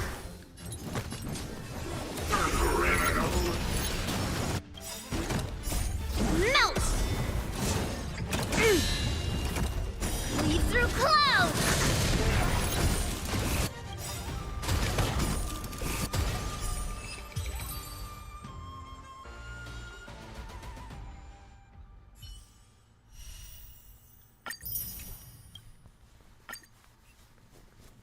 Alright. My luck has been awful lately. Not gonna lie. I really need to improve that. Or else it's gonna be bad for me. They can't see me.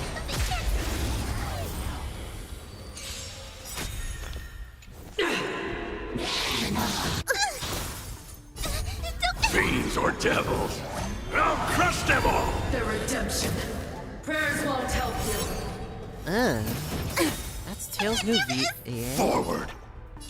Protect me! Thanks for the support. Enemy data net markers activated. Time for a good old counterattack. I'm not a fan of it. What the hell? Yeah, I'm not a fan of the EA. Rules are made to be broken.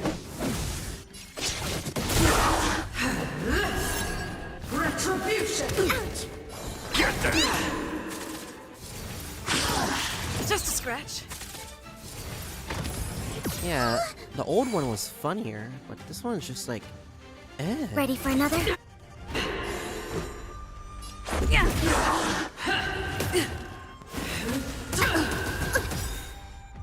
Enemy data net markers activated. Time for a good old counterattack.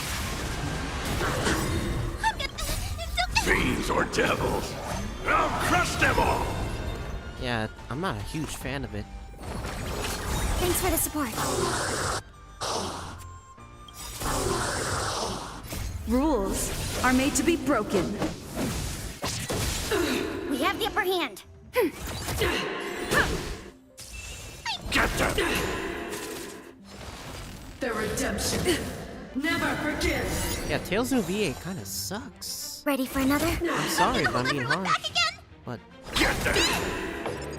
I've lost my way.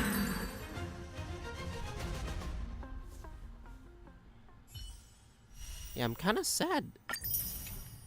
It doesn't have this, like, this impactful thing.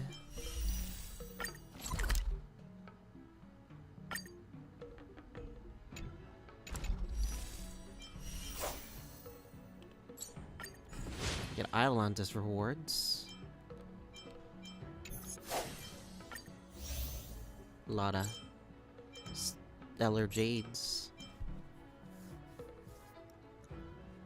Alright.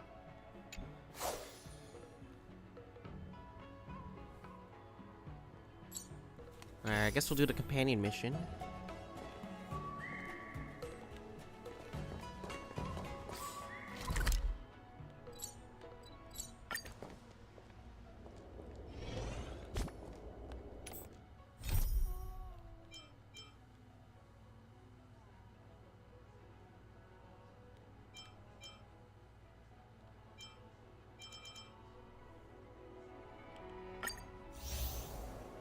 To be continued. Dang. Oh.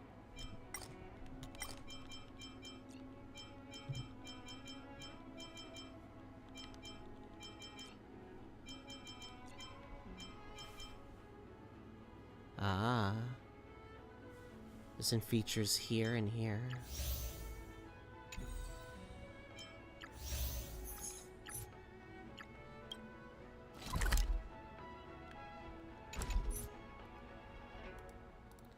Alright.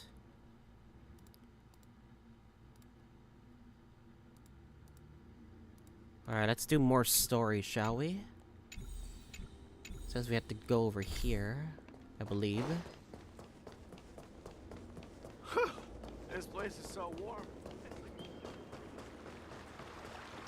Let's see how March 7 is doing too. Ever since March started learning swordplay from Yancheng and Yunli, her voice has been absent on the Express. I wonder how well she's progressing. Where has she been these days?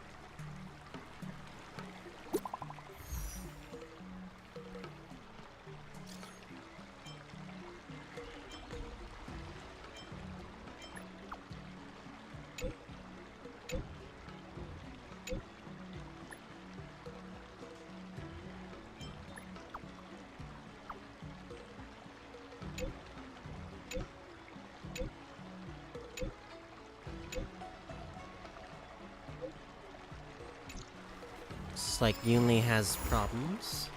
Alright, fuck it, we'll help her out. I think after this is where we could do the event. Not too sure. I'm gonna find out about that later. Ah, there you are. I was looking around before you got here. I already looked everywhere, but March 7th is nowhere to be found. Nope. Let's just assume she successfully skipped class. Actually, she's been quite diligent in her swordplay practice and hasn't taken many breaks lately. I think she deserves a day off. Besides, I used to skip classes even more than her back when I was still learning. If I was in the mood, I could train for 3 days straight. But if I wasn't in the mood, none of my seniors could find me. So, I can understand where she's coming from. Ah, no need. I asked you to come, so I won't send you away empty-handed. Since you're here, let me treat you to some tasty food. I'm more interested in you today. Let's walk and talk.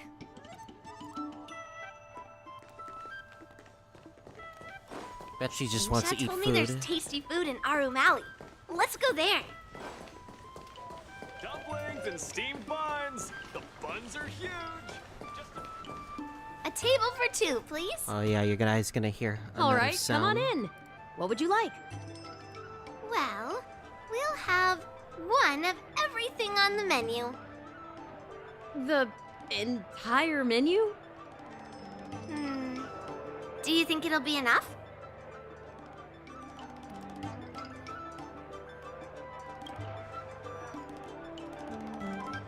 Oh, don't worry. There are two of us. Yeah, she's confident. Well, then I'll start making a few dishes, and if you need more, just let me know. Thank you.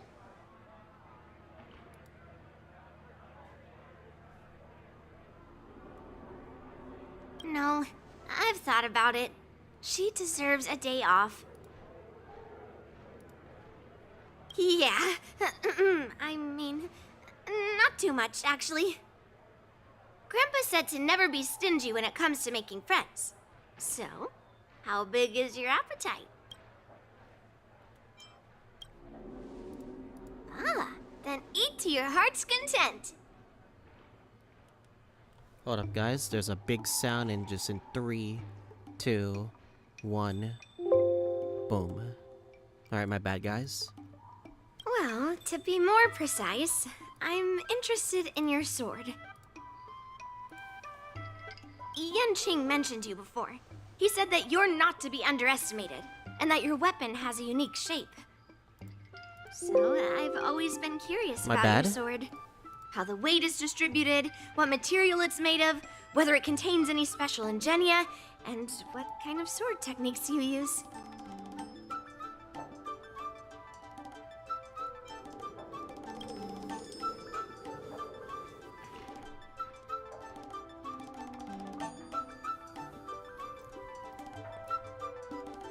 Why are we giving her the bat, It really is a baseball bat.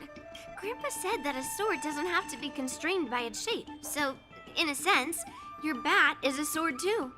He also said that a weapon mimics its master, so your bat actually reflects your habits and nature, you know?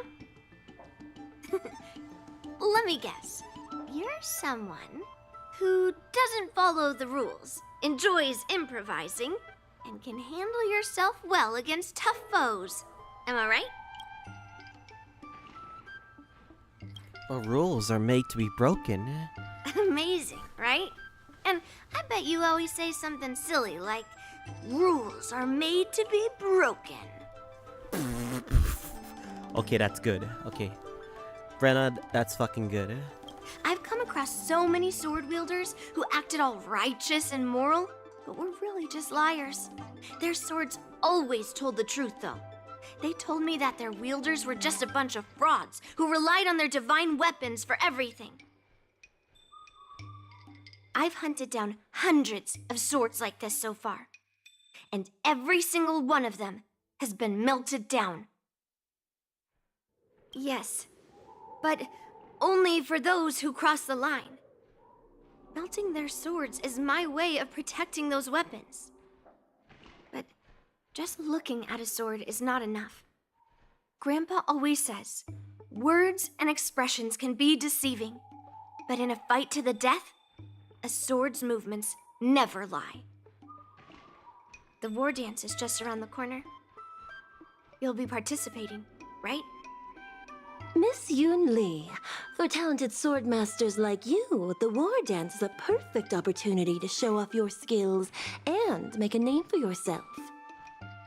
But for people like her who have already made significant contributions to the Xianzhou, they maybe don't need to prove themselves on the war dance stage. It has been a while, Miss Nameless. And you are? Yukong's secretary. Thank you for your introduction, Miss Nameless. I'm Shi Kuei, and I work in the Palace of Astrum as the secretary for the Helmmaster. I apologize for interrupting your conversation. I happened to hear you discussing the war dance. And since this person is an old acquaintance, I thought I'd come and say hello. Yes, with the war dance approaching, many guests from afar are pouring in. Mr. Pavo here is one of them. He's from the distant planet Kalevala. Mr. Pavo's planet recently joined the Pan-Cosmic Trade System. He brought his delegation here this time, not only for business, but also to return something that belongs to the Xianzhou. Miss Shikui, the word gift is perhaps more fitting than return. While it did once belong to the Xianzhou, we faced many tribulations to be able to deliver it here, so it should be considered a gift. I apologize for my poor choice of words. Mr. Pavo's delegation brought a legendary Xianzhou sword that had been lost for centuries. General Huayan plans to personally thank them at the Palace of Astrum and present the sword as a prize to the champion of the war dance. Mr. Pavo and I were actually on our way there. Since you two were talking so enthusiastically about the war dance, maybe you'd be interested in joining us at the Palace of Astrum? Talk to Pavo. Nice to meet you both. The journey to the Xianzhou Luofu wasn't an easy one, but the scenery here is worth it. It's completely different from my homeland. Once the formalities at the Palace of Astrum are finished, I'll find a quiet spot on this street and plant a seedling, and then my mission will be complete. The Sword of Heroes will finally be returned to its rightful owners. I couldn't be happier. Oh, you're interested in my home planet? That's great. Your Excellency is welcome to visit us at any time. Even though the trade route just opened, it still might take around 200 system hours to get there from Pier Point. But our planet is really great. Sure, it's a bit cold and the food is a bit repetitive and our houses aren't as fancy as those on Pier Point, but that doesn't matter. We've discovered massive supernium deposits, and we're on the path to prosperity. Oh, you mean the Mieka Kivesa? It's an incredible sword. That weapon helped the legendary heroes of my homeland slay demons, and is highly revered. It also has the power to choose monarchs. All the ancient kings of Kalevala received a sign from the sword, showing they were worthy to rule the land. According to tradition, each monarch would plunge the sword into a stone, and only a hero recognized by the sword could pull it out and ascend to the throne next. Well, those are just legends from the past. No one today has witnessed it firsthand. Well, times have changed, and now that we have a council in place, the idea of a sword crowning a king has become a joke. Besides, it wasn't a native of Kalevala who last pulled out the sword and recognized its connection to the Xianzhou ship. It was a visitor from afar. While the sword holds great historical significance for Kalevala, it doesn't truly belong to our world. The old-timers on council had a heated debate about whether to return the sword. They eventually unanimously agreed to let the Mieka Kivesa return to where it truly belongs. That's the best possible outcome. Wonderful. It's an honor to have so many people witness the sword's homecoming.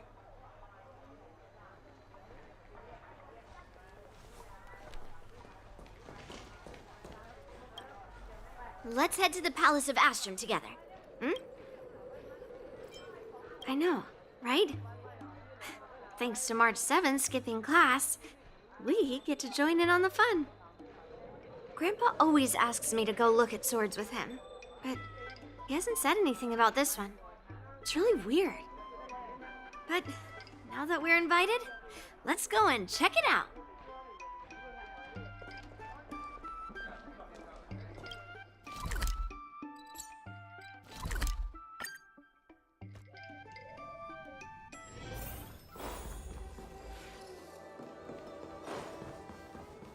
Huh?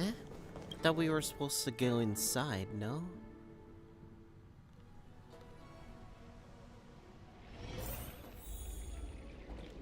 There you are. Come on, let's go to the ceremony together. We're gonna play as her, are we? No? Huh? Please allow me to Argenti. offer a sincere compliment, my fair lady. Your beauty is as pure as a snow-white iris. Oh yeah, I forgot. They gave him a new VA because of the damn strike. That sucks. Well, if it isn't my dear Oh, friend. Glad to meet you again. Who is this weirdo? Who is this knight? I am Argenti, a member of the Knights of Beauty. I was invited as a part of the Kalevala delegation to escort the legendary Mieka Kivesa back to the Xianzhou. May I have the honor of knowing your name? My name is Yunli. What a beautiful name! I wonder if you have ever heard the holy name of the pure and flawless goddess Adrilla. Oh, you're here, Yunli. Didn't expect you to be so well informed. Well, now that you're here, don't forget your manners. Manners. Come on. You won't find another granddaughter as polite and well-behaved as me. Well, just remember this is a very serious ceremony. Sorry for keeping you waiting, Mr. Pavo. Now, let the sword gifting ceremony begin. Before the ceremony officially commences, I want to express my gratitude to the Knight Argenti. Thank you for enlightening us about the sword's origin and for escorting it here safely so that we may complete this ceremony.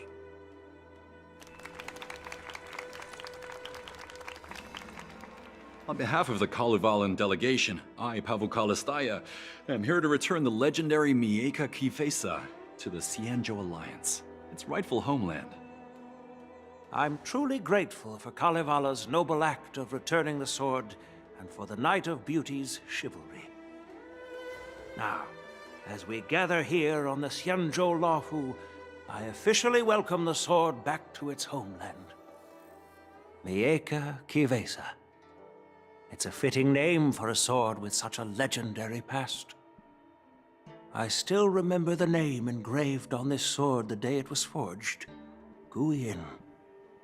It was forged by Hangguang, a craftsman from the Zhu Ming's Pyrojaya Forge. Wait. Hangguang? Although its blade is worn and cracked, its essence remains as resilient as the Xianzhou Cloud Knights. All it needs is some repairs and polishing by the skilled craftsmen of the Artisanship Commission to regain its former glory. I've decided to entrust this sword, Guyin, to the Luofu Artisanship Commission for restoration. Furthermore, it will serve as the prize for the champion of the Luofu War Dance. This sword will be wielded against abominations to protect our homeland and live up to the mission of the Kalevalan delegation that returned it from so far away. Thank you, General. It is an honor for Kalevala. Now, esteemed Knight and delegation members, please head to the Artisanship Commission, where... No! This sword was forged by Hangguang. Yunli! These esteemed guests have brought back your father's last work. Where are your manners? Oh, I didn't realize this sword was actually forged by your father. Returning it to its rightful owner is, Grandpa, give me that cursed sword right now. I'll melt away the remnants of that man's curse once and for all.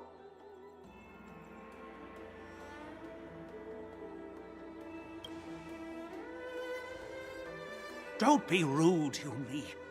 Apologize to our esteemed guests from afar. I'm sorry.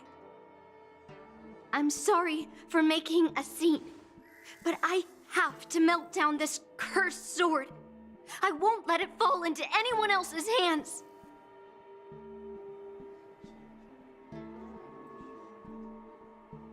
Yunli, please. Go for now.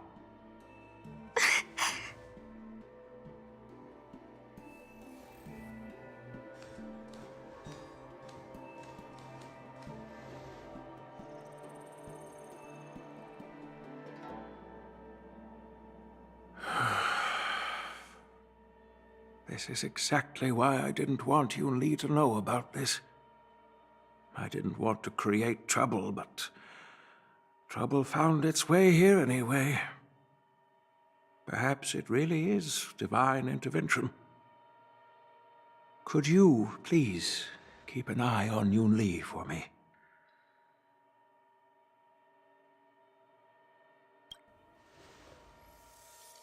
That is a tall order, but I'm counting on you. She's going through her own thing, but I this is apologize personal for the unfortunate interruption.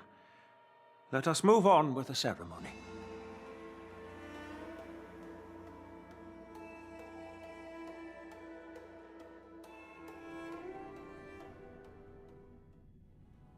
Unless I'm mistaken, Yunli should be around here somewhere. Nothing in this report makes sense.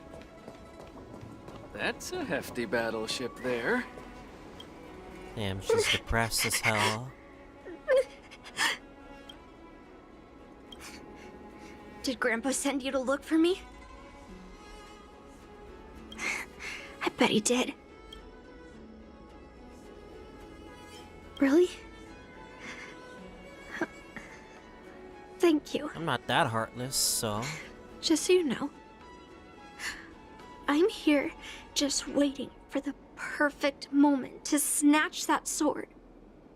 And once I have it, I'll melt it down before anyone can react. Don't even think about stopping me. No one can stop me. Grandpa sent you here. Surely he doesn't want you to help me. Have you heard of cursed swords? That sword is one. You've clearly heard a lot of folk tales. But that's not the kind of cursed sword I'm talking about. A cursed sword lets anyone, even a complete novice, wield it with insane skill. Just by holding the hilt, even the weakest rookie can brandish it with incredible speed and strength. I'm not joking around. And I'm not making up some crazy story. Dang. While a cursed sword grants instant abilities to its wielder, it comes at a cost. It's like continuously adding fuel to the forge. With each swing, the sword drains the wielder's blood and essence. Day by day, the fuel will run out, leaving nothing but an empty husk. Soon enough, it will no longer be a person wielding a sword, but a mindless, killing machine, consumed by bloodlust and murderous thoughts. Oh, so you're familiar with Heliobi. That makes this much easier to explain. There was a lunatic swordsmith who infused metal blades with Heliobi, as he was obsessed with turning weapons into living things. And this is how cursed swords were made.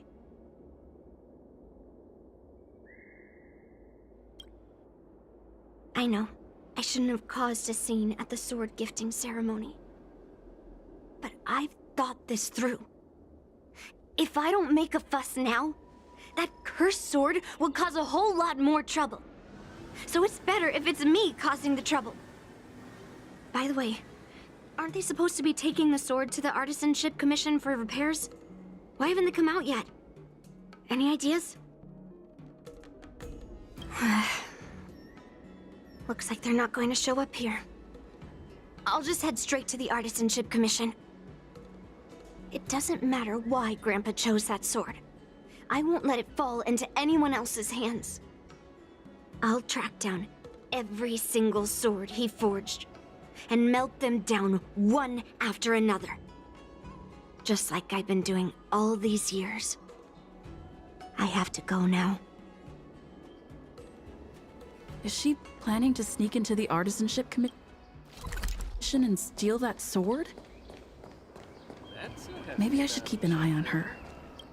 That's not a good thing, but fuck it, we're gonna have to help her out regardless, so...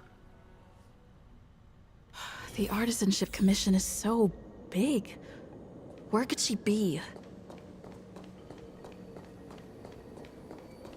Just a while ago, a girl came up to me, all fierce and demanding directions. She said she's a member of the Artisanship Commission. Do you know her? No idea who she is.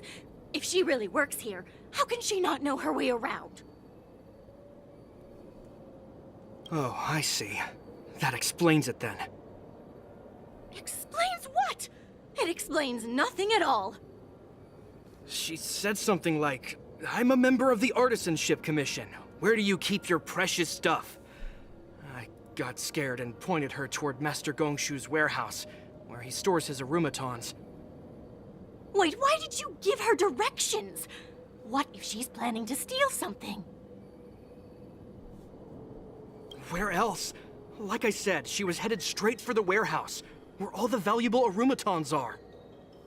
Yeah, that place is filled with Master Gongshu's precious arumatons. I bet they'll give her a hard time. Hassle-free chartering. High-end barge. The best. Well, but at least I have the whole place teleported, at least.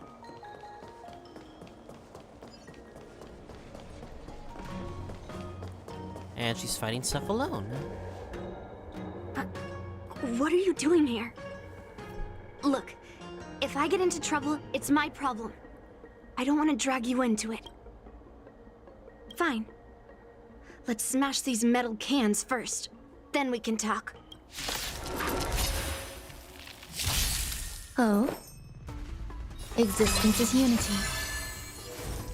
Together as one. Commencing ready for another. Tedious. Lower your weapon. Enjoying yourself? Try harder. I see. Enemy targets detected. Criminal. Enemy data's net markers activated. Time for a good old counter. This is fantastic.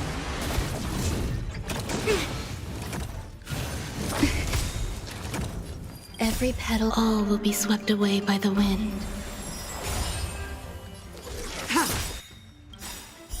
Blade of moonlight, all will be revealed in lunar flame.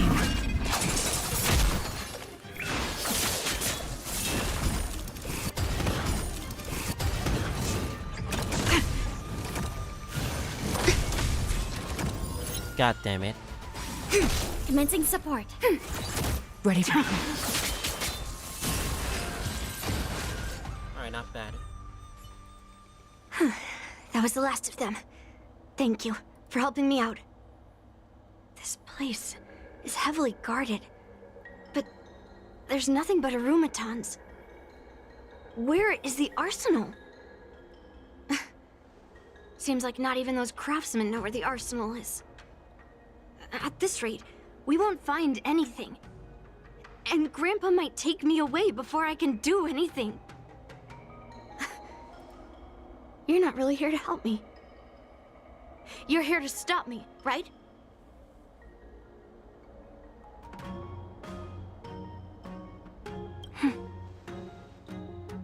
You have a kind soul, but if you want to stop me, you'll have to prove yourself. You probably think I'm being impulsive and unreasonable, right?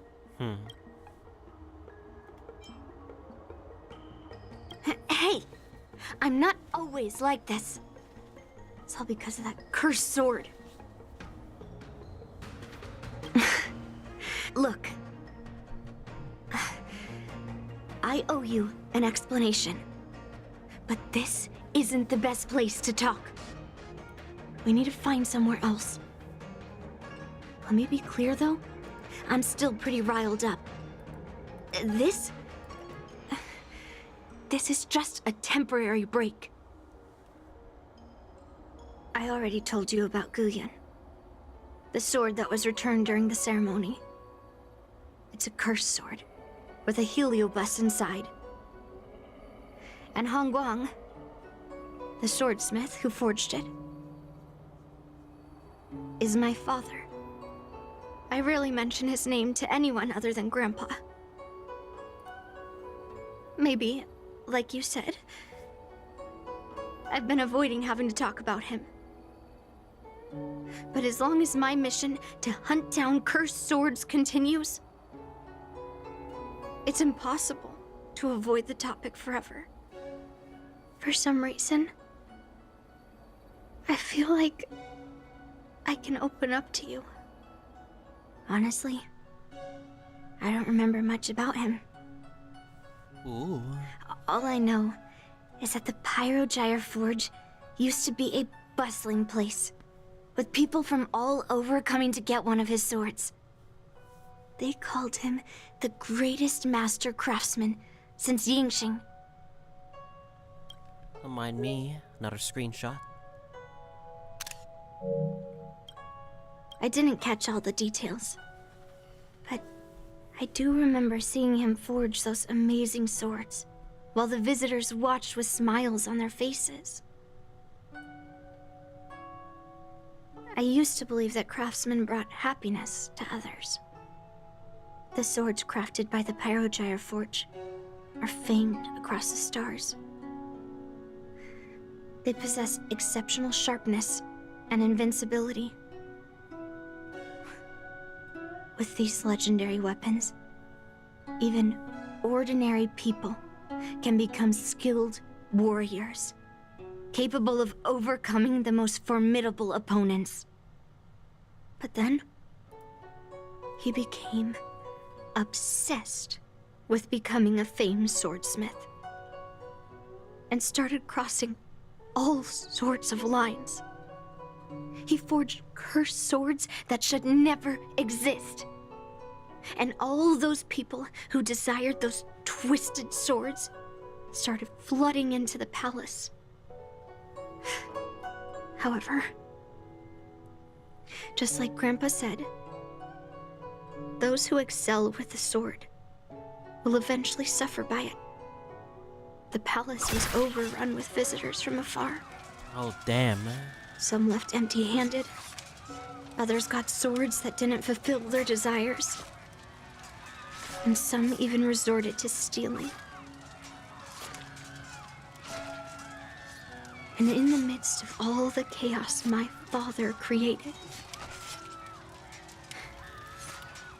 he ended up being stabbed by one of the swords he forged. Damn. That's why she wants every cursed sword. It was so sudden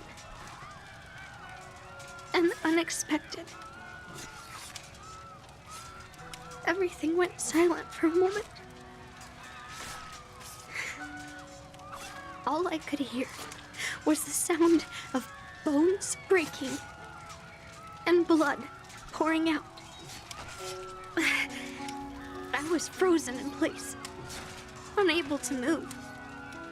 It was only when my mother pushed me away from the deadly swing of the cursed sword that I managed to escape. I don't remember much after that, except for the pounding of my heart and the sound of my own gasps of breath.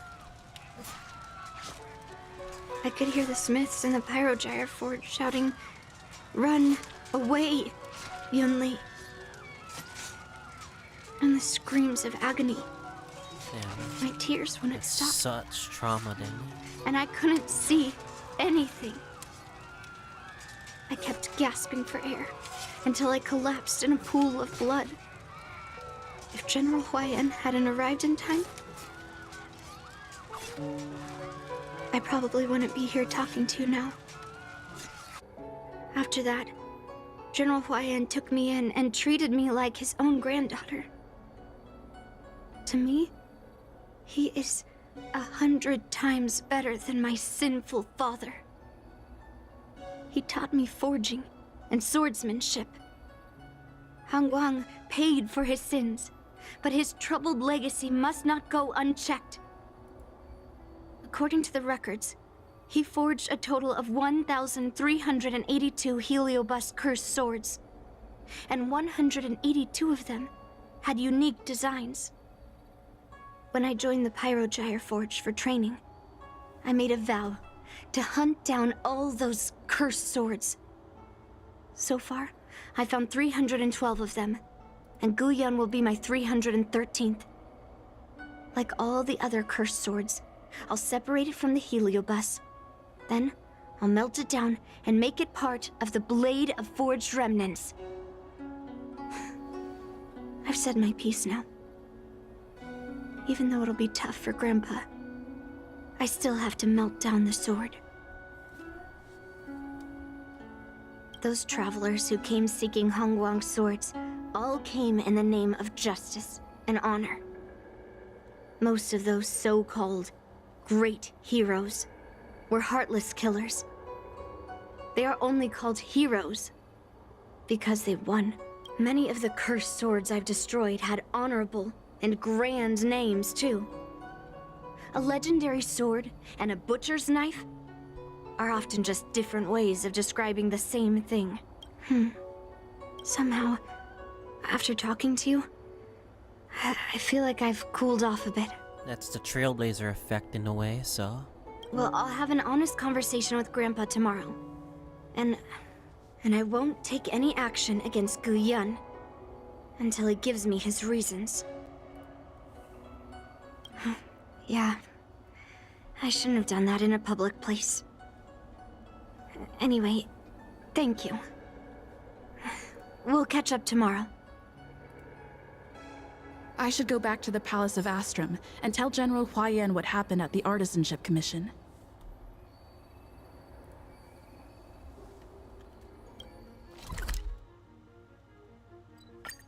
Going back here. Here's where this is gonna lead now. I still haven't gotten that fucking treasure chest after all this time, but whatever. My granddaughter didn't cause any trouble, did she, young lady?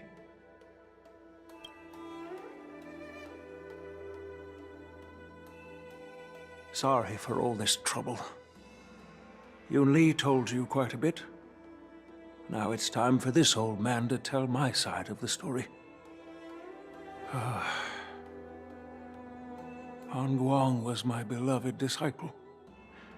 A rare genius not seen in the Pyrogyre Forge since Yingxing.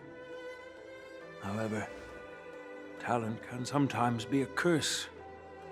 He had an unusual fervor for forging, and he dreamed of forging a sword with self-awareness that surpassed that of humans. He believed it would make warriors invincible without any training. According to him, while weapons of mass destruction like Zhuming flames and alchemical arrows can destroy many enemies, true victory lies with soldiers who fearlessly fight, ready to lay their lives on the line.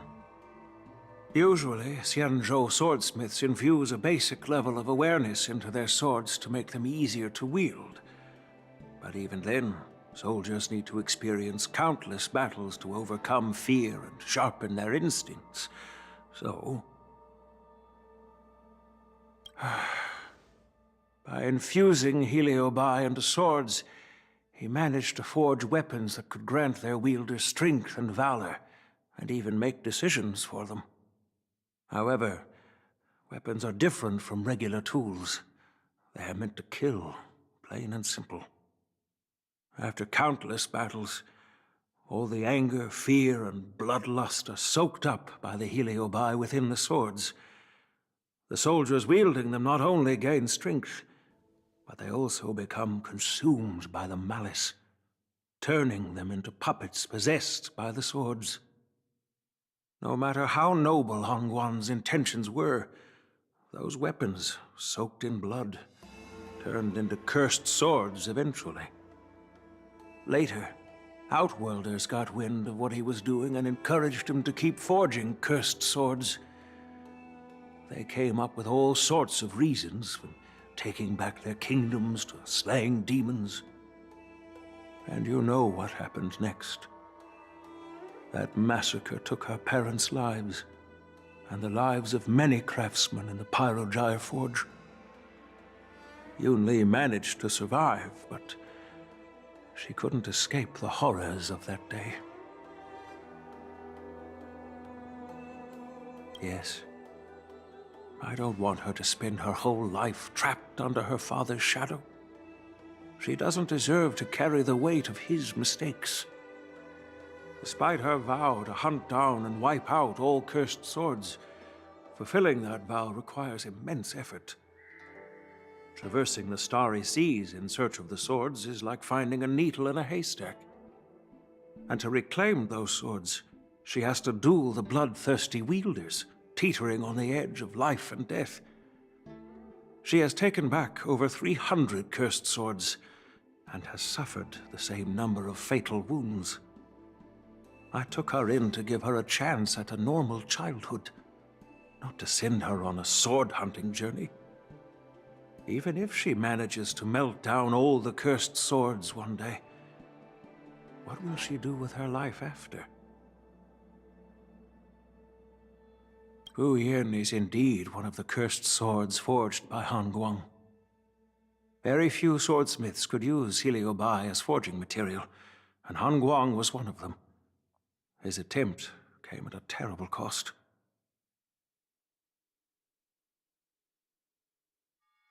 I thought this sword could be an opportunity. I wanted to tell her that her father wasn't all evil, that even the man she resents so much managed to forge a true sword of heroes. I also wanted to find a chance to tell her about the history and origin of this sword, but not during the ceremony. As you saw, it wasn't a good time. I've instructed the Artisanship Commission to keep the sword safe in the arsenal. If you have any doubts, feel free to ask the people involved.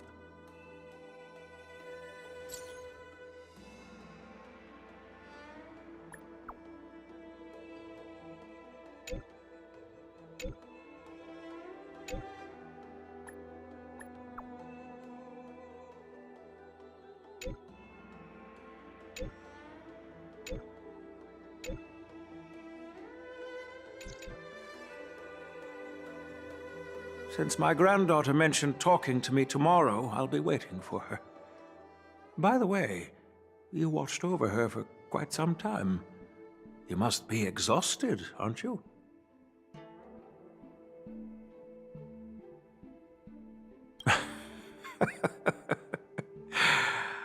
I'll be counting on you then. Time to go back and find that class-skipping March 7th.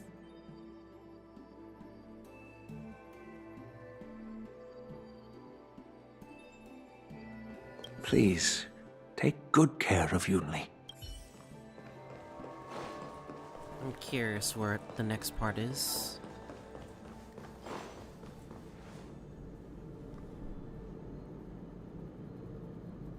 March 7th, skipping class, fuck's sakes.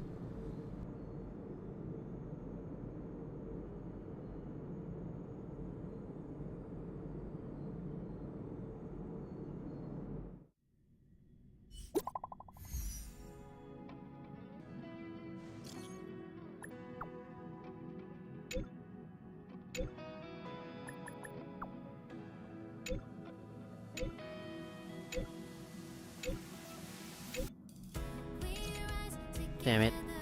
The timing. As much as I would like to listen to this more, not now.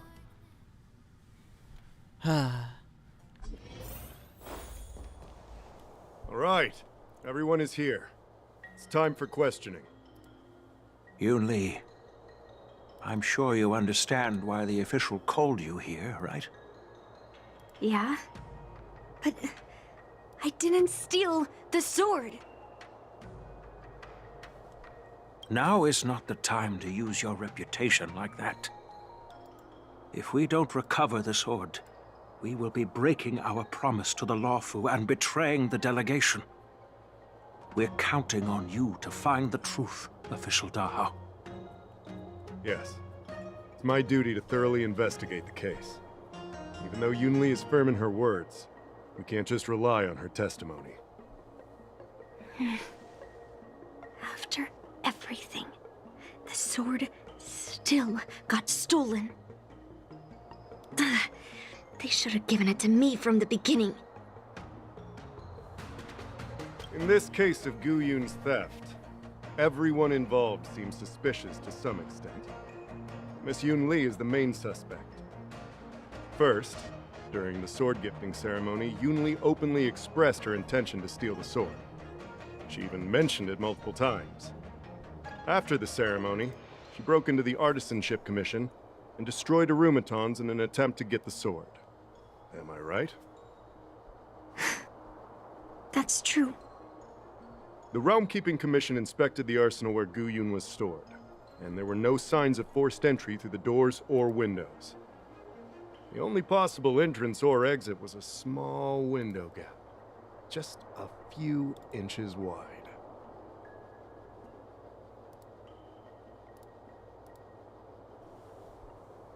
Ah, shit. Lock room murder mystery? Hey! It's just a theft. The box containing Gu Yun was opened and the sword went missing. But none of the other swords in the room were touched. Which means...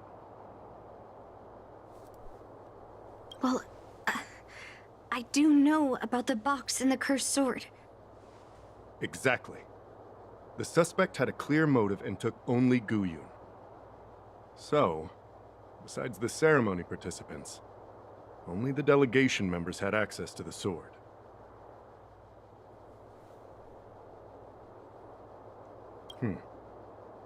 In that case, why would they return it to the Xianzhou in the first place? That makes sense. The delegation, led by the Knight of Beauty, delivered the sword to the Artisanship Commission. The craftsmen who received it testified that they didn't take anything from the arsenal. Argenti? Argenti? Oh, that Knight of Beauty. He was with the delegation when they handed over the sword to the Artisanship Commission. You might not know, but he's the one who recognized the sword's origin on Kalevala and escorted it back to the Xianzhou. In other words, he's the one who made it possible for the sword to come home. So, he wouldn't have gone through all that trouble to bring it to the Law Fu if he wanted to keep the sword for himself, right? Master Gongshu checked the work records, and I questioned all the craftsmen and apprentices who were on shift at the time. But I didn't find any suspicious individuals. So... Did I steal it? Did you steal it? Oh. Then stop joking around. I can prove that she came to me after leaving the Artisanship Commission, so she couldn't have stolen the sword. To put it simply, not everyone who's seen the sword has been to the Artisanship Commission, and not everyone who might want the sword has seen it. So, the only remaining suspect is Miss Yunli. Fair enough. So... I didn't steal the sword. Well, when you've eliminated the impossible, whatever remains, however improbable, must be the truth. If you want to prove me wrong, you'd better come up with some solid evidence. Let me gather my thoughts. I need to help Yunli clear her name. Did we miss any clues? Yunli says she didn't steal the sword, and I am willing to believe her. We're gonna have to do a but debate I know well thing, are that we? Yunli can be impulsive. So if she did steal the sword on a whim, I won't show her any favors. You were with Yunli yesterday, young lady, so you have the best chance to prove her innocence. Is there anything you need to ask me? No, she was still mad at me, so she didn't come by. If she had come with you, she wouldn't be a suspect right now. After the ceremony, Argenti carried the sword case, and together with the delegation, they were escorted by the Cloud Knights to the Artisanship Commission.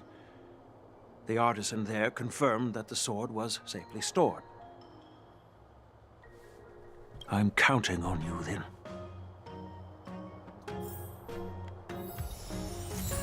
Quine's testimony.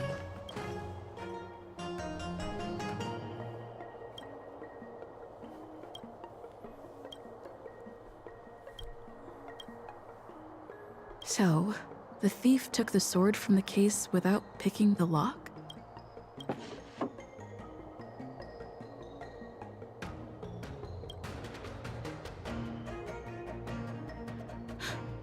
Why is this flower petal inside the case? Flower petal? That's a clue.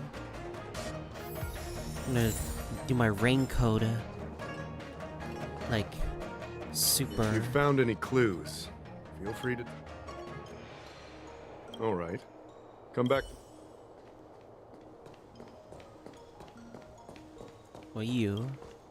I don't want to make things difficult for official Dahao. Let's do this his way and prove my innocence. If I can find that cursed sword, I can prove my innocence right away. Well, don't blame me if I find it first and melt it down. There's something else bothering me. Why would the thief take the sword, but leave the case behind? Did they melt down the sword like I wanted to? I mean, carrying around the sword like that would be pretty conspicuous. Wouldn't a thief prefer to take the case as well?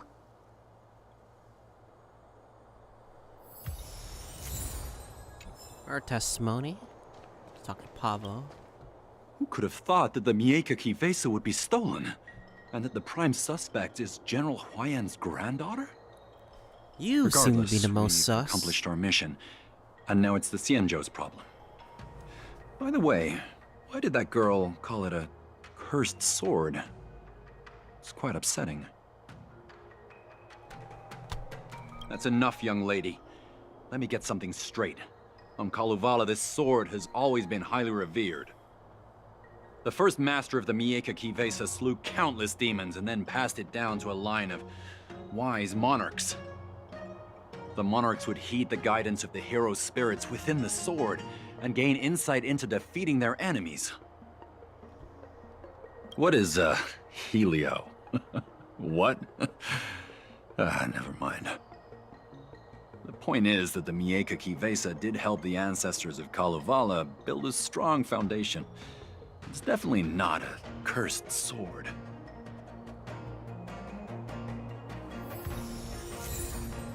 His testimony? What else?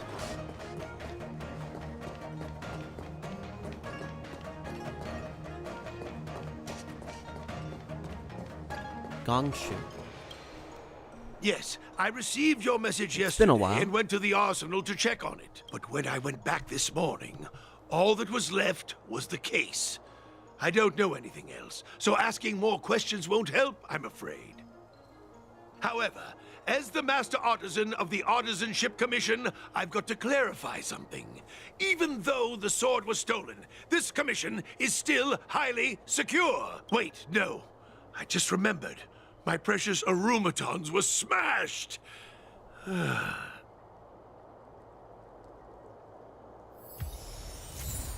His testimony. Alright. If you've found any clues, feel free to tell everyone. Thank you.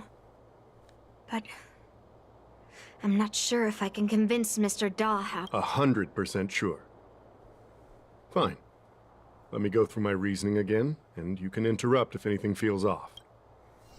Debate time. Throughout the entire incident, there was only one suspect who broke into the Artisanship Commission, and that was Miss Yunli. Your statement isn't quite accurate. Argenti, the delegation members, and even me, we were all at the Artisanship Commission at some point. True.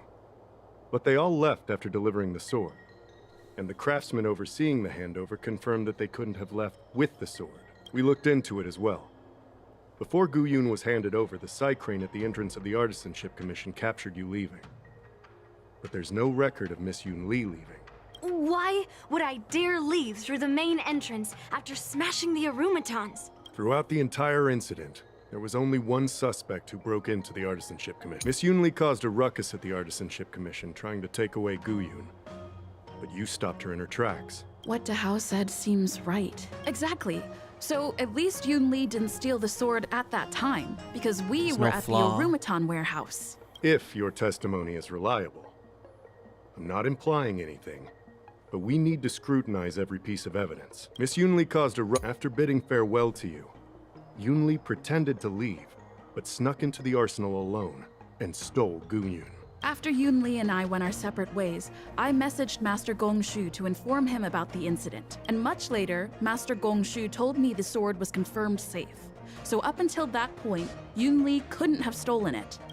Can I prove this? After bidding farewell to you, so we haven't found any other suspects or evidence. Looks like you're missing some crucial evidence. There are no signs of the arsenal being broken into, so the only real evidence So that's is the where we're gonna sword have to case. present the evidence. No, the fact that there are no signs of a break-in is suspicious in itself. Which piece of evidence should I use? We haven't found... Can I prove this? Throughout the entire... Miss Yunli caused... After bidding farewell to you, Yunli pretended to leave, but snuck into the arsenal alone and stole Gunyun. Wait, you messaged Master Gongshu? I had no idea. Well, that's some solid proof right there. However, it only proves the sword wasn't stolen up to that point. I didn't do it! After bidding farewell to you, Yunli pretended to leave, but snuck into the... We haven't found any other suspects or evidence. The lock, no?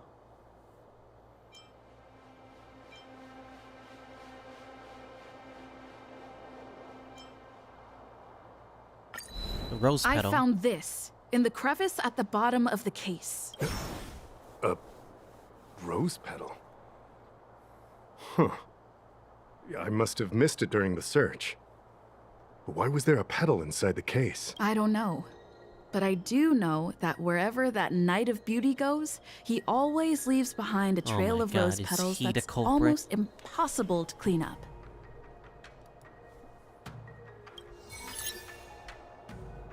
My thoughts are a mess. Let me sort them out. The sword case was never locked, which is evidence that only someone who delivered the sword could have done that.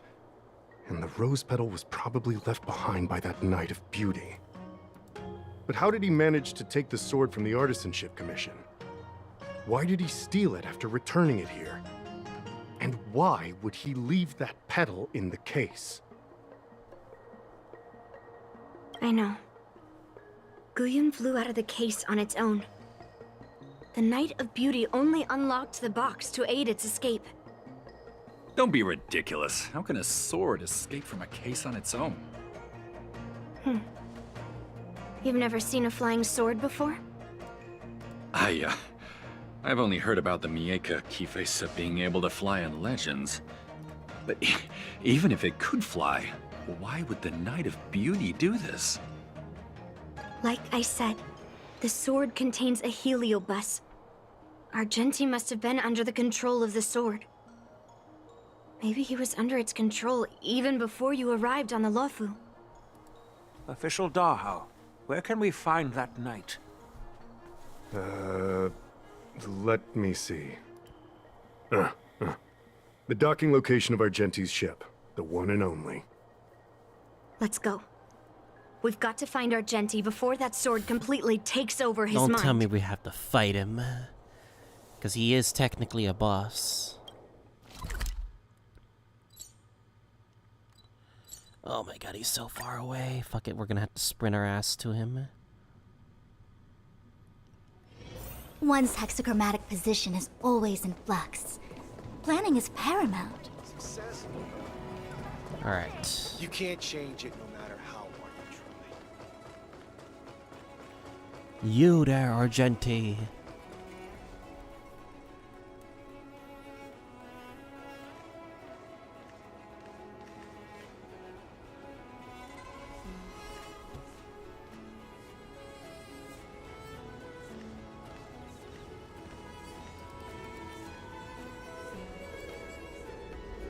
I've been waiting for you here for quite a while.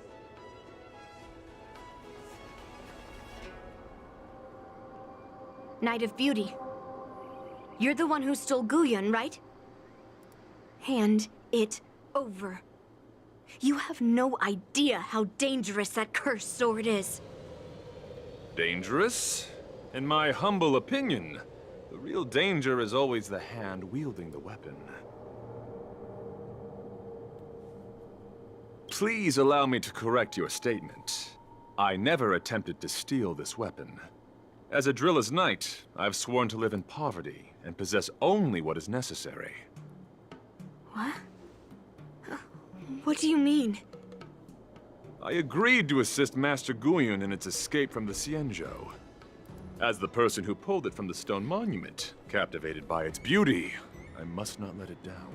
Kinda similar, but it doesn't have that, like that oomph to Argenti's original VA, so... I couldn't stay in the arsenal to convince the craftsman, nor did I want to take the sword like a thief.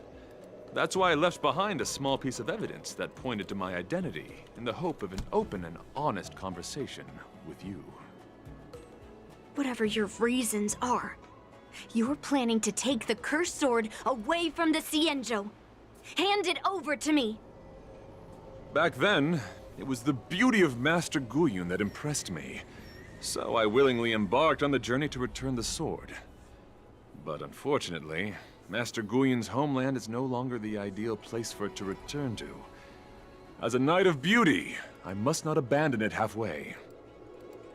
Oh no. He's completely captivated by the power of that cursed sword. Oh my god. That's what makes cursed swords so scary. Captivated? No! I am touched by Master Guyun's flawless beauty. To be honest, I'm confused why none of you can understand this sword. This is quite heartrending. I've already made up my mind to take Master Guyun away from the Xianzhou. That cursed sword has messed with your ability to think. But I'll break you free from its grip. I'll shatter its illusion. And the sword itself. Fair lady, if you're intent on taking away this person, this sword that is under my protection, please engage me with a fair duel according to knightly etiquette. As a representative of this duel, I, Argenti, challenge you. I swear on the spirit of chivalry, in front of Adrilla the Beauty, that I will represent Master Guyun in this duel. Oh, for fuck's sakes. If I win, you will allow Master Guyun to leave the Xianzhou with me. And if you best me, Miss Yunli, I'll accept my defeat and turn Master Guyun over to you. Do you accept my challenge, Miss Yunli? Fine. Let's see whose desire is stronger. Your desire to take it away, or my desire to hunt down all cursed swords. Show me what you've got. You're not going to use Guyun to fight for victory? Well, I know a thing or two about swordplay. Damn it. In a proper duel like this, a knight should rely on the skills he's honed day and night. If only the game will allow me to use Yunli. Weird. Ready for another? Rise to the challenge. Net markers activated. Time for a good old counterattack.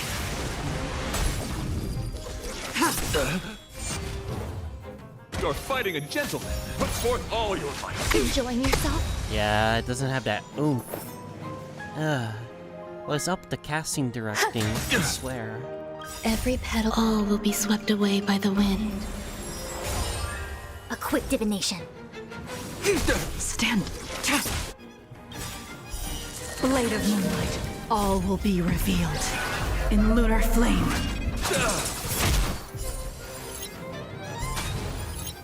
Ready to rise to the challenge. Let the duel commence. Commencing support.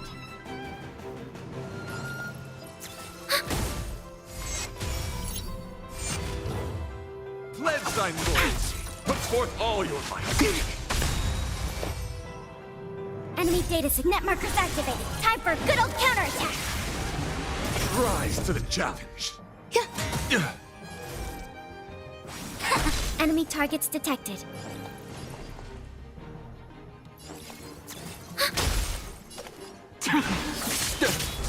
The flesh wound. What a flesh wound indeed. Yin and yang. All will be revealed in lunar flame.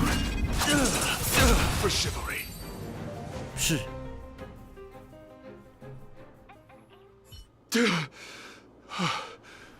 I've lost. According to the rules of a knight's duel, I should keep my promise and hand over the sword to you. But before I do that, I hope that you, as the winner, might have the mercy and listen to Master Guyon's past experiences. This sword has been cursed since the day it was forged. Place it in front of me, and let me destroy it. Do what she says, Knight.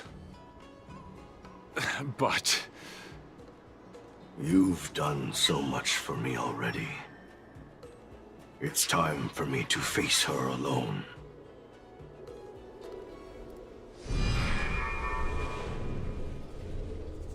I'm weary of fighting. I just want to share my past with you. To explain why I wanted to escape. After that, I'll leave my destiny in your hands. Are you afraid to witness my past, little girl? Afraid? Well, you do have a different aura from other cursed swords. But you're just trying to use my curiosity to lure me in. Well, you know best that a single touch won't snatch away anyone's sanity.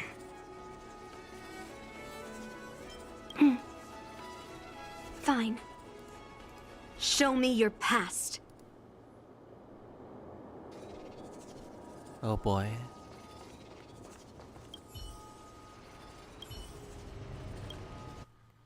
We're gonna get like a cutscene. It's already impossible to contact the main Cloud Knight forces. What awaits me will be a long and lonely war. Follow me. Is this Bellabog? Your memory? The hell?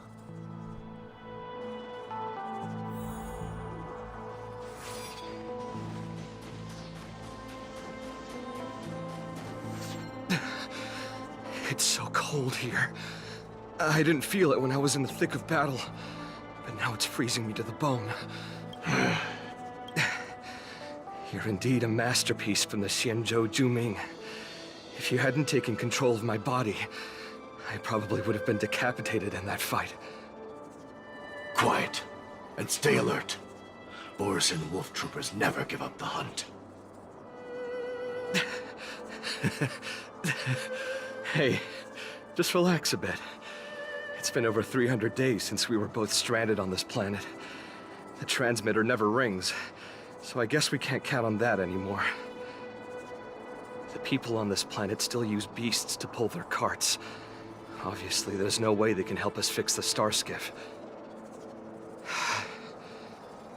Looks like we're stranded on this forsaken planet for the rest of our lives. The rest of a Xianzhou native's life could be terribly long. Are you feeling any desperation? All by yourself in this hostile world? Yeah, a bit. Perhaps. When things get too rough for you to handle, just leave everything to me. No need to carry the weight of the world on your shoulders. Yeah, sure. If I really can't handle things anymore, I'll leave my body to you. But now is not that time. Do you really think you can oppose an entire Borisin army with your limited skills? What are you holding out for? It's true that I'm stranded here, but it seems like that Borisin pack is in the same boat. By the way, Guyon, do you know what a seed is? A seed may seem insignificant, but with careful cultivation and time, it can grow into a huge, unwavering tree. You said that the rest of a Xianzhou native's life could be terribly long. You're right. That's why I intend to plant a seed named Resistance here. and nurture it for the rest of my life. I want to show the people of this land how to defend themselves against those monsters. I can already see the seed in the eyes of those people. You really think you can do it? Why not just give me control, and we can revel in the bloodbath together? What was the memory I just saw? It was a memory of me and a Cloud Knight, stranded on an unfamiliar planet. We crash-landed on a planet occupied by Borisin. Just the two of us. I can feel that it was a lonely war.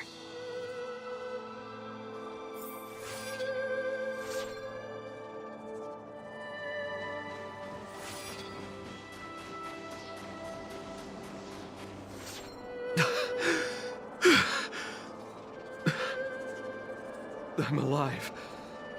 But all the young people in the village... They died. They died for you. They died because of your big promises. Promising them a life free from the Borisin. I tasted their despair before death. They didn't see it coming. And neither will you.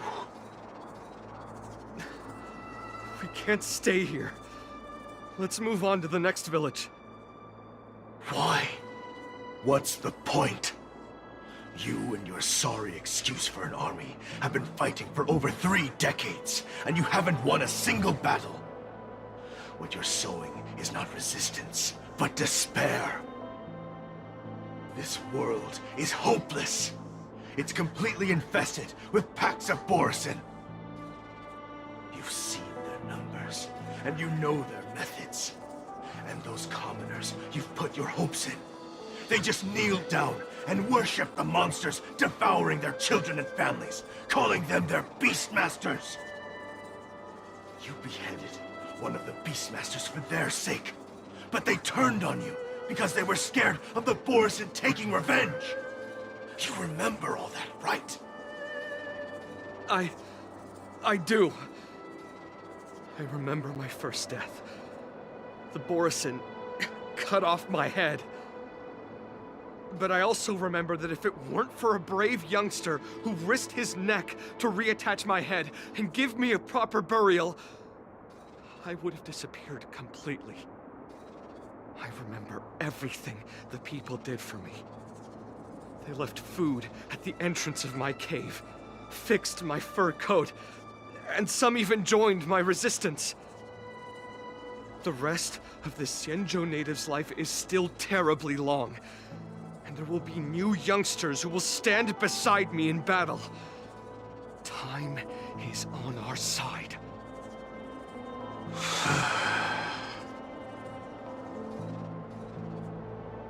You said it was a lonely war.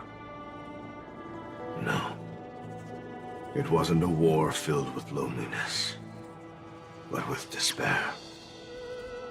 So much despair that I don't want to ever taste it again.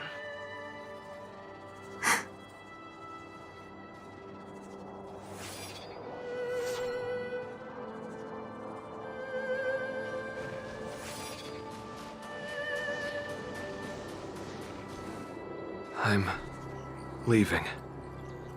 Where are you going, Your Highness? I'm returning to my homeland. A distant place beyond the sky. I'm not coming back. But what should we do with you gone? What if those wolf demons show up again? They won't, my child. You've wiped out the last of them. But before I go, I need you to do one thing for me. Even though the wolf demons are gone, new monsters will appear in this world. Soon, a demon will appear, donning golden branches and knowing only bloodshed. However, fear not, my children. I'm entrusting you with this sword that's been with me in countless battles. Use the skills I've taught you over the years, and you'll surely defeat that last demon. But that's not all. I need you to construct a stone monument for me. It must be large and sturdy enough to seal the remains of that demon forever. This is a debt you owe me, and you must fulfill it. Do you understand? You lied to them. And you lied to me, too. Oh? You promised that you'd give your body to me when you couldn't handle things anymore. Well, this Xianzhou native's life has finally come to an end, my old friend. How about one last chance for revenge? Come and bid me farewell for the final time. He had long since come to some understanding.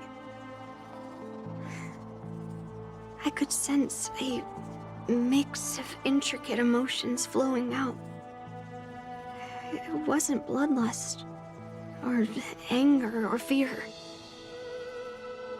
What he had left for you was hope. They've learned how to fight monsters. But there's still one last monster lingering in the world. Kill it, my old friend. He left me there without ever looking back.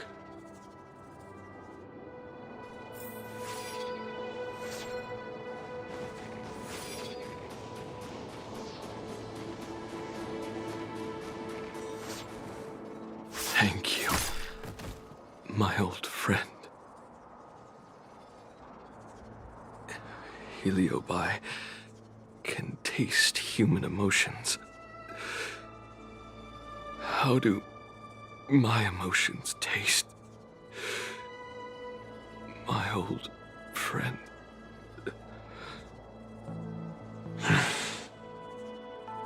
A hint of bitter compassion and a touch of scalding courage. Your heart's deepest desire is to end war once and for all. Now, the war is finally over. Can you hear? Even though you can't hear me anymore, my old friend, I'll do everything I can to bring an end to all conflicts in this world. So, this is the past of the Kalevalan people's Sword of Heroes? You helped the people of that world bring an end to war? No, I did not. I am a weapon, and I only became the cause of more conflicts. Countless monarchs of Kalevala saw me as a symbol of kingship endowed by nature, and they waged wars in order to possess me. I grew tired of their wicked intentions. I didn't want to kill for anyone anymore. So I returned to the stone monument where my master was buried. And since then, no one was able to remove me from it. But you allowed Argenti to take you away?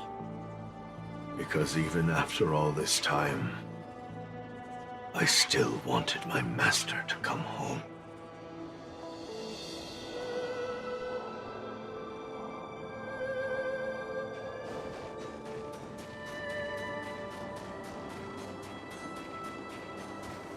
During the sword gifting ceremony, I felt anguish when I learned that I would be handed over to the most skilled swordmaster and once again become a tool for killing. My master had engraved his deepest desire into my blade. End war. As a weapon, my purpose was predetermined from the start. I had to become a deadly sword that would relentlessly hack and kill But once I fulfilled my mission, would I have the right to choose my own destiny like he did? So, I asked the Knight of Beauty to help me break free from this never-ending cycle of bloodshed. These thousands of years have naturally turned into memories of mine. I think I understand the beauty the knight was talking about now. I don't want to be a sword that brings death. My war ended long ago. The years spent as a tombstone were my finest.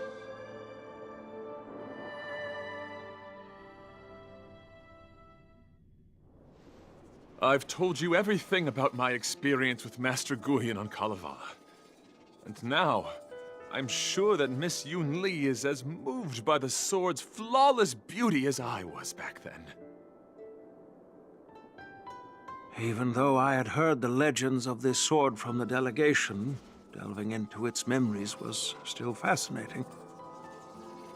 Yunli, I trust Guyan's experiences have changed your mind.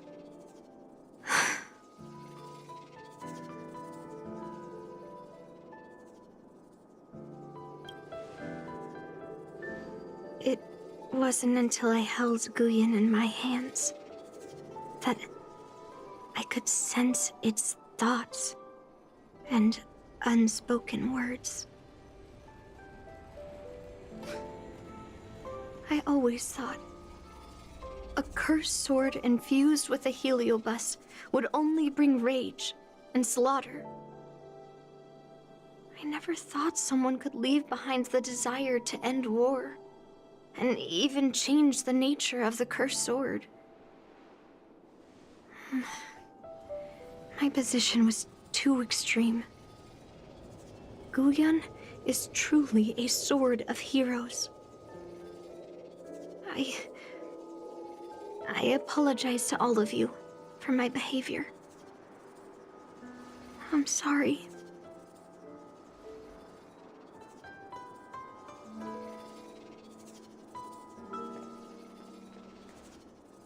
Now that we've proven Miss Yunli's innocence and found the sword, should we now return it to the arsenal? No. I'm still going to melt down this sword.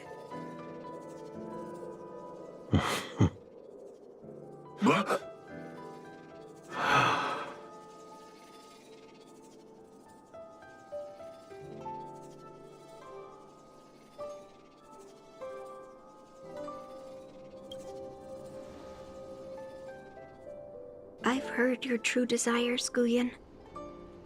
I can sense that you're tired of being a sword. Constantly serving new masters and fighting battles you no longer want to be part of. Right? But being a sword is my destiny. I'm doomed to serve some master and fight battles endlessly. Can the wind choose to stop blowing? Can a cloud choose to stop drifting? No. It's the same for me. A creation with a predetermined destiny. That's not true, Guyan. That nameless swordmaster shaped his own destiny. So you can too. I just can't picture my destiny being anything other than that of a sword. Do you remember when you stood alone in front of the swordmaster's stone monument? People admired you because you carried the memories of the hero. You were no longer a sword. You were a memorial. Later, as I became worn and weathered, the gentle wind would pass through the hollows of my body, creating melodic tones that echoed in the distant mountains. I became a musical instrument then. I miss those times. Can a creation become what it wants to be? The answer is yes. I'll grant your wish, Guyan, and transform you into something different. Something different. But this is the price for the war dance. If the Kalevalan delegation finds out... Please, say something, General Huayan. Well, my granddaughter has always been stubborn. Are you really sure about this, Yunli? What do you all think? Fulfilling Master Guyan's wishes is the reason I came to the Xianzhou. With the driller's blessing, you could turn Master Guyan into a plow. But as long as it fulfills his wish to end war, I support it fully. Then, I'll leave it to you, Yunli.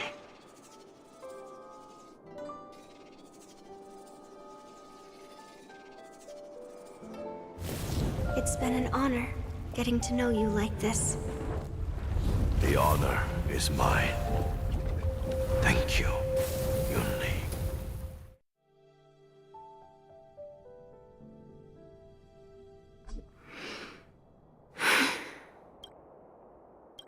Why the long face, my child? Are you feeling regret, perhaps? You were completely determined when melting down the sword, so why the sudden change of heart? Grandpa, I melted down the prize for the war dance. How are you going to explain this to the lawful? Oh? Am I hearing right? This little girl is worried about her grandpa. Didn't see that coming. If only I'd talked to you from the beginning, Grandpa. Maybe things wouldn't have escalated like this. But at least Guyan got what it wanted. I have no regrets there.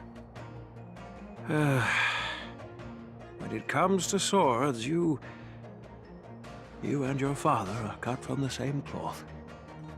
So, are you planning to continue melting down the rest of Hongguang's swords? Yeah. Guyan is unique. But the other cursed swords are still too dangerous for anyone to handle. But maybe I'll try to be more patient next time. Be more patient. Well said.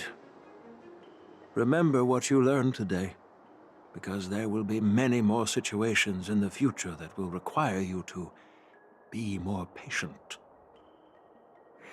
Understood. But what about the prize?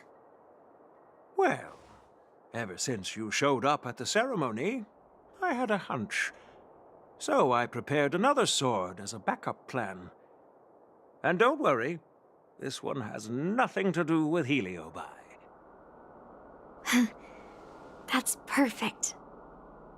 By the way, the ambassador from Kalevala and that knight went to Arum Alley. They're looking for a spot to honor the hero. Why don't we go take a look together?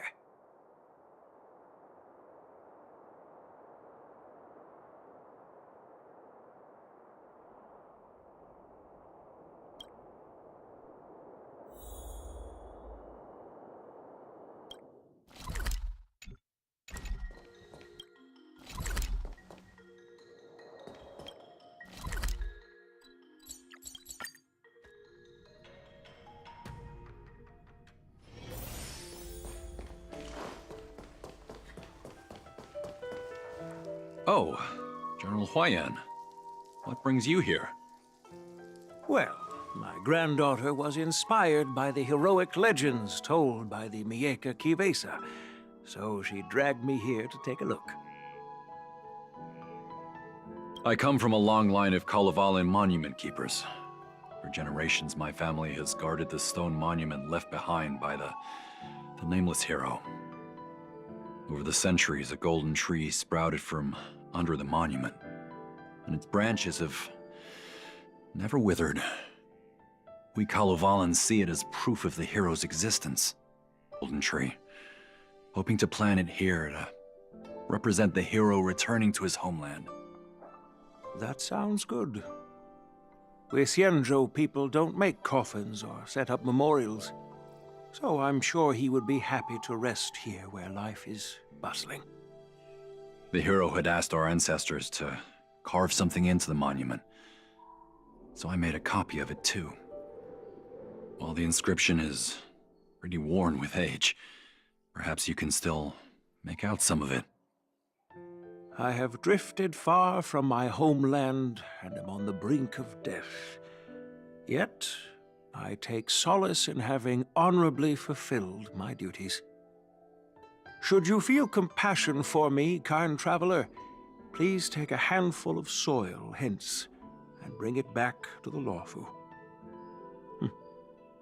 Mr. Pavo, I wonder if that hero ever left a name in your history. I apologize, but the hero's epic battles happened long ago, and he did not leave any name for us to call him. But in our mythology, he came from the heavens, and so we call him the Cloud Knight. Welcome home, Cloud Knight. Now, you can also rest here, Guyan.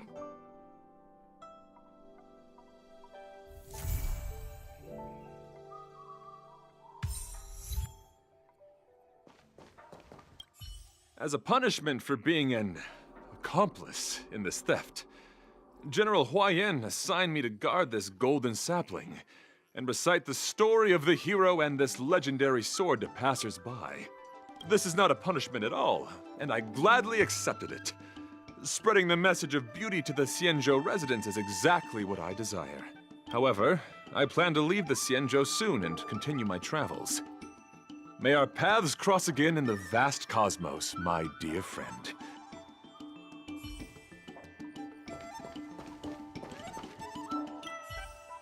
Now that my mission is accomplished, the delegation will be leaving the Xianzhou Lawfu soon. But of course, the experiences here will become an epilogue to the hero's stories. This golden sapling will become a part of the everyday scenery of the Xianzhou. I believe it's what he would have wanted.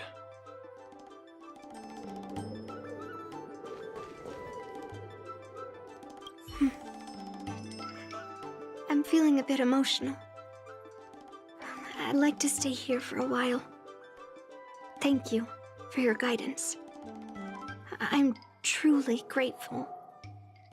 By any chance, would you be interested in taking sword lessons with me? Like March?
One's hexagrammatic position is always in flux.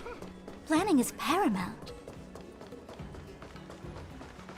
You say you like me, but...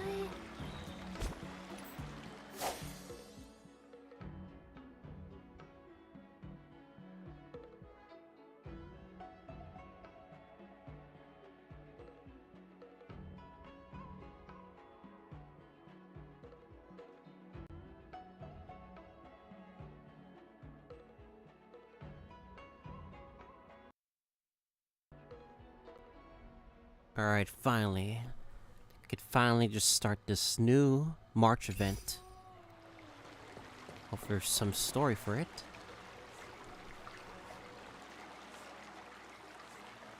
All right. Now that you're in position, Miss March, let's get this lesson started. I'm not good at acting all master-like. Since Grandpa asked me to teach you swordplay, I won't hold back any secrets. Thank you so much, Masters! Oh, wait. Does this mean our training is only officially starting right now? After all, we need to watch you practice for a few days before we can figure out how talented you are, right? So, how'd I do, Master? You're definitely talented, Miss March. Hey, here you are. Did you hear that? These two masters just called me a swordplay genius. Oh, you're right. I almost got all excited for nothing. I'm just speaking my mind. Trust me, you're really talented. Did you hear that? I'm truly a genius. He must really love requires praise. rigorous training. Before we start, Miss March, you need to find a clear reason to keep you motivated while you train. It doesn't have to be something huge, but it needs to be clear. In other words, even though you didn't exactly choose to be our apprentice, you still need to take the initiative during this learning process. I once had the honor of learning swordplay from a master. She asked me why I started training at such a young age, why I wielded a sword. So, for our first lesson, I'd like to ask you the same question. Miss March, why do you wield your sword? Why do I wield my sword? I wield my sword to take down my enemies. I mean, what other reason is there? I also questioned that sword master about why she uses her sword, and she said, to vanquish my enemies, nothing more. Miss March, you gave a similar response, which shows you've got potential. The best way to take down your enemy is with a blaster gun. I heard a hero say something like that in an immersia. He also mentioned that sword training can push a person's physical abilities to their ultimate limit. Seems like you've seen your fair share of immersion, Miss March. If you want Immersion. my opinion, if your goal is self-improvement, you'll feel just as accomplished even if you put down the sword and go back to your bow. Oh, come on. Don't listen to his empty talk. Oh? Now I'm curious to hear what Master Yunli has to say. Let me ask you something, March. Do you have any specific goals for learning swordplay? Like achieving a certain ranking in the war dance, or maybe you want to defeat someone? Like Yanqing, or me. Who do I want to defeat? Her? Dan Heng? Himeko? Or Mr. Yang? If you can't think of anyone specific, why not set a simpler goal?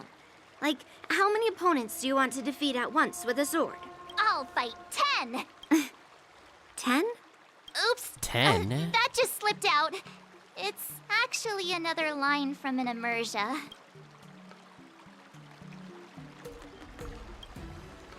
Yeah, I saw the I reference really like there. them. So what? Fucking like 5 enemies is the limit. I think I figured out what's motivated March to learn swordplay. Could it possibly be immersia about sword masters? Hey, now that you mention it, that actually makes sense. I'm super interested in Xianzhou immersia and novels.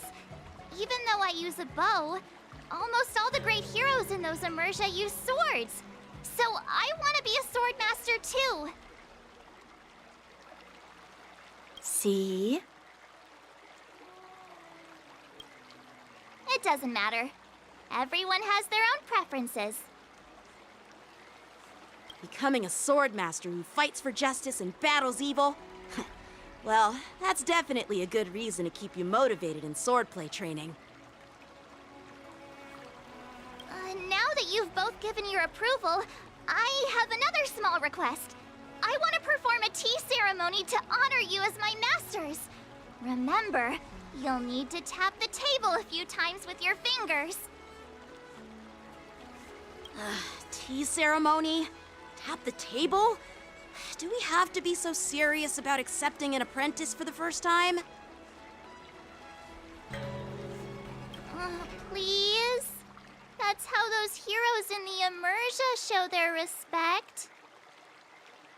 Play along? Let's just stop wasting time. Just treat us to some milk tea, baby. And then we can start our real swordplay training, okay? Yeah! All right, let's go. To the Sleepless Earl.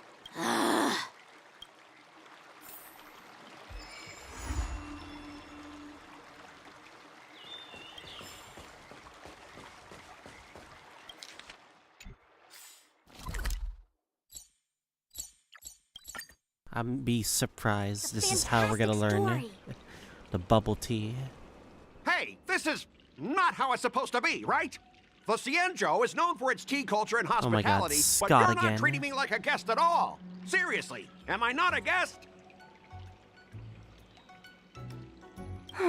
Dear guest. Stop! Don't call me a guest. You're not even treating me as one. I want my tea just right. Not too hot, not too cold, but the tea you served was either freezing or scalding.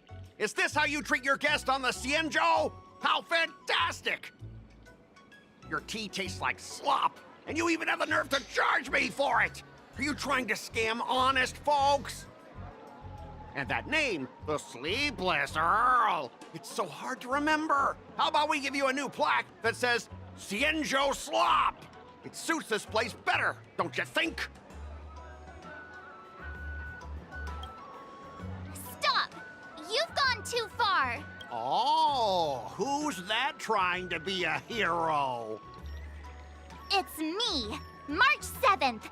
Cause more trouble and I'll show you who your mommy is. Wait, that sounded lame. Hey, say something for me.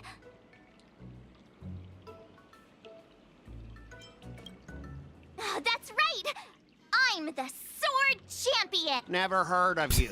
Now scurry back to wherever you crawled out from. Mr. Scott, I'm Yanqing, a Cloud Knight lieutenant. We've met before, and I suggest you stop causing trouble. Trouble? Ha! I'm just giving some feedback as a regular customer. The tea here is terrible, and now the Cloud Knights want to stop me from complaining about it? At this rate, who would want to ever come here for tea in the future? A regular customer? You?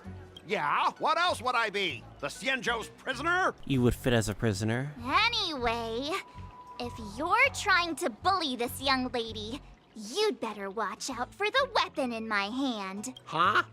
Oh, that really scares me. Come on, you're not seriously trying to take my life with that piece of scrap metal, are ya? Scrap metal? This is my sword! I'm here to learn Xianzhou swordplay. Swordplay? Oh, I get it now. It's just another kind of play, right? That explains why you're dressed like you're in a show. You're not even from the Xianzhou, so why bother learning their swordplay? Can we beat his ass up? Feeling unsafe, I can sell you an IPC mech. Ha! As if anyone wants your junkyard scrap mechs! Oh, how marvelous! How about you show me then?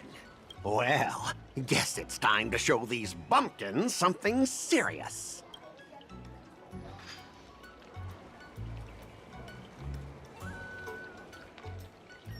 Just a reminder, IPC members, street fighting on the Xianzhou Lafu is prohibited. Make any funny moves, and I'll smash that scrap metal. Hey, relax! I know the rules. These are my subordinates. They got stuck here because of the transport ship incident, and they need to vent their frustration. In the end, it's all the Xianzhou's fault. Well, I can overlook the terrible tea, but now that you're questioning my security, I can't let it slide. After all, I have a courier business to run, and with so many clients watching, that just wouldn't look too good now, would it? Instead of wasting your life learning useless swordplay, why not invest in our civilian mechs? You'll have your master kneeling and begging for mercy in no time. Stop! Don't you dare insult Xianzhou swordplay like that! If you have the guts, I'll show your mechs what I can do. Huh? A fight, you say? Now that you've thrown down the gauntlet, March 7th, I feel I'm obliged to accept your challenge. Say whatever you want, but once you've seen what our mechs can do, you'll be practically begging us for them. Oh, come on! How could I say no to a bet? So, I can see you're no master yet, March, but I'll play fair. You go back and learn swordplay from your teachers here, and in 15 days, I'll come find you and challenge you with my mechs.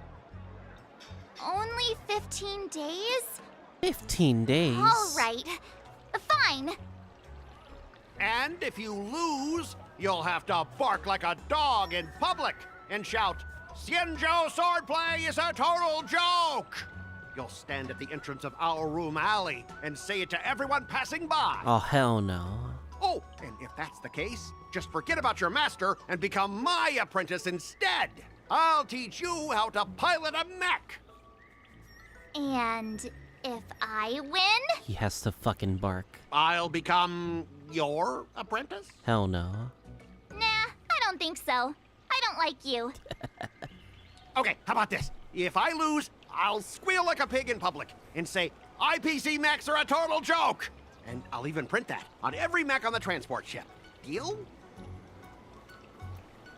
I feel like this has happened before. Squealing isn't enough.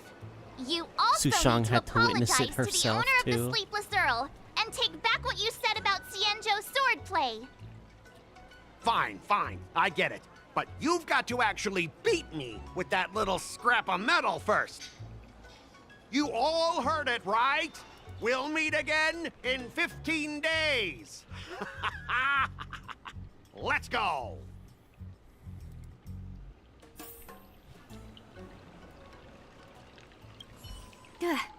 Those IPC guys just want to pick on an easy target so they can promote their scrap metal. So typical.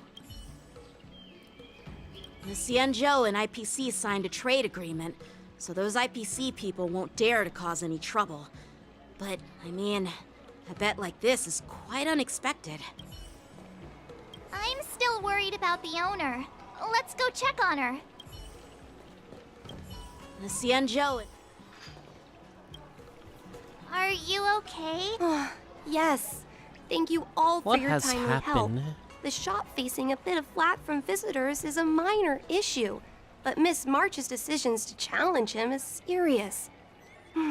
I feel responsible as if the shop has inconvenienced you. Don't worry. I can't stand by and watch someone be bullied. I have to stand up against injustice, no matter what. Not only do you speak like a hero from an immersia, but you also have a kind heart.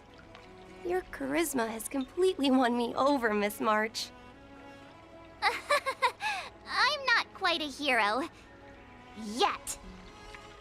Oh, I know you're here for the tea ceremony. Please come inside. Thanks for the invitation, but right now, I just want to focus on practicing swordplay. Masters, let's save the tea for later. Sure, the tea can wait for now. However, I have a question, Miss March. How confident are you about the bet you just made?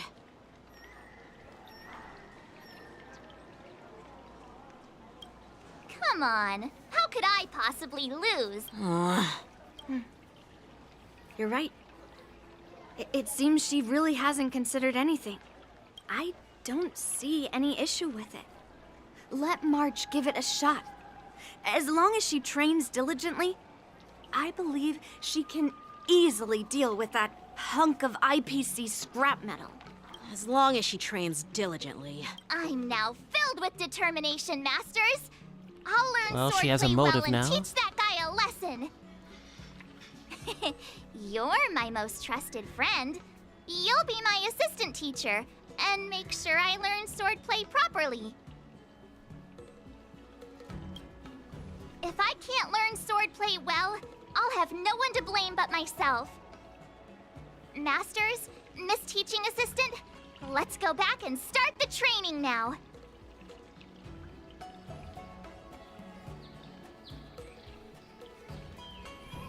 Well, let's continue where we left off, though.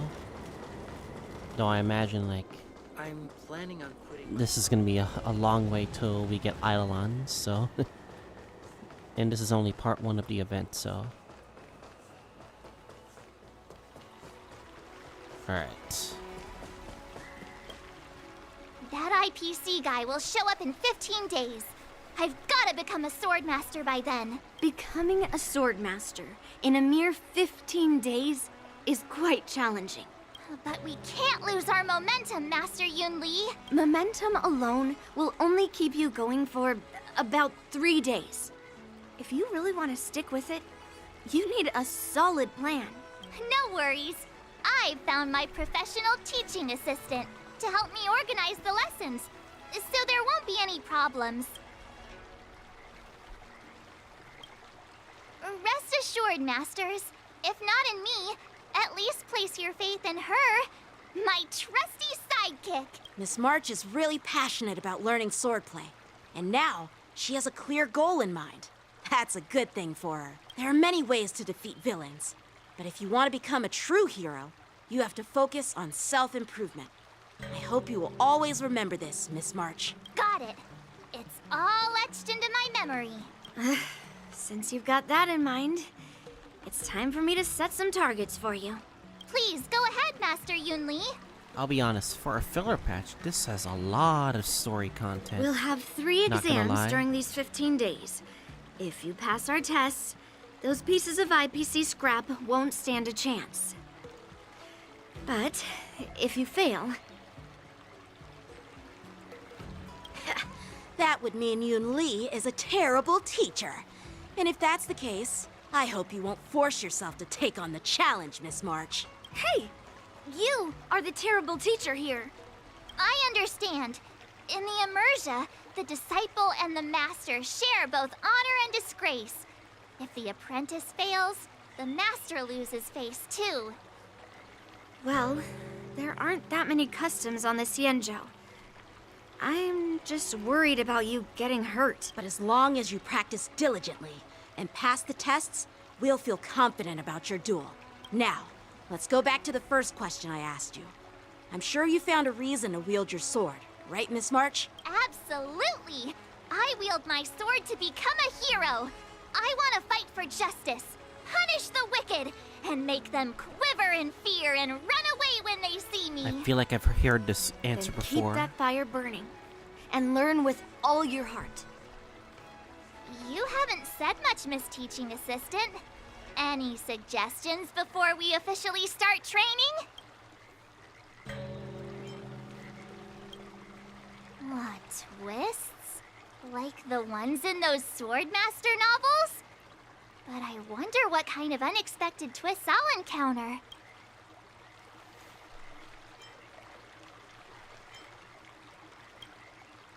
It'd be pretty awesome if that actually happened. That's enough They are chit-chat for now. referencing. Don't forget to keep an eye on my swordplay practice. Alright, let's see. 4 days until sword trial. Sword moves. Alright. These are comic panels.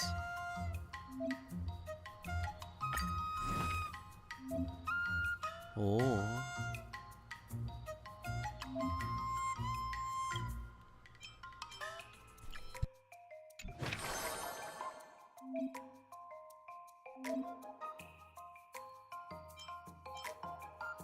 Strength, dexterity, tenacity, acuity.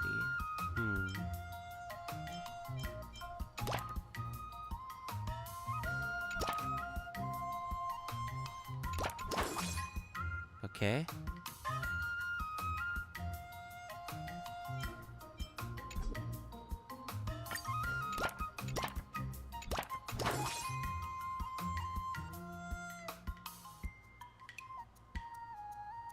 I'll fight 10! Oh, these panels are cute.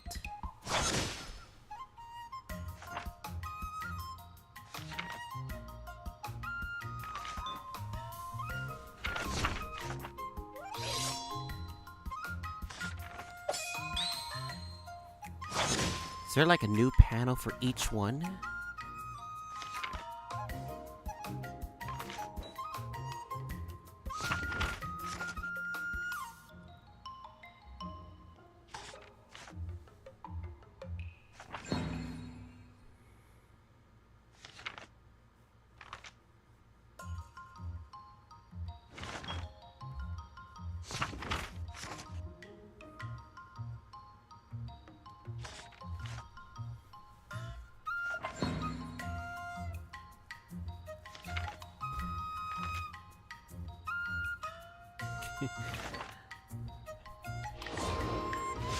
This is our only way to really get more power from her. Alright.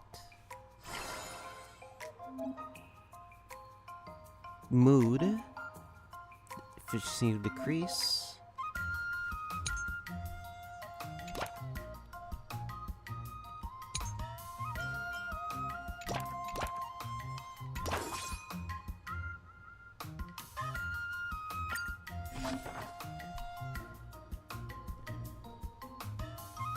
QQ.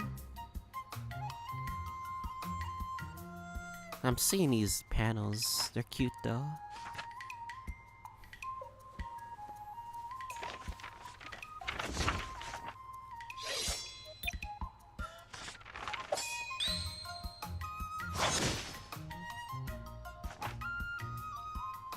It leaves the same things as before.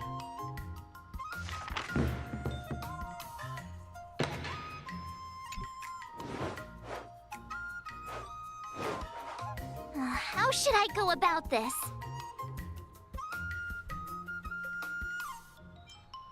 Huh, we could choose our stats?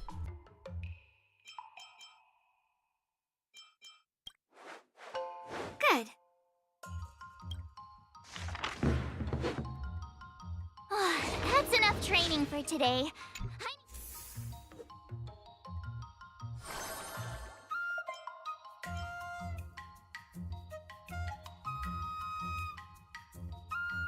Let me see these other things right here.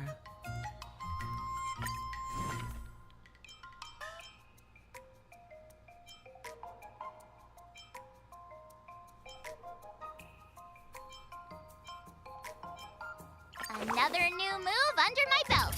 I gotta find time to try it out. Damn, this is how we literally... Okay.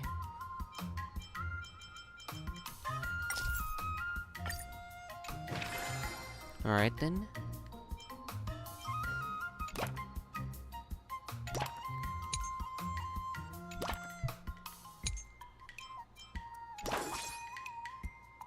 Let's do this!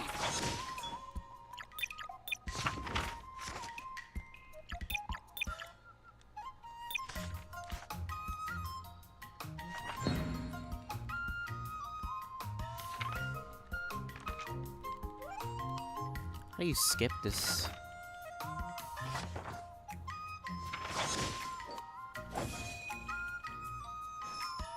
I learned so much today. Alright.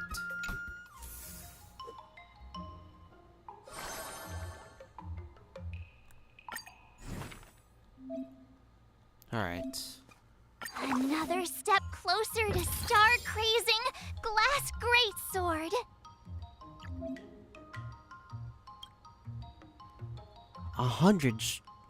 500 strength, jeez. Damn, we're gonna need some tenacity.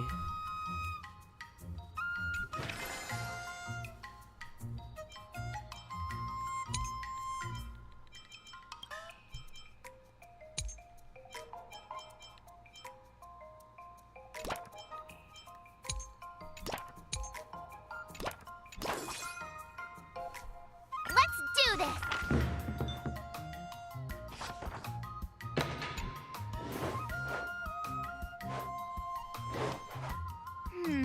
What do you recommend? I think I'll go for Acuity.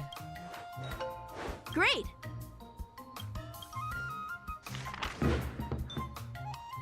Yeah, this is very unique. I wonder how much art it took to make this. Today, you'll face your first test. It's all about the basics. Oh, I know! It's float like a butterfly, sting like a bee, right? That's boxing?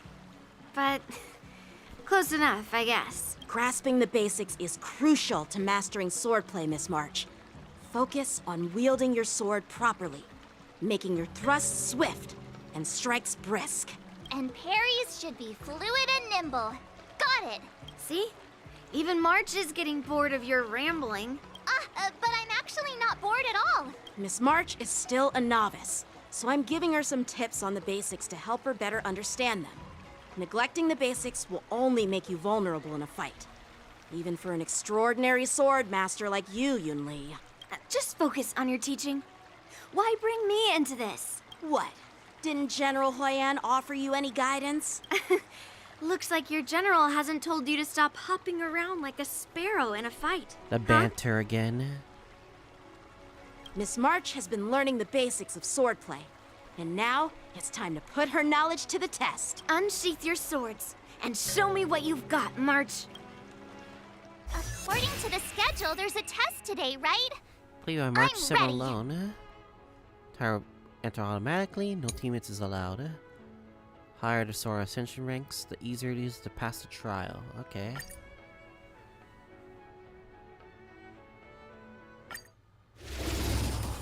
See how this goes. Yeah. Oh, it autos for you. Azure Dragon, White Tiger, less carbs. Watch this! Should you just say less carbs?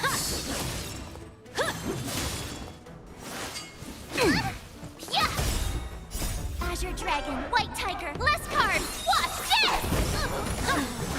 The hell? Oh, I get it. There we go. What power?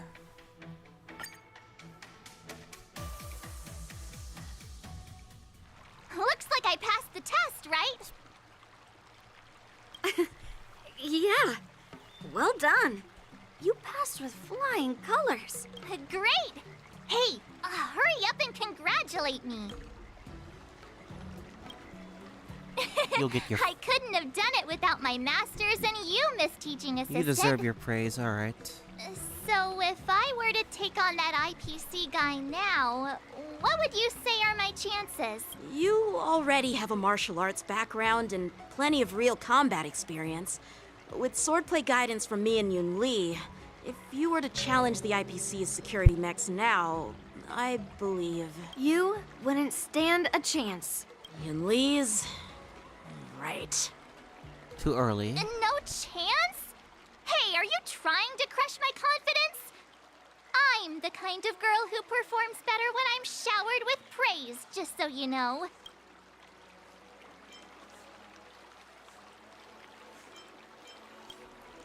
Oh, come on. You're just talking nonsense to keep me motivated. I thought teaching March was just something of a hobby, but now, actually seeing her progress gives me a sense of accomplishment. Oh, really? So now you finally acknowledge her talent, Master Yunli? Don't worry, Miss March. I've been serious about teaching you from the start. Don't try to cause a rift between us. Every move and technique I taught March is straight from the Juming art of swordplay. 15 days of training is short, Miss March. Whether you pass or fail this test, I hope you'll continue with the basics, because that's your best shot at winning. After every test, the General would take me to the Artisanship Commission for sword maintenance. Let's go, Miss March. Today, I'll follow the General's example as a way of acknowledging your progress. Thank you, Master Yanqing.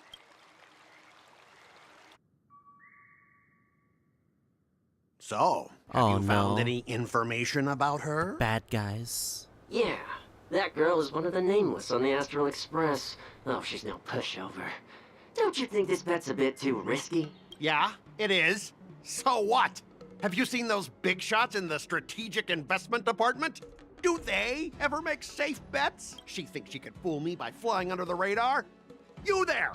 Get me the most powerful mech we've got! Understood. Checking the inventory now. Now I'm curious to see what this 15-day crash course apprentice is really capable of. Oh, we're gonna fucking win. Make sure March wins. Okay. So our goal is here. Need tenacity and strength.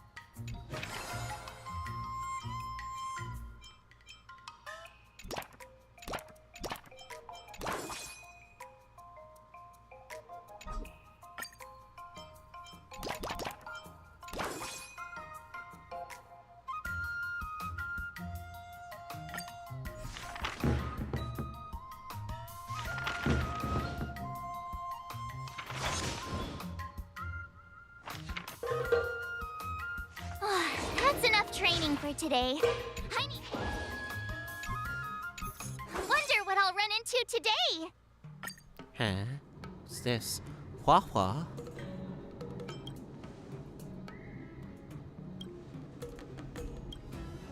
I did heard they changed the VA of Hua Hua. I'm kind of very sad about that. Because Courtney Lin was a really great VA. So I'm kind of shocked about that decision. Or why they changed it, to be honest.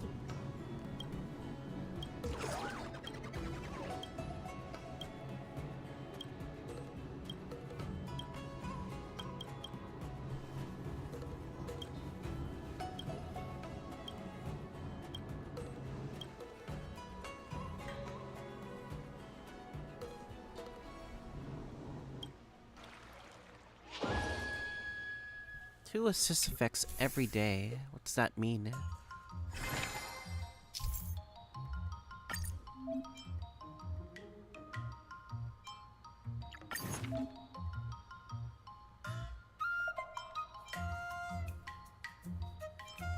Okay.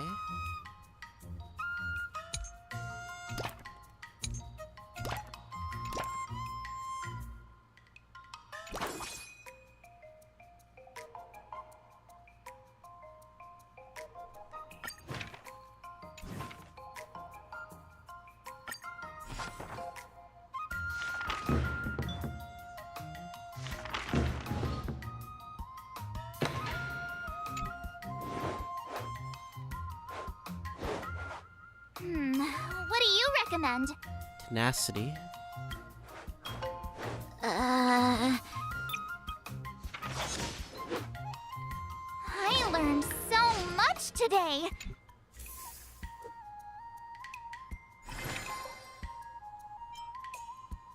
After the next train.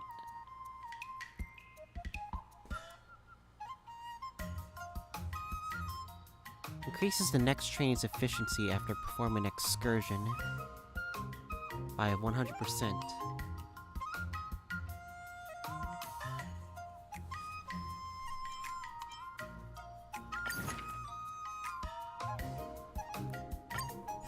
Curious what that means, but fuck it. Did I really just learn that? I guess I am.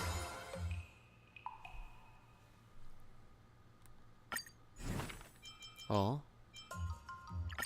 Did I really just learn that? I guess I am pretty awesome after all.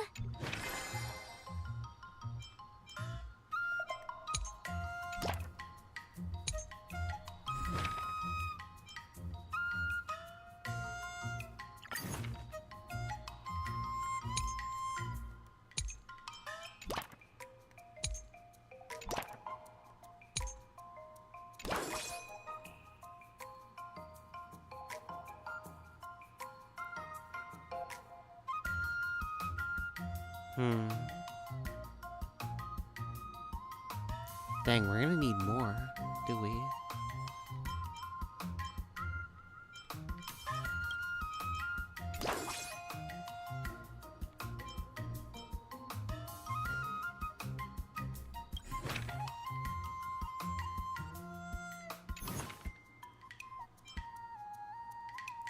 You know what? Fuck it. Try the other one.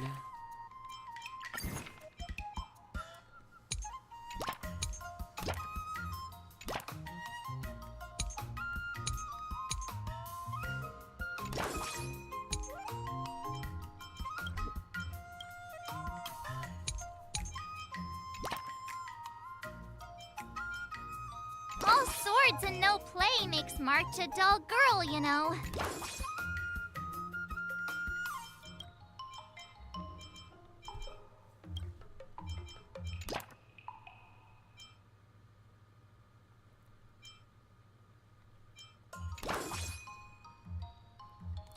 Says increase next training efficiency after performing an excursion.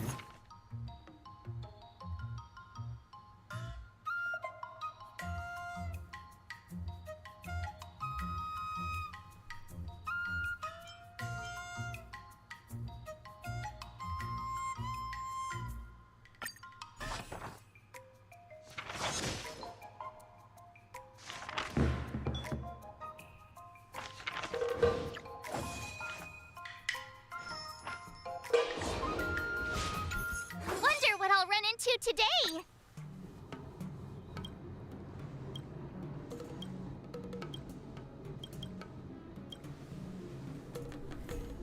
Alright. Let's see here.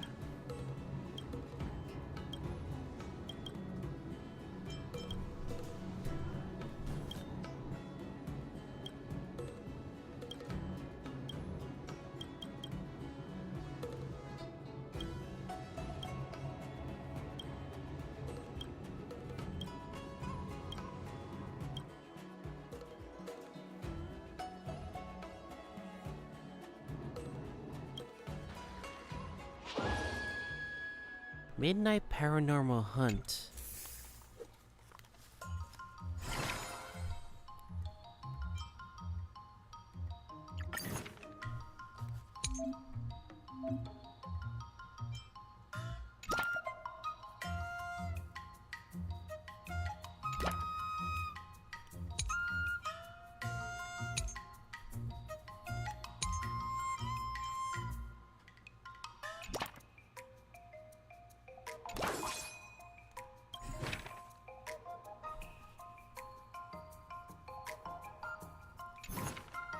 Curious. We didn't reach the trial. Something has gone wrong.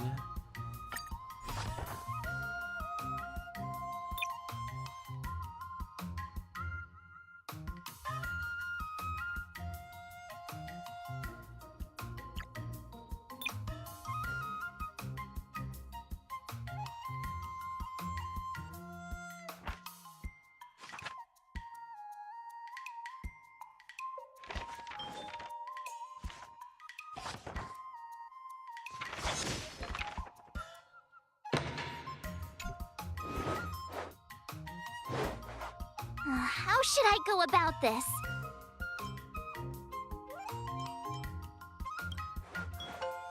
Huh?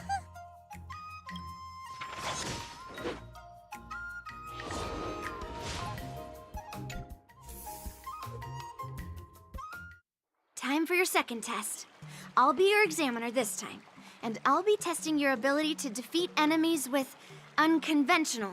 Grandpa always said that everything can be a sword, and that there are endless possibilities for learning swordplay in this vast world. If you want to defeat your opponent, you'll need your own secret move. Speaking of secret moves, I've prepared some flaming potent tea. Huh? Is that the flaming potent tea from Arumali? You got it! I saw this immersion where the hero drank the flaming potent tea and started stumbling and shaking all over the place. But then he managed to defeat his father's murderer with his drunken swordplay. Good example. Do you know how to Drunken do sword the drunken play. sword play? No. I figured I could just learn it by drinking flaming potent tea. That's not how it works in real life, Miss March. Absolutely. I've learned a lot from my adventures. I've heard you've traveled a lot, Miss March. I'm excited to see how you incorporate your experiences into your swordplay moves. Your opponent this time is similar to the IPC mechs. Unsheath your swords and give it everything you've got. According to the schedule, there's a test today, right? I'm ready.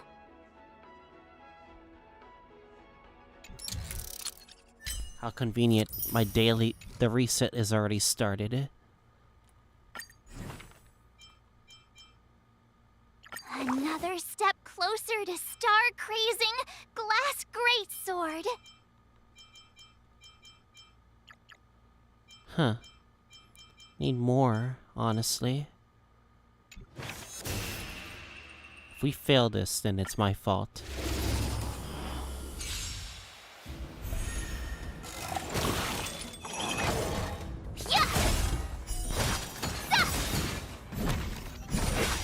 Azure Dragon, White Tiger, less cards! Watch this! Commencing pacification. Oh, I get it! Criminal. Oh no, is this game over? No! Not very sports, yeah! Azure Dragon, White Tiger, less cards! Watch this!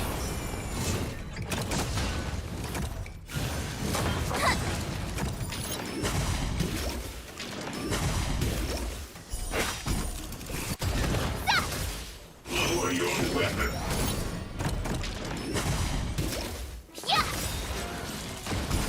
Alright, fuck it, we won. Let's go!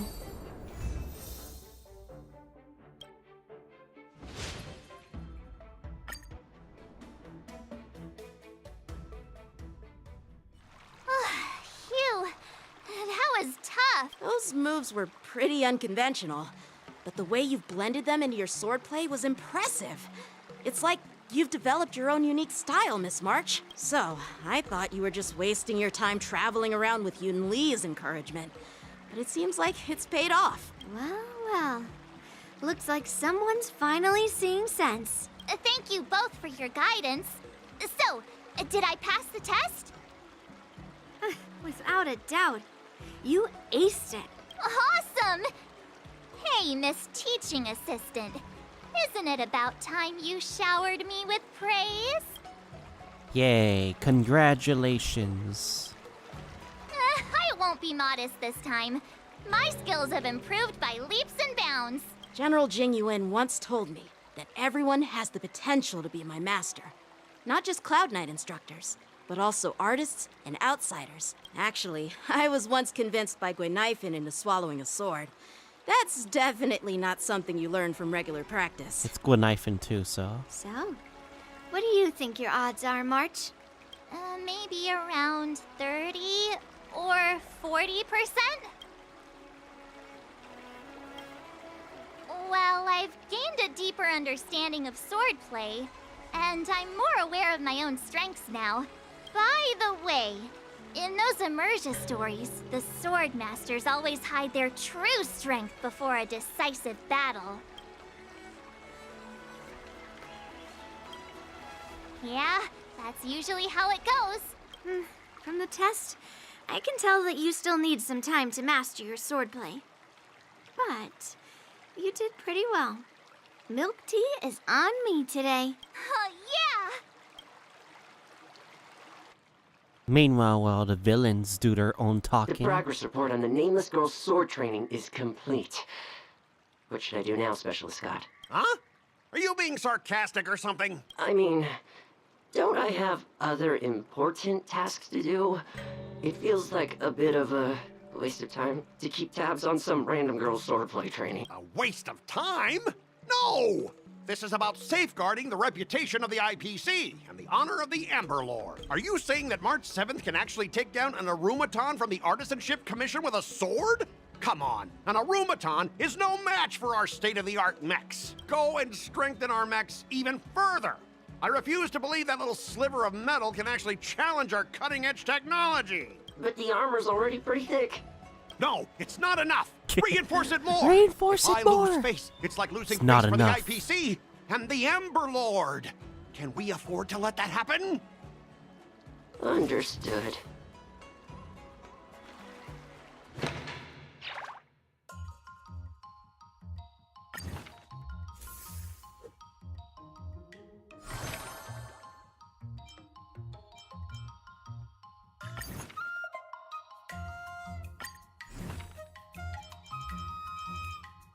Another new move under my belt. I gotta...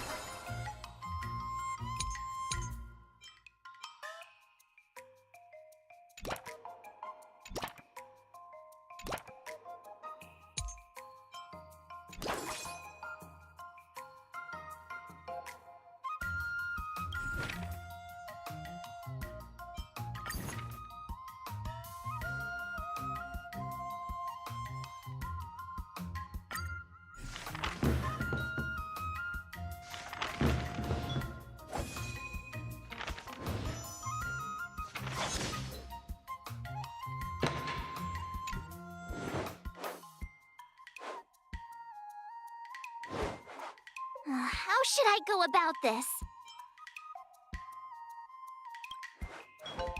Huh?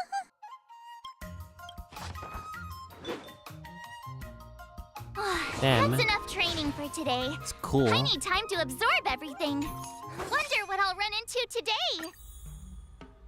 More Huaha related stuff, right? What does she want this time?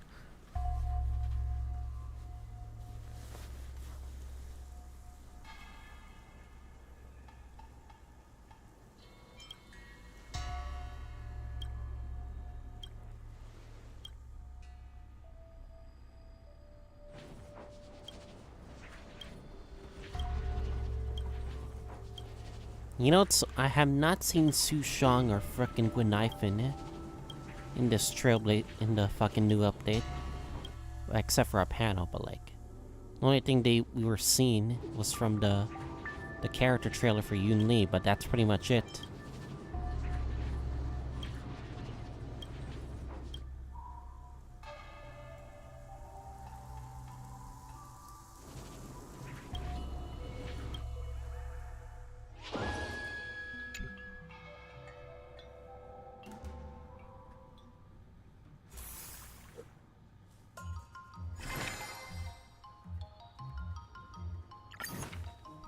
Me see if we have enough. Another new move under my belt. I gotta find time to try it out. No, I need more mastery. Give me tenacity then.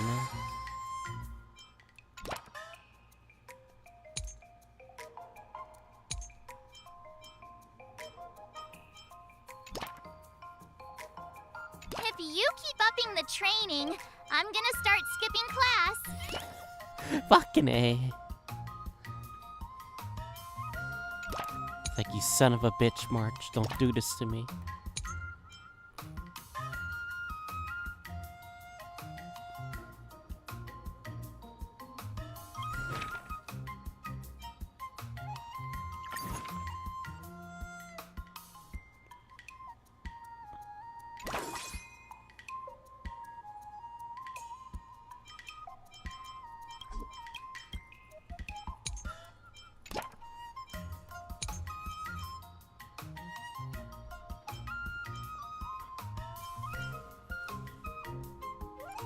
How much is it to, like, master? 800. You know what? Fuck it. I'm gonna get the strength to 800.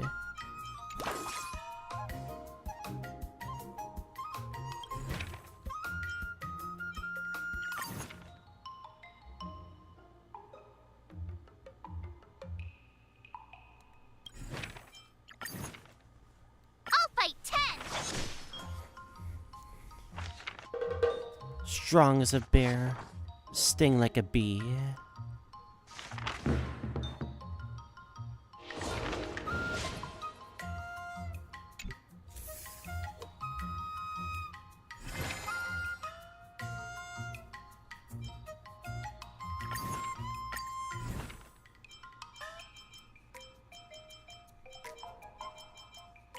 Another step closer to star-crazing glass greatsword. What the? 20? Dang, that's a lot.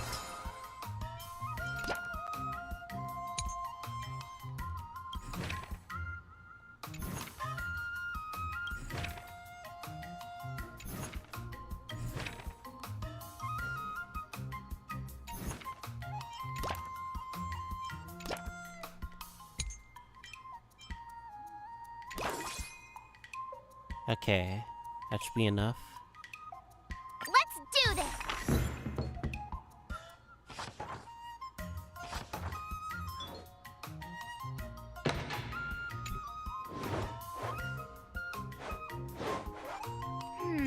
What do you recommend?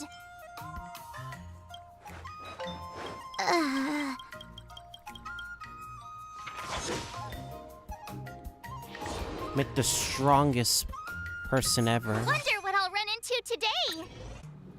Alright, what is it, Hua Hua?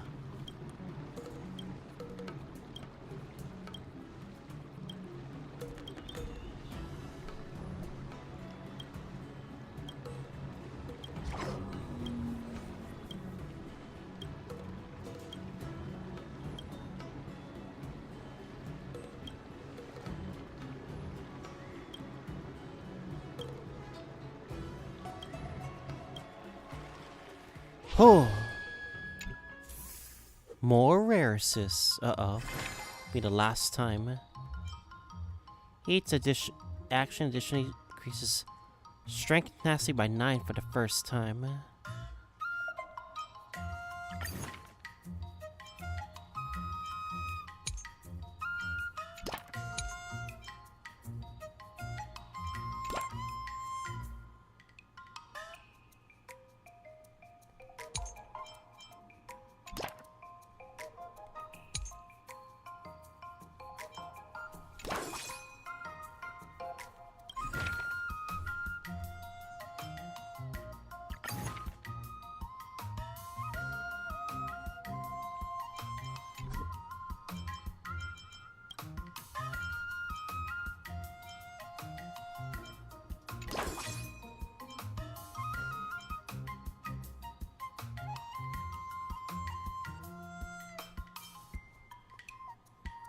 Alright, I think we're good to go.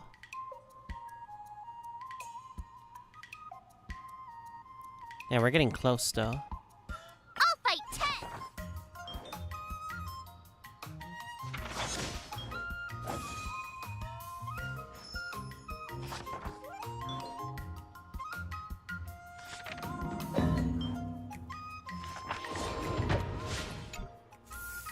Alright.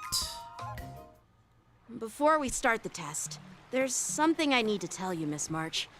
I've received a challenge letter from Scott. He's made thorough preparations, contacting the Realm Keeping Commission, and getting approval for a martial arts exchange event. He even chose Arumali as the venue.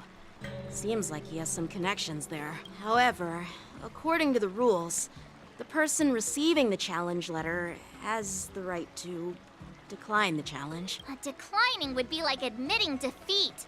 Of course I'll accept it. But No before backing that, down now. you need to pass the final test. The graduation exam. I'm surprised too. Well, it's not really graduation. It's just that the opponent for this exam is your master, Huh? Yanqing. When General Jing Yuan was teaching me swordplay, he used to personally spar with me during crucial moments to assess my skills. After all, the master should be the one who is most aware of their students' strengths and weaknesses. But Master Yanqing, It's Yang facing Ching. you in a duel, do I really stand a chance? They meme on Yang Ching a lot, so like, you know, it's been a living meme at this rate. How will we ever find out if you don't even try? Are you only scared because I'm your opponent, Miss March? Unsheath your swords and get ready, Miss March. The duel starts now. The final test. I'm a little nervous.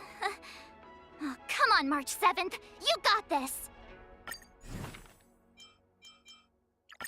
Did I really just learn that? pretty awesome after all.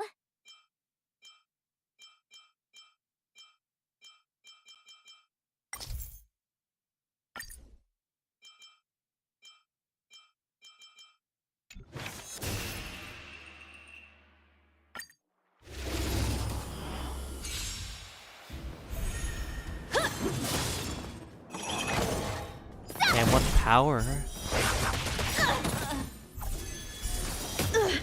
Azure Dragon, White Tiger, less carbs. Watch this!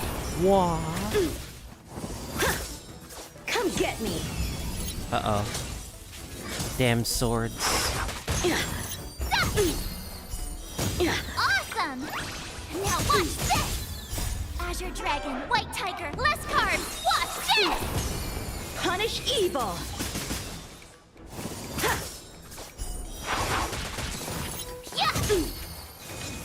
Damn it. I can only, like, not auto this shit all the way. Azure Dragon, White Tiger, less carbs. Watch this!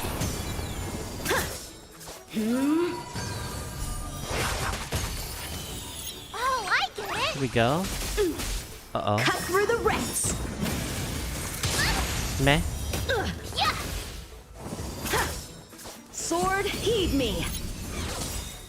Azure Dragon, White Tiger, less carbs. Watch this! Fucking A. Punish evil. Not we- very sportsmanlike. We're just too strong. Now watch this! I failed. Whoa!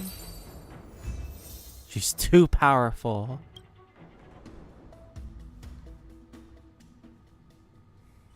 Not bad. You've made it this far, Miss March. You've passed the exam. If you guys haven't seen Yangqing in the fucking Divergent Universe Phase 3, Yangqing is hard in the fucking Divergent Universe. Oh! Ha! I told you compliments make me better. With your swordblade skills, you can effortlessly take down IPC mechs, March. Yeah, I'm pretty confident too. But looking back, haven't you learned something more important than just swordplay? Yeah, I've not only learned swordplay from masters, but I've also met a bunch of people and gained a lot of insights from my experiences. Those experiences will nourish your sword skills. It's just like Master Yunli said. Everything can be a sword, and there are endless possibilities for learning swordplay in the vast world. That actually makes sense. Now, I'd love to hear your suggestions on how to defeat Scott.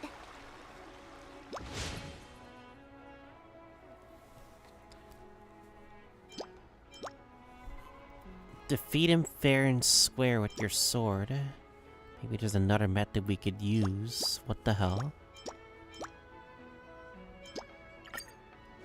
Let's do it! I already have an idea! I remember Yan Huh. Qing once said, there are many ways to defeat villains. But if you It's want this to become other a true path. hero, you have to focus on self-improvement. Do you feel any closer to becoming the great hero you've always dreamed of? Ah, yes, absolutely! The great hero within me is definitely up to the task.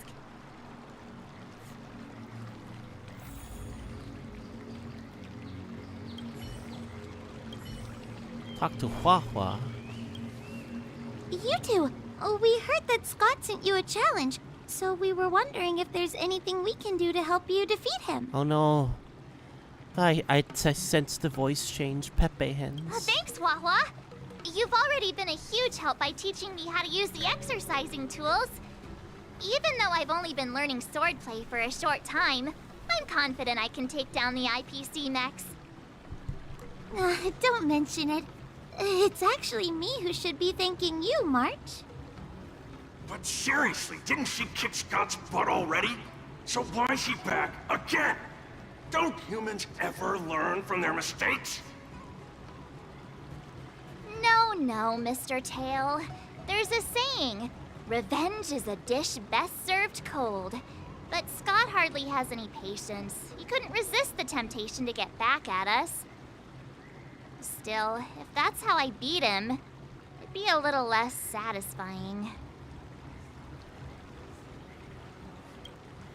I can't quite put my finger on it. But it just wouldn't be satisfying enough. I get it. Some people never learn, no matter how many times you knock them down. They'll never admit defeat or learn anything. So, how do we get him to admit defeat? Listen, kid, I'm not trying to rag on you, but you're always playing into Scott's hands with your approach. He set up these rules for a fight between his mechs and your sword, and you agreed. Then he laid out what to do if you win or lose, and you agreed again. It's basically just another one of Scott's organized sports events, and it's not even fun if you win. Rules are made to be broken. Hey, cut it out, kid. Just leave the cool catchphrases to me. I'm a heliobus, and I've got a few tricks up my sleeve. Just remove my seal.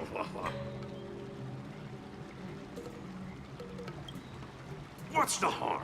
As long as you don't go snitching to that ghosty, we won't run into any trouble. Oh, just wait and see. I'll make Scott change his mind and admit defeat wholeheartedly. What do you say? Oh, you're awesome, Mr. Tail.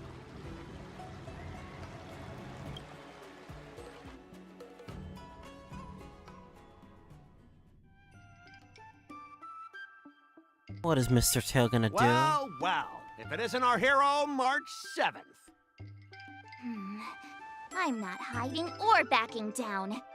You challenged me, and I'm here to accept it.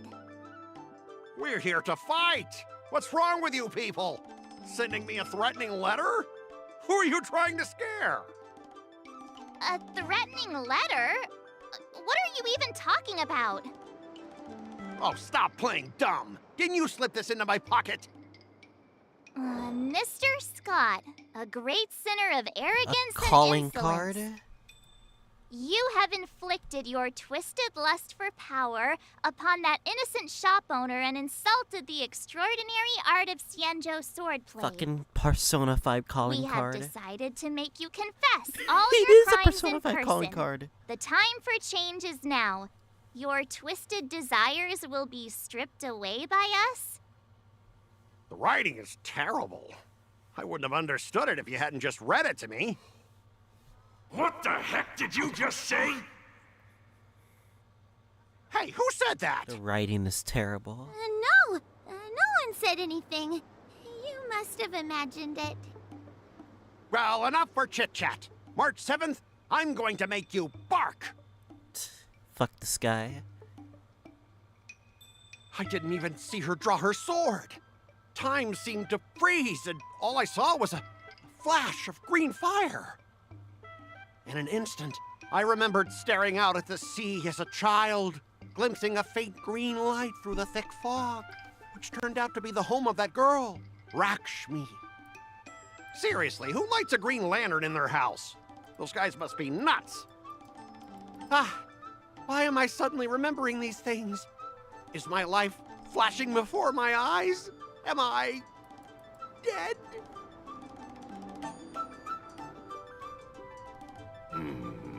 Looks like this is Scott's mind.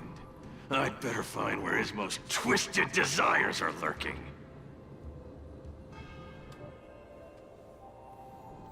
Twisted desires? What the hell? Scott, get your butt over here.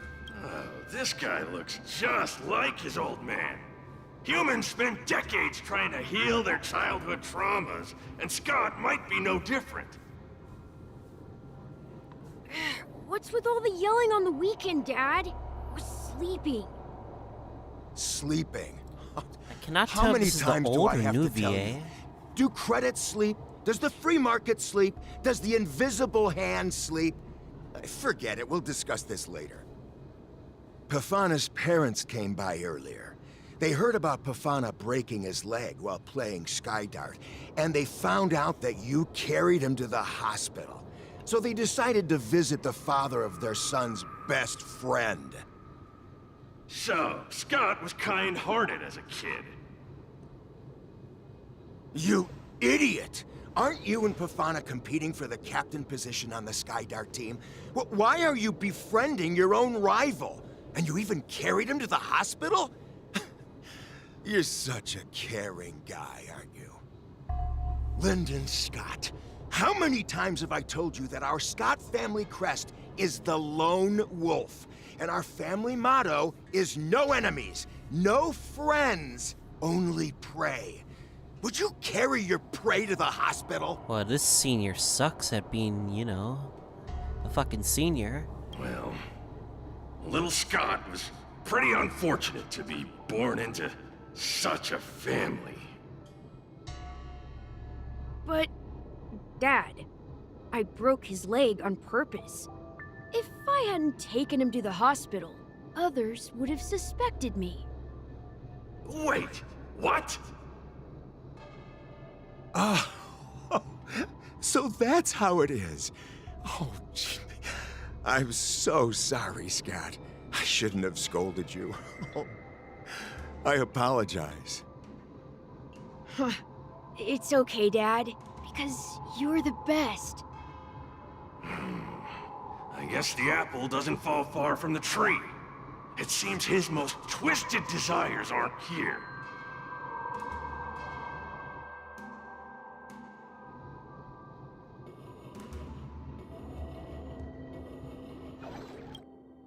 Scott Sr., you're suspected of accepting a huge bribe. Now come with us. Ah, the old guy got caught!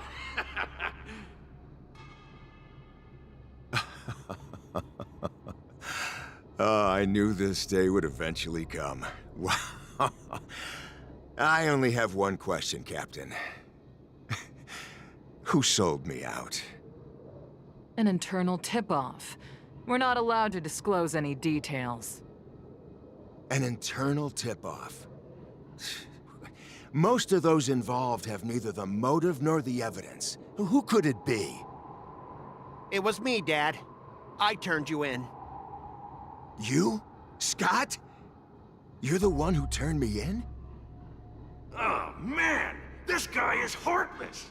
The old guy looks like he's about to cry!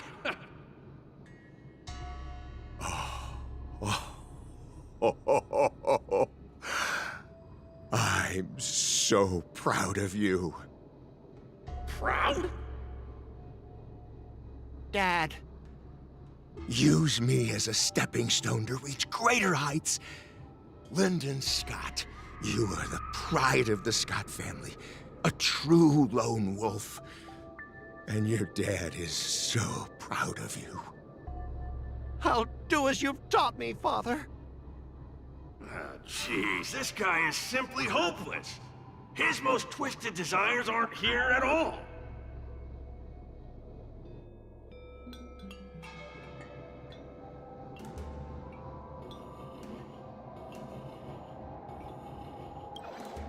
Hey, Scott, my best buddy. I'm getting transferred to the Tartarian. Let's grab a drink after work. This guy actually has friends? Dang. Maybe I can find something here that'll make him change his ways. The Tartarian? That's the frontier fortification vessel, isn't it? You haven't slipped up at work lately, have you? Ha ha ha! So it was you who meddled and got me transferred, right? No one else on our team has the skill to pull something like this off. Come on! Why am I not surprised at all? It couldn't be helped. Your position was so desirable, I had to make a move. It's not just about the position, is it? There's also Rakshmi. No one will ever compete with you for her again. Rakshmi? Glimpsing a faint green light through the thick fog. Could it be that Rakshmi is the love of Scott's life? Please, promise me that you'll treat her well? Of course, Ashavat. Go to the Tartarian without worries. I'll take care of her while you're away. Seems like his most twisted desires are not here either.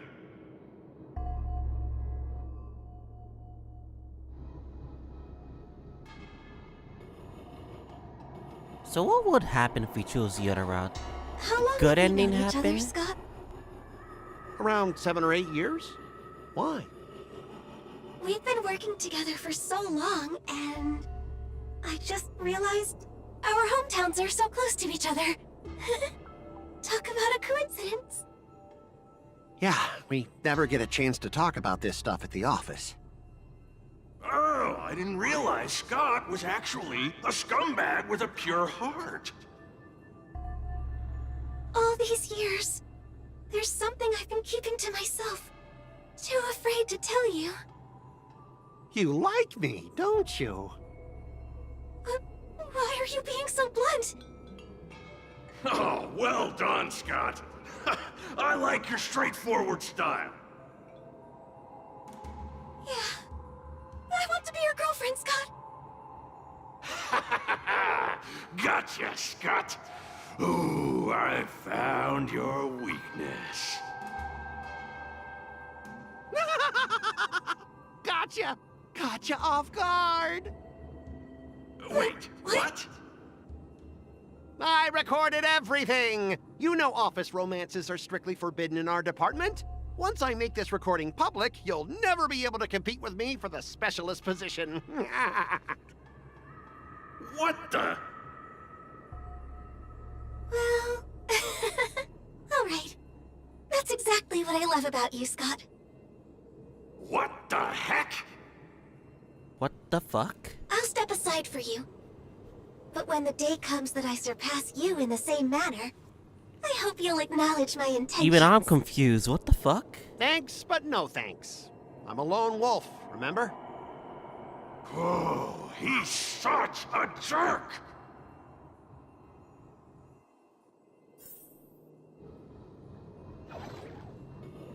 Damn, me and Tail thinking the same mind right now. Holy shit. Is that a wolf? Wait. No, that must be Scott himself.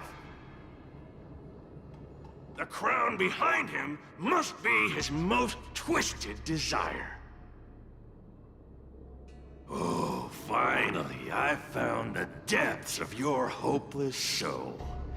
I'll strip away your twisted desires. Who are you? This is my place. How did you get in here? I can come and go as I please. Do I need your permission? Let me tell you something. In your quest to reach the top, you've trampled over everything that's decent. It's all about success. I'm the pride of the Scott family, a certified lone wolf. I'll do whatever it takes to reach the pinnacle of life. But are you truly happy? You've sacrificed your family, your friends, and your love. All for those meaningless credits. Ask yourself, are you truly happy? Am I happy? Emotional damage? Am I truly happy? Oh, I'm so happy! I'm ecstatic! You couldn't even begin to imagine how happy I am! Well, he's fucked. Sacrificing my emotions? Ha! What a joke! What good do my emotions do me? Can they turn into a delicious meal or a glass of wine? Can they pilot a starship? Or buy me a mansion? So, answer me this. Do you think anyone would pay credits for my emotions? No way! But I can trade my credits for emotions. With enough credits, I can make anyone my friend! This guy is actually heartless. Fucking A. Even Topaz wouldn't be this shit right here. Oh, this man is truly hopeless. Maybe I need to try a different approach this time. But I'm not about to spend my hard-earned credits on something as pointless as emotions. I'm a lone wolf. A lone wolf from the Scott family. with no enemies or friends. Only prey! Bring it on, Scott the Lone Wolf. I'll show you what I'm made of. Existence is unity. Net markers activated. Time for a good old counterattack. Converge and awaken. Human creations. Eh, what's this vulnerability? Oh, it's the talisman. All will be swept away by the wind.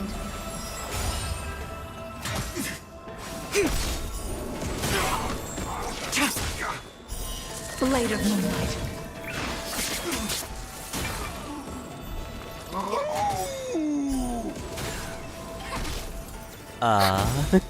That was Net weird. markers activated. Time for a good old counterattack.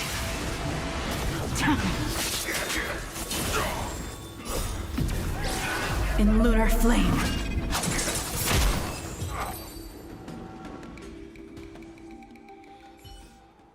Specialist God! Specialist God! What's the matter?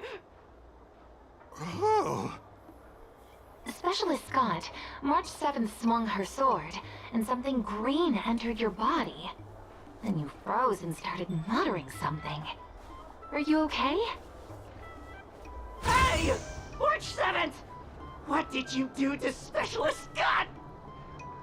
Me? I didn't do anything.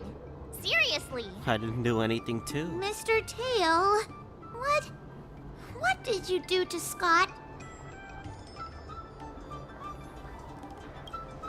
Come on, what are you thinking? I just stripped away his most twisted This is desire. Persona 5. Watch what's about to happen.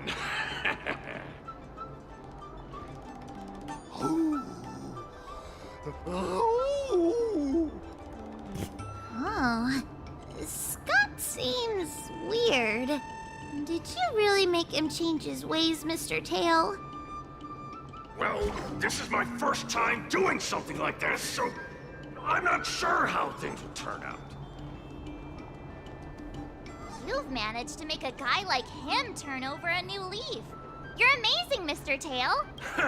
I'm even more amazing than you think. Look, it's kicking in now.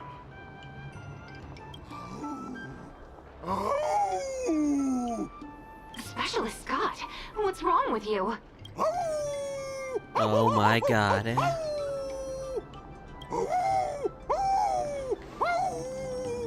Specialist Scott, snap out It's of it! fucking insane. What have you done to him, Mr. Tail? I removed his twisted desire, and now he's genuinely trying to become a lone wolf. You're incredible, Of Mr. course Tail. I am. I've stolen his twisted heart.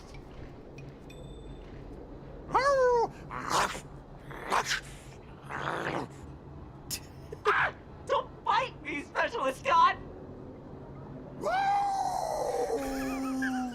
What the fuck? Run for your life! Specialist Scott has gone insane! Damon, run away!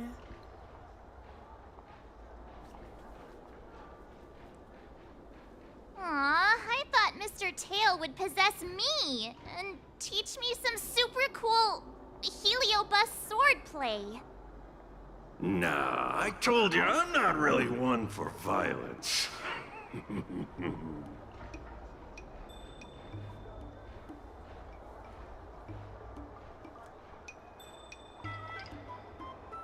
If this was the last of the original VA, 07 to all of them.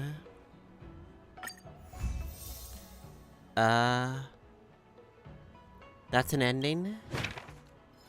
What about the other ending? Wait, what about the other ending?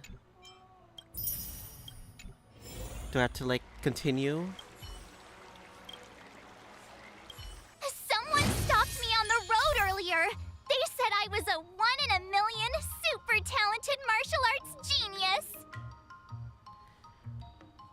Sword Escapades. QQ Silverwolf Jiao Chu. Trial Insight. Enhancer starts on a new round of training. Being the Sora escaped a finale rewind feature for the specific unlocked. Okay. We get a free Eidolon for doing one ending.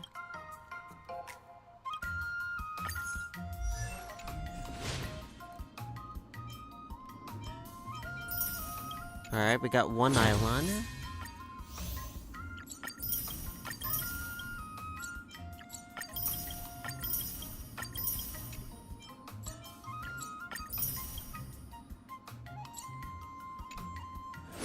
Alright, fuck it, let's just do another one. Increases initial stats to 70, raises mood to 150, increases all initial and max training levels by 1.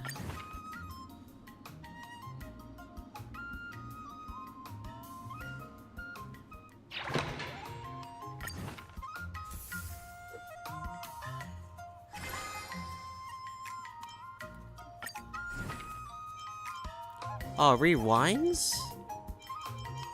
Huh. Why do you want to rewind? Did I really just learn that? I guess I am pretty...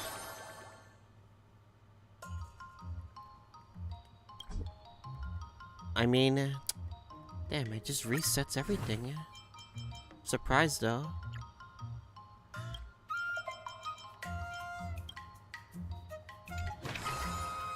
Alright, fuck it.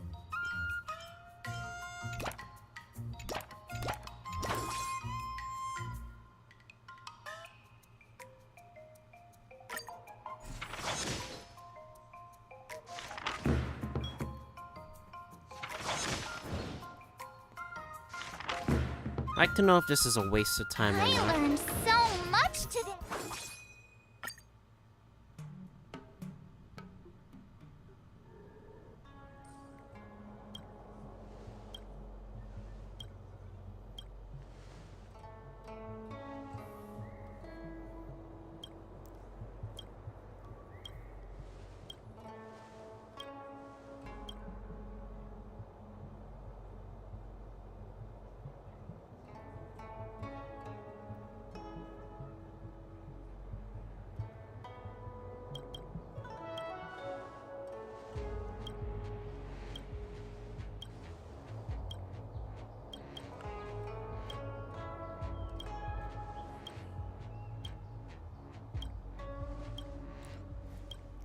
Know if there's a story to the end of this, honestly. I have no idea. Alright. Here's where this is gonna lead up to, so.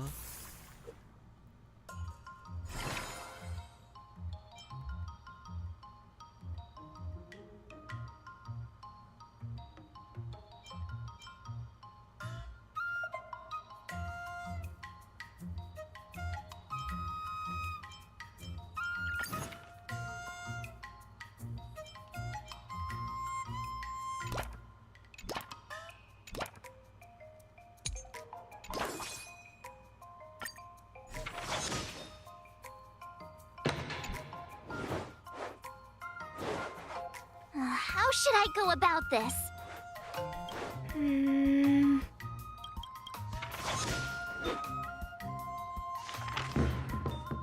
I didn't think it would, like, you know, reset everything.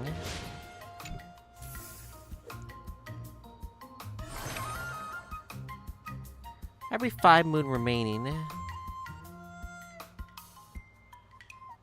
Okay. See what this does. Another new move under my belt.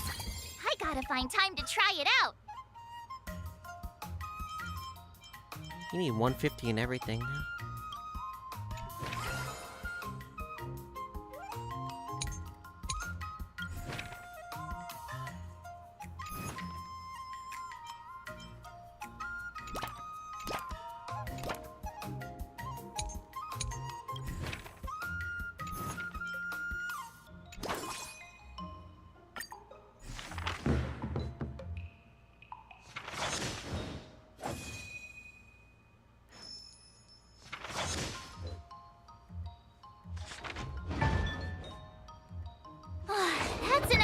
everything for today. Wonder what I'll run into today.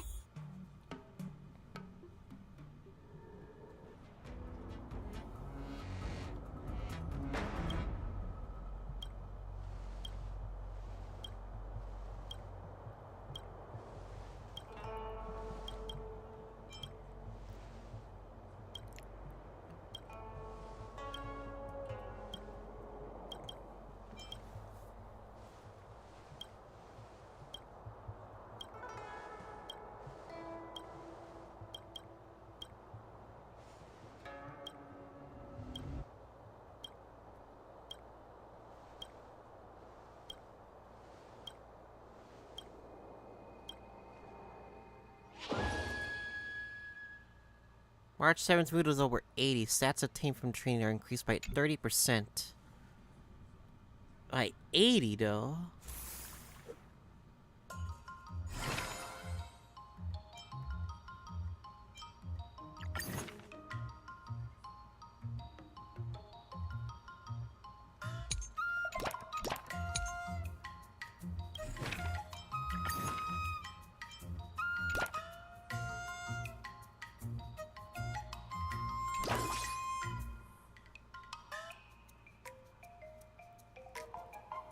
Okay, that's fine.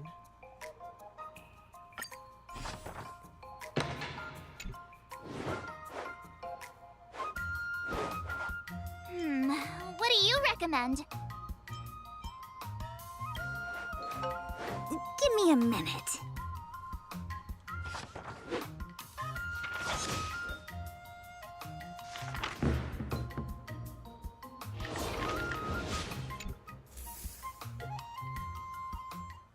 Today, you'll face your first test. Oh, I know! That's grasping the basic. And parries should be... See? but I'm not... Miss March is still a novice. Huh, it's the same thing. According to the schedule, there's a test today, right? I'm ready. Another step closer to star-crazing glass greatsword. Okay. Alright, fuck it.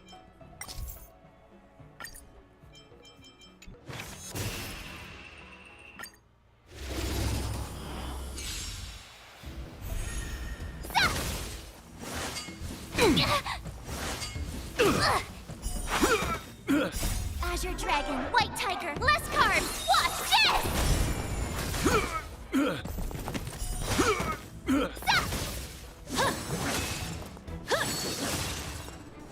I don't know about you guys, but the Not train is going Azure fast. Dragon, White Tiger, less carbs! Watch this! Oh, I get it!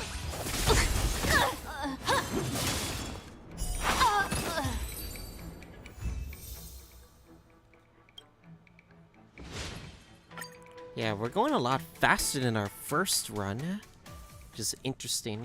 Looks like I passed the test, right? Great!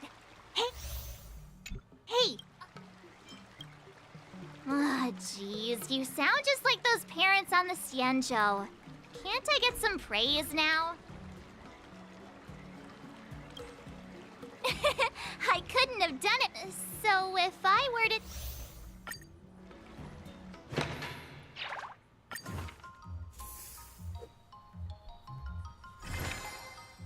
Tenacity training.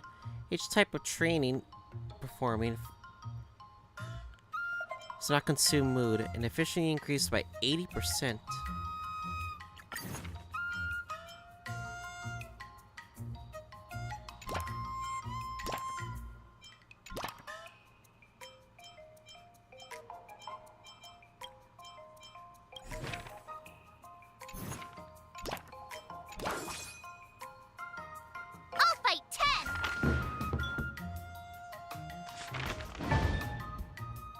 And that's useful. A lot of the cute I learned things. so much today. Curious how Silver Rope's gonna be affected in this. Oh, Link Shot.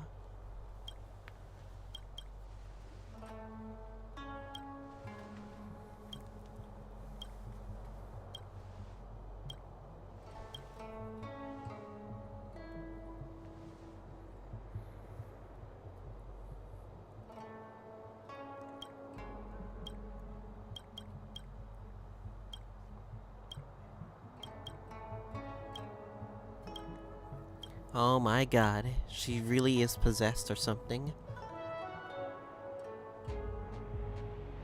Yeah, I have a lot of editing to do for sure. For stuff I really want to skip.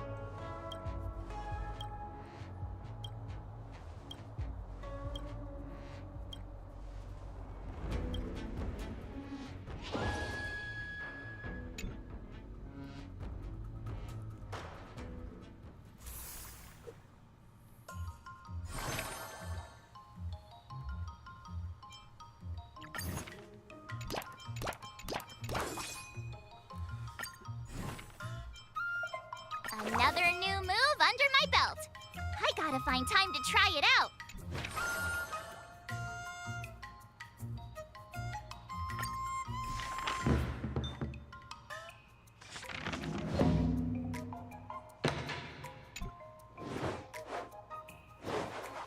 How should I go about this?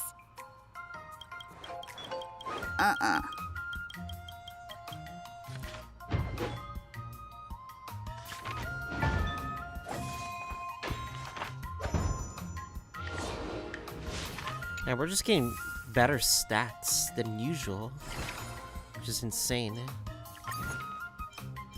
Okay, now we're back to normal. Another step closer to star-crazing Glass Greatsword.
I should try to look at the ones that don't have, like, you know, panels I haven't seen before.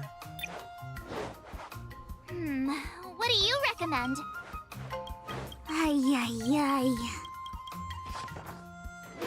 I learned so much today. Time for your second test. Grandpa always said. Huh? Is that... According to the schedule, there's a test today, right? I'm ready. Alright.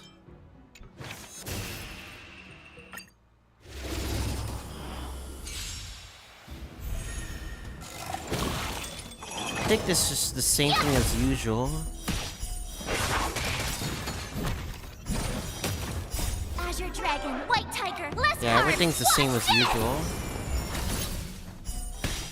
I think it just wants to do, like, the paths. Awesome. Now watch this. Treasonous.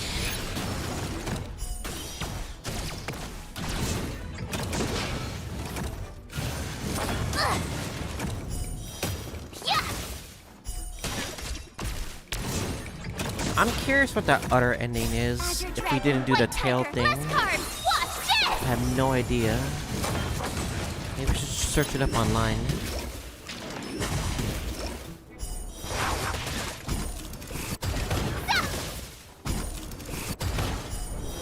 Oh, I get it. Commencing classification.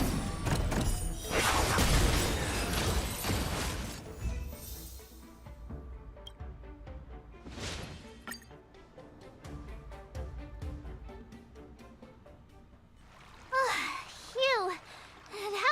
Those moves were so. Well. Thank you both. Let's try to utter. Awesome! No saving allowed.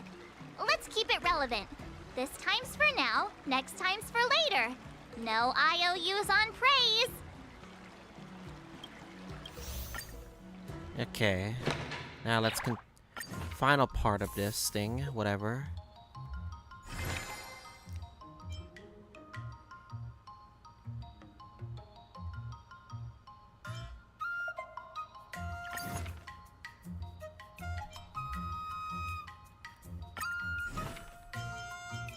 Another new move under my belt.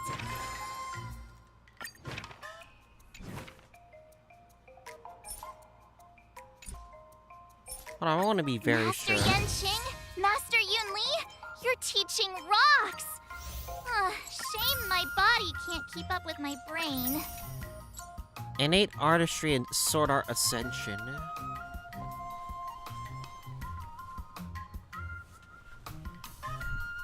What is that? Innate artistry. 500 tenacity, acuity, and dexterity.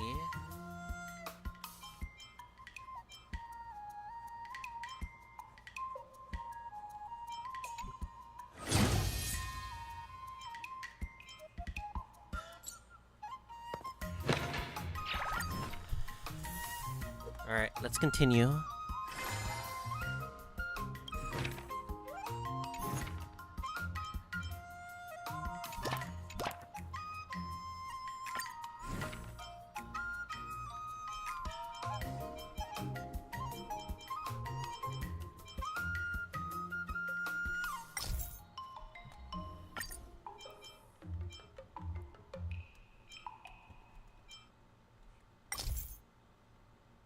Okay.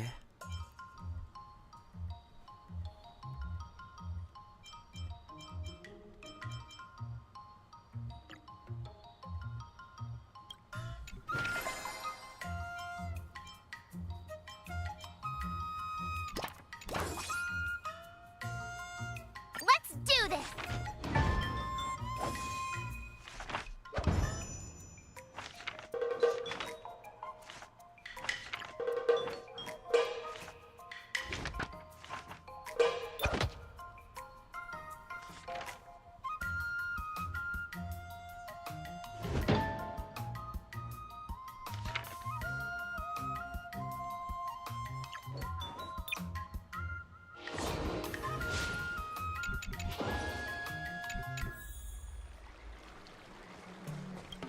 Wonder what I'll run into today. Huh?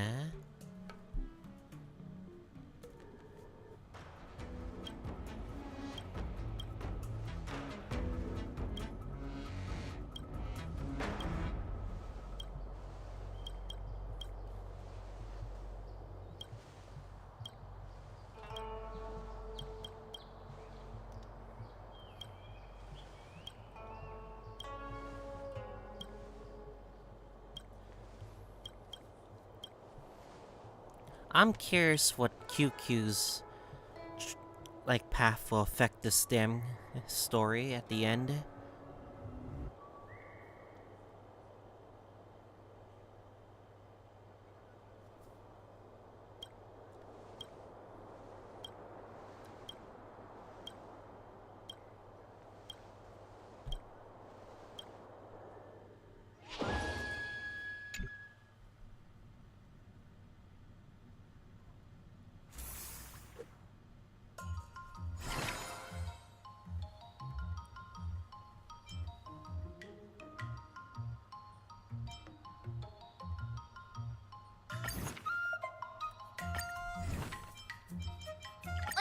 Did I? Really?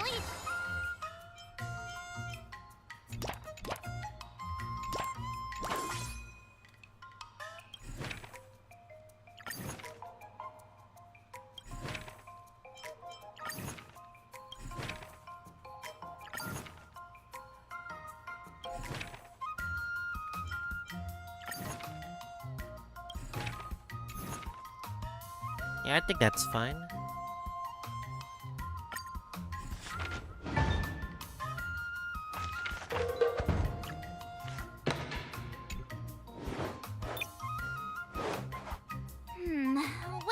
recommend.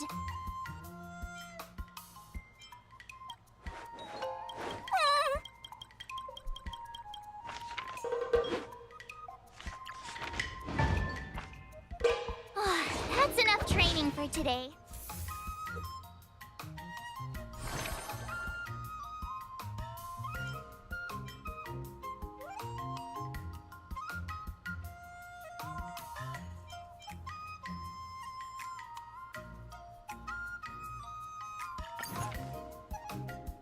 Okay, got up to here. Another step And here. closer to star-crazing glass greatsword.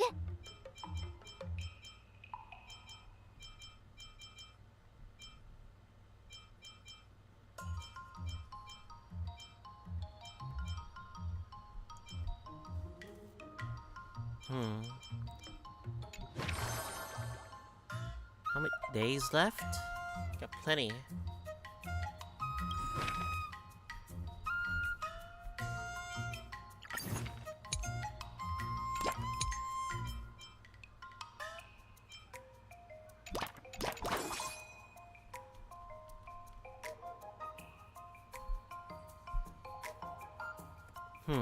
Do I need dexterity? I don't think I need it.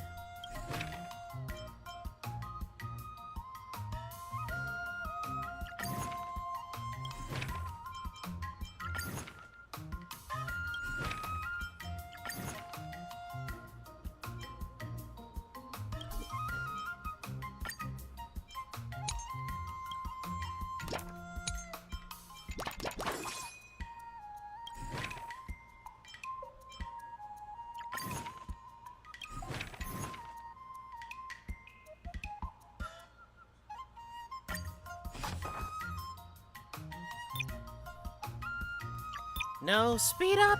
Speed up!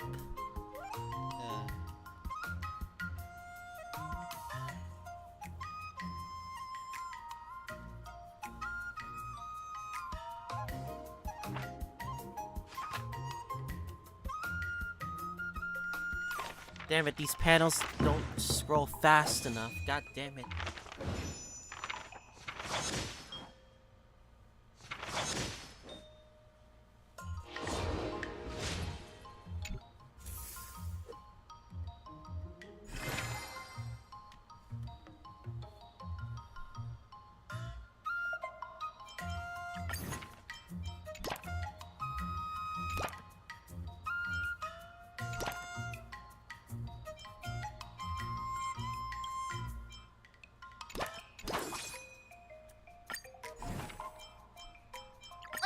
Did I? Really?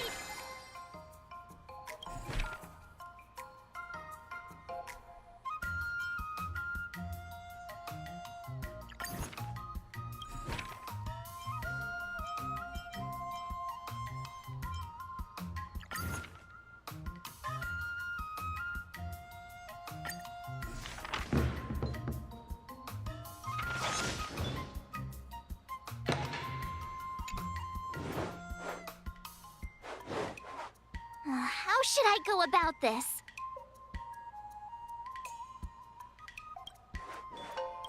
What the?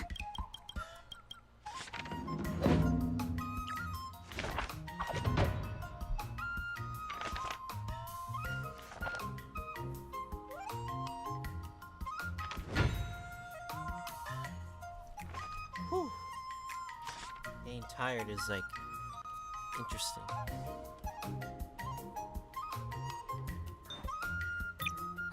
That's enough training for today. Before we start the test, he's made thorough prep. However, Declining would... but before that, no way. Master Yen Qing... Well, it's not really in general, The final test. I'm a little nervous. Come on, March 7th. You got this. Alright. I'm curious about this right here. I do want to get these two, obviously, so...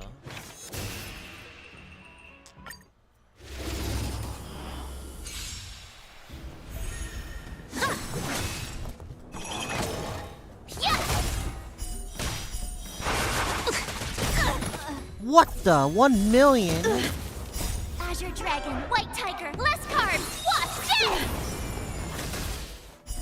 this! Come get me. Awesome! Now watch this! Azure Dragon, White Tiger, less cards! Watch this! Yeah!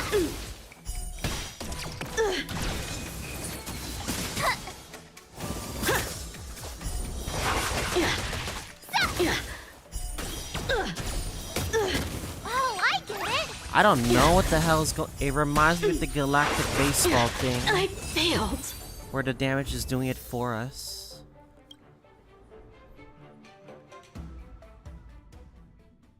Not bad. Oh! I get your point, but this isn't the time for deflections. Quickly, say something nice about me. Actually, I didn't defeat Master Yanqing. With your sword blaze. Now, I'd love to hear your suggestions on how to defeat... I could use the QQ method. Oh my god. The QQ method. Let's do it! I already have an idea! I remember Yanqing once said, there are many ways to defeat villains. Do you feel any closer to becoming the... Ah, yes, absolutely!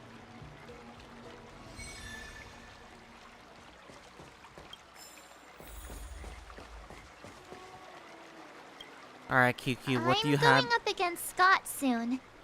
Do you know why I'm visiting you, Qingchua?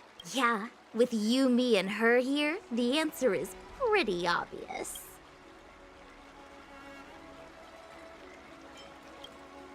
Yeah, you just have pre-fight jitters, March. Let's play a couple of rounds to help you relax. Wait a minute. I've been playing with you a lot lately, right? I've actually picked up a few insights. For example, I've been thinking lately that just defeating Scott with my swords might not be enough. Yeah?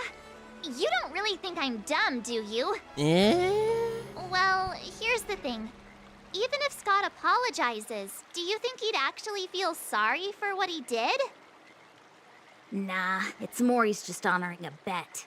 Whether it's apologizing or squealing like a pig, I doubt he'd do it willingly. Exactly! He just wants to show off, which is why he picked Arum Alley as the venue. You're right. Even though I'm not a fan, I'll help you figure something out. Why don't you fill her in on what happened at Arum Alley earlier?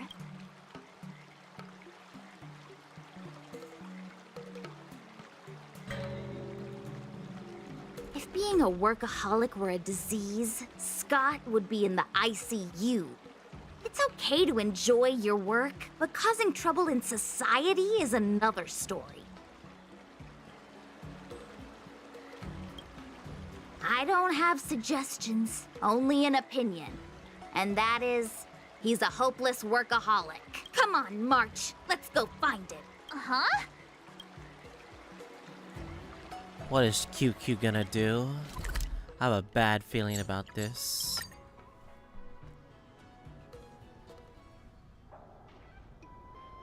Well, well, if it isn't our hero, March 7th. And who do we have here with you? Before you start the fight, I have a few words for you. Huh? Who do you think you are? Is it like a Xianzhou thing to just show up uninvited? It's okay if you don't know who I am. Introduce me to him.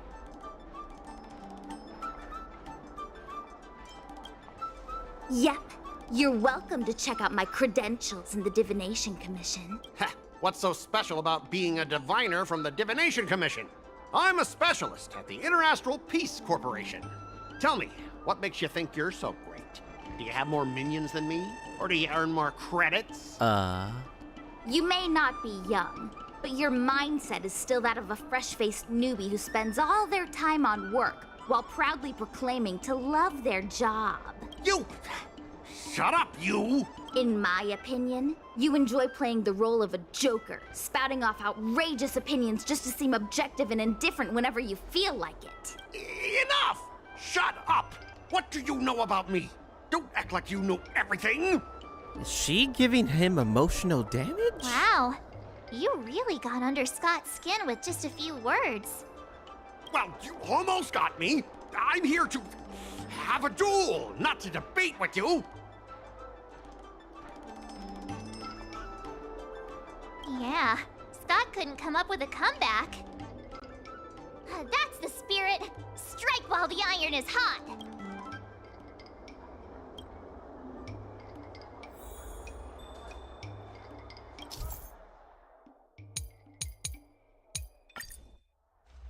This thing again. Let me ask you something. Do you consider the IPC to be your family? Of course I do! I have so many amazing colleagues there. Have you seen our structure? The Talent Motivation Department makes everything feel even better than family.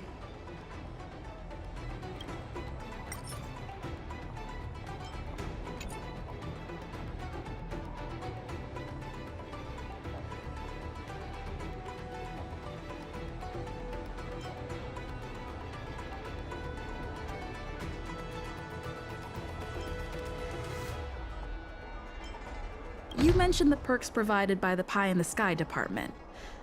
What exactly did they hook you up with? Oh, now you're asking the right person. We're talking getting paid to play with pets, remote work across the cosmos, and regular interstellar trips. You wouldn't believe it. Hey, that's not the right thing to say. I heard even the lowest ranking Pierpoint folks feel proud of the IPC's success and wealth. But when you really think about it, how much does the IPC's success and wealth have to do with you? Of course it has something to do with me. Then tell me, which of the IPC's achievements can you personally take credit for? I was involved in the Room Alley investment project. And right now, I'm in charge of these transport ships. They may not seem like big things, but they can't be done without me.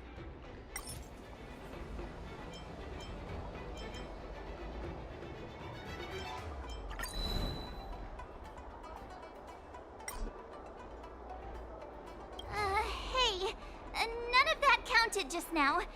Let's start over. Ready? 3, 2, 1, go! Huh?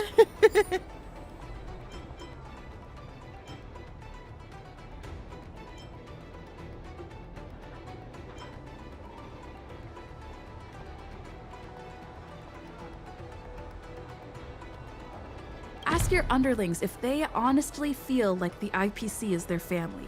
You consider them your family, but do they feel the same way? Mr. Scott bosses me around as if he owns me. I own you, and that's what makes us a family, right? See, Scott? Looks like your bros have different ideas of what family means. I heard even the lowest ranking Pierpoint folks feel proud. Of course it has something to do with me. Then tell me, which of the IPC's I was involved in the Room Alley investment project. And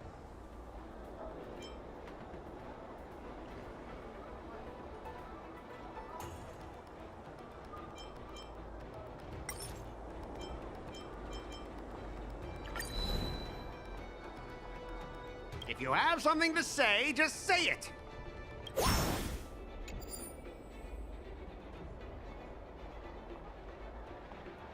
Funny thing is, Room Alley has actually been doing better since you left. As for those transport ships, do you really think no one else can handle it? I just got unlucky with that project.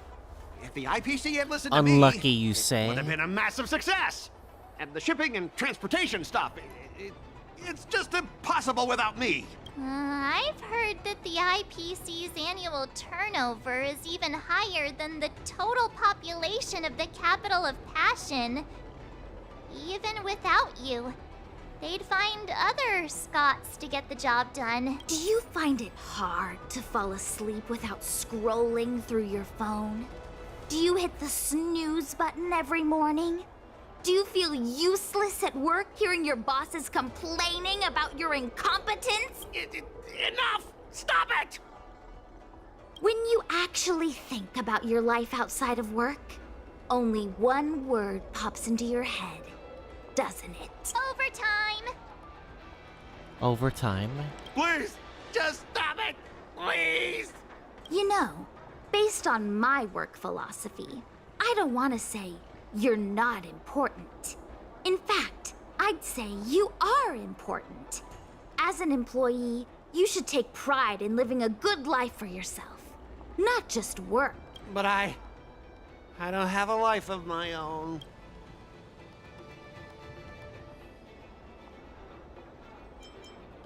Scott, have you ever thought about slowing down and exploring True emotional things like damage. tea and tea culture? It could be a new hobby and a whole new way of life for you. But I'm not interested in tea. It's important to learn to enjoy the simple pleasures in life. You might discover a new interest if you just give it a try. You consider yourself superior to others. You have no time for your own life. You lack empathy. You're always worried about being looked down upon, and your self-esteem stems from the status the IPC gives you. Do you really want to live like this forever? That's so mean! It's just an ordinary person struggling, trying to survive. Don't you feel a twinge of guilt saying nasty stuff like that? Of course I do. Because I'm just an ordinary person too. Now, Scott, welcome back to the world of ordinary people. Mengming, the owner of the Sleepless Earl, went to great efforts to set up her shop. All so that workers like us can catch a break and find some joy in our lives. What makes you so different from her? How would you feel if you worked so hard to create something, only to have your boss wreck it and overwhelm you with unreasonable demands? Oh, we were intending to defeat you in a duel and make you apologize to her. But now we see that won't work. I see. I'll make a genuine, heartfelt apology to her. Enough. I understand. We don't need to carry on with this sword fight. I'm going to apologize to the owner of the Sleepless Earl, and to everyone fully living their lives. Drop it! Scott is in the midst of introspection. Thank you, Miss March. You really are a hero. Starting tomorrow, I'm going to be happy. I'll have some tea, read the paper, and explore the universe. Okay, without further ado, This is only a second I'm round. going to apologize to the owner. Thanks. You've given me a lot to think about. As for this lousy job at the IPC, well, it's time for some serious contemplation. Catch you later.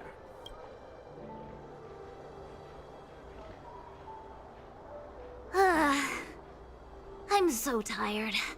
Haven't felt this exhausted in ages. You guys better treat me to something nice, March. Of course. Thank you, Master Qingchua.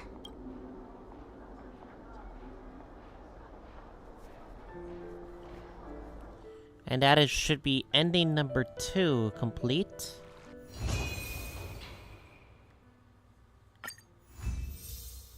Yep, ending number 2.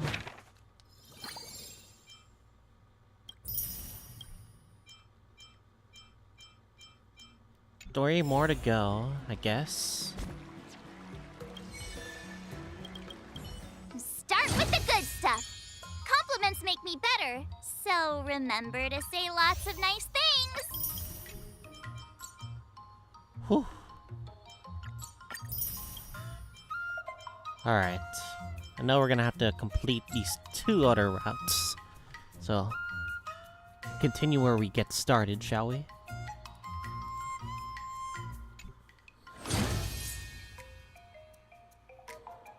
feel so tired, guys. I'm feeling the burnout.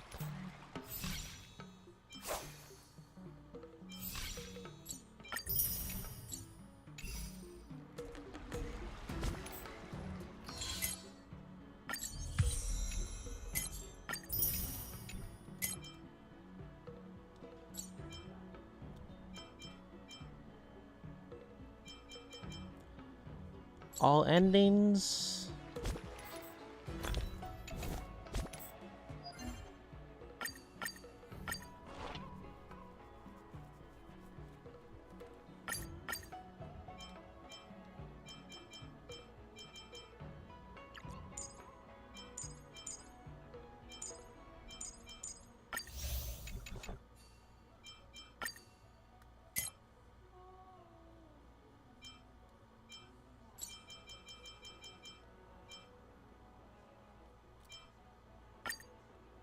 Let me, shit. The exhaustion is real. Alright, fuck it. We're gonna have to end stream right now. Thank you guys for watching YouTube.